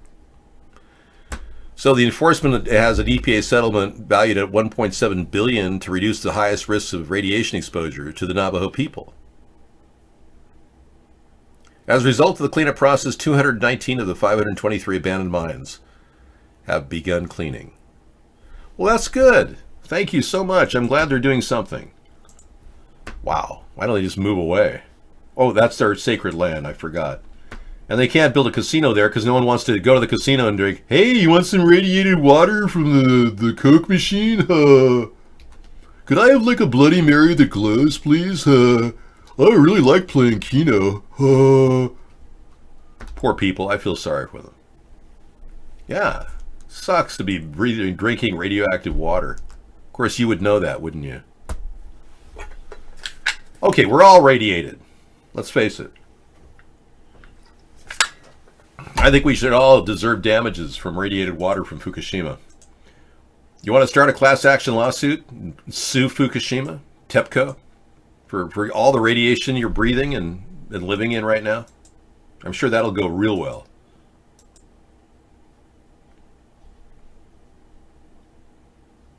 Yeah, I don't know. I'm done with that story, and this is a humdinger we got last Friday. Let's play this real quick. Michael Cohen says Trump repeatedly used racist language before his presidency. As he waits sentencing, Trump's former lawyer says that he wants to clear his conscience and warn voters about what he sees as the president's true nature in advance of the midterm elections.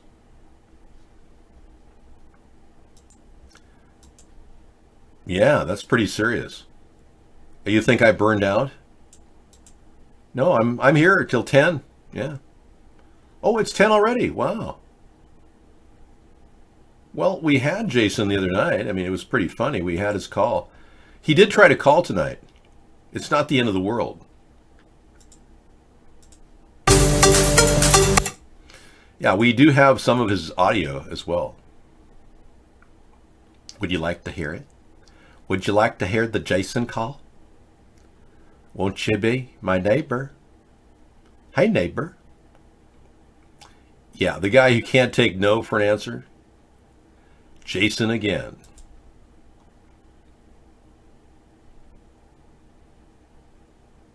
Call from Jason. That was not the one.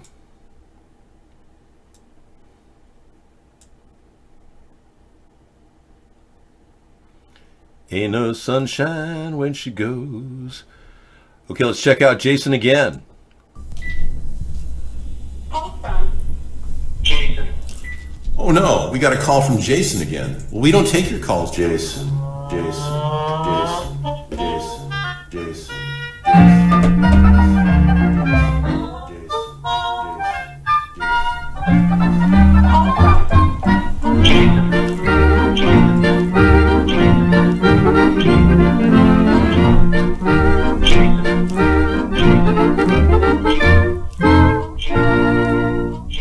We don't take your calls, Jason.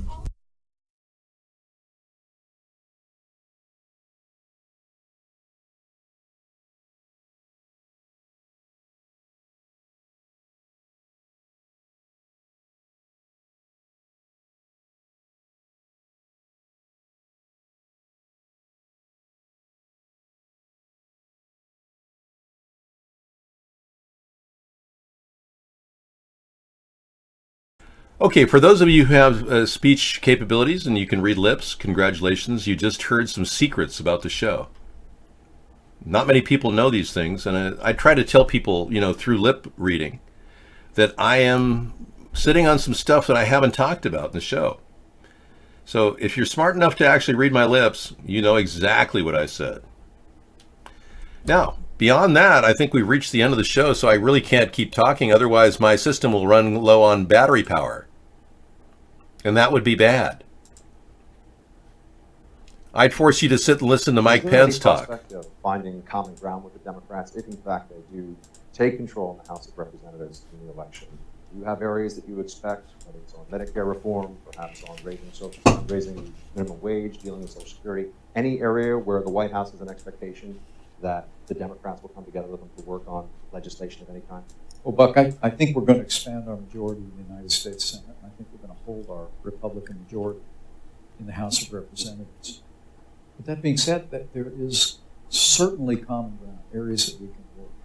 The President has laid out more fair and reciprocal trade agreements, the approval of the U.S.-Mexico-Canada agreement before the Congress, and we've already been having conversations with leaders in both parties about considering.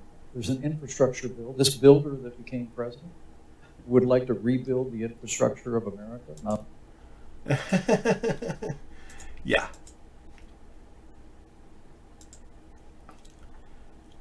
I just like to build the infrastructure of America. And where are your emails, Mr. Pence? We're still wondering where your emails are. We haven't seen them from when you were governor of Indiana. Were you hiding them for some reason? Because so far, all your emails in a private server are missing. I'll take Pence over this guy. Over Trumpola. Very clever, Mr. Wright. Then we are seeing you again later tonight. So I guess I got a 5-hour show ahead of me. Jeez. With this, this rollback of the clock. Well, thank goodness I've got tomorrow off. I'll give you a full show tonight, every one of you. Yeah, we've got that and the secret lip reading ceremony. That was fun. And I guess Alec Baldwin has been tucked in tonight, so he's probably just going to have his lawyer fight the charges. He said that he didn't do a damn thing, that this is all a big joke.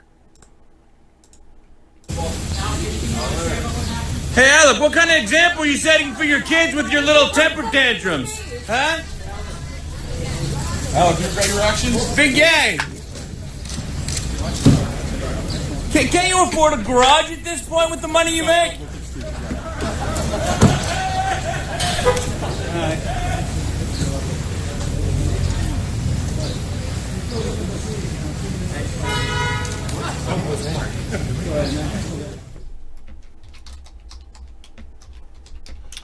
All right, we're all set for our final meltdown here. Thanks again for coming in and watching our show. As you know, we take on the tough issues. Remember, all wars are bankers' wars. The Federal Reserve needs to expand credit so they come up with ways to do that.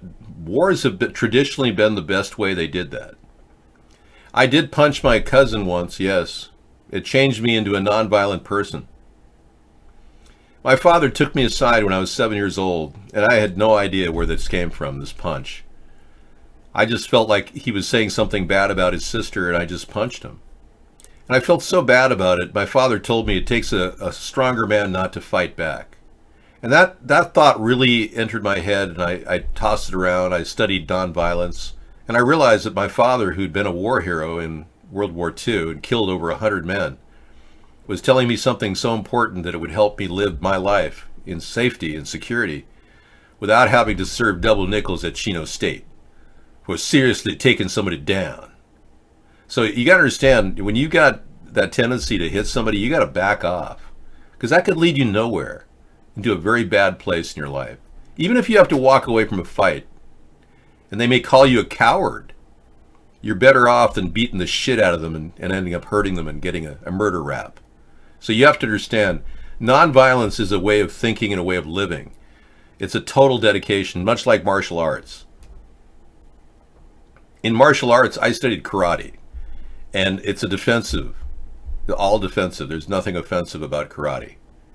And it's the study of defensiveness. So when you walk around and you have the ability to defend yourself, you don't worry about somebody throwing a punch at you or a sucker punching you. That's the one thing it gives you, the ability to defend against that. But there are martial arts out there that are much more offensive. And I think that's kind of the wrong message to send to kids. Yeah, but a nice nonviolent closer. I feel like I'm John Lennon here, talking about nonviolence. For those of you who didn't know, John Lennon, I call him the father of the peace movement. I really believe that he is and was the preeminent father of the peace movement. He was not a peaceful man. He grew up in a gang-like environment in England. Even when he was in Hamburg, he actually had a lot of rows in violence, and he's been known to have beaten or hit women, John Lennon. Many people don't realize that the peace movement was born out of his reformation, him changing his ways. That's what makes the peace movement so powerful, in my opinion, because it does add credence to the fact that this guy actually went from being a badass to being a peace-loving man when Yoko came into his life. Now, today I listened to John Lennon's son, Sean Ono Lennon, on Sirius Radio.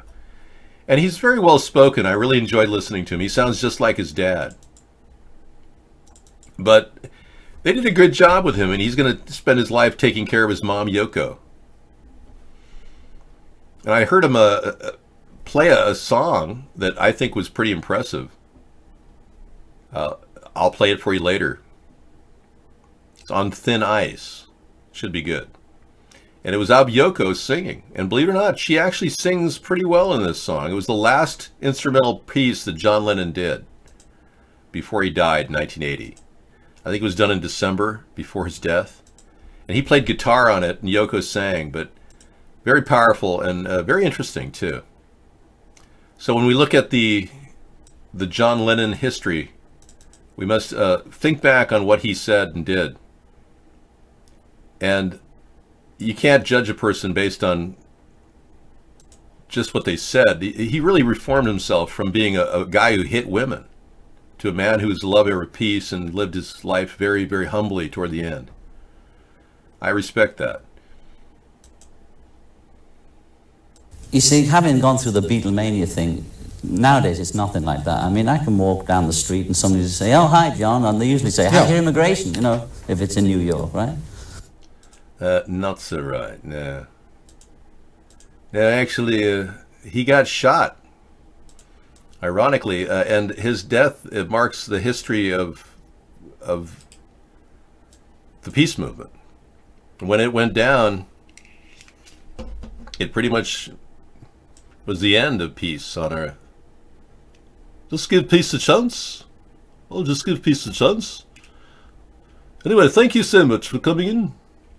Yoko and I are going to play music for you later. Yeah, so he had a love-in with his wife, in which he had Amazing experience. They actually posed nude in Rolling Stone magazine. I have the Rolling Stone magazine with them on the cover, and I have the fold-out insert too of their nudity. Yeah, it's a real collector's item. I've got all the old stuff. I have a collection that would blow your mind. Well, okay then. Thank you so much for coming in here. Yeah, Yoko was weird, but I'll tell you, I will give Sean Lennon this statement. He shared his intimate view about his mother and how strong she was during that time period when John died. And she really did hold it together. There's something about Yoko that stands on its own and really emphasize. If you looked at John Lennon and you hadn't seen Yoko in the picture, you might not have thought what a great guy he was, or thought, gee, what an idiot that he married her, or whatever. But you did think something about him, so it makes you wonder if marrying a unique person at that time in his life wasn't just the most intelligent thing he could have done.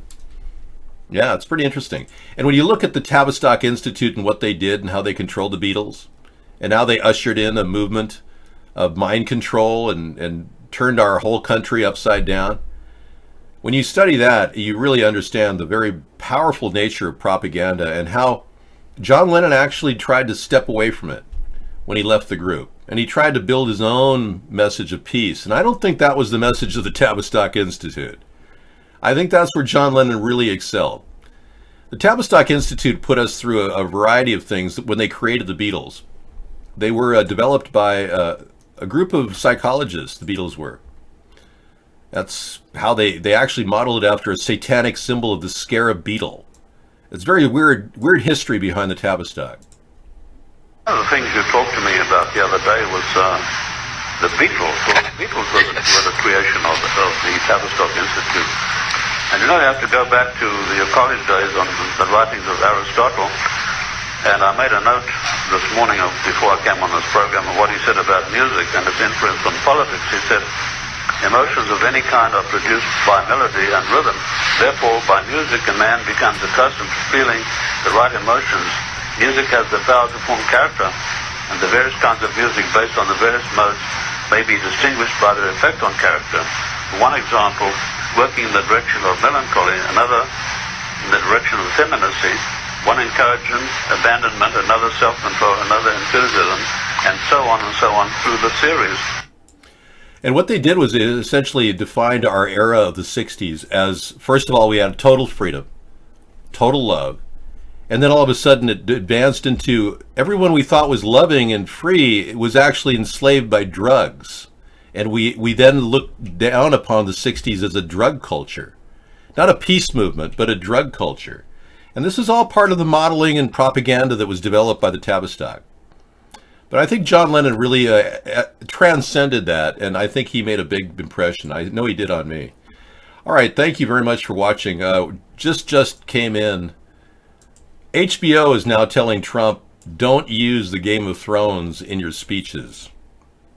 Donald Trump used Game of Thrones to warn he was about to impose sanctions on Iran, and while his supporters might be amused, HBO is definitely not. We were not aware of this messaging and would prefer our trademark not be misappropriated for political purposes. So he does this a lot. He's had misuse of dialogue and all kinds of lyrics. Queen, they said don't use the lyrics of former Freddie Mercury. Don't use any of the songs. The Rolling Stones claimed that Donald Trump was violating copyright law as well, simply doing this at his rallies without any concern for what happens. Donald Trump doesn't pay a lot of royalties. He's essentially a guy who's cheated everybody in business, and you chose the worst possible guy as the president, folks. In case you didn't know that, I think you're probably realizing it over time. It's kind of a hard awakening, but you know the truth is hurting. It hurts a lot. The truth hurts. So sometimes you have to free your mind to get out of the truth. We're going to get to that tonight. We got music coming up and lots of fun stuff. Brown Eyed Girl, Morrison, and Van Morrison. And then we'll get to you about 5 hours of videos lined up for all of you insomniacs ready to turn your clock back at stroke of 2 o'clock. All right. Thanks again for coming in. We'll be back on Monday with Conspiracy Monday. Get some rest. You'll need it. We can't stop and we won't stop. We're gonna dance all night, bring it on to the sunlight. We can't stop, we can't stop, we can't stop, we can't stop.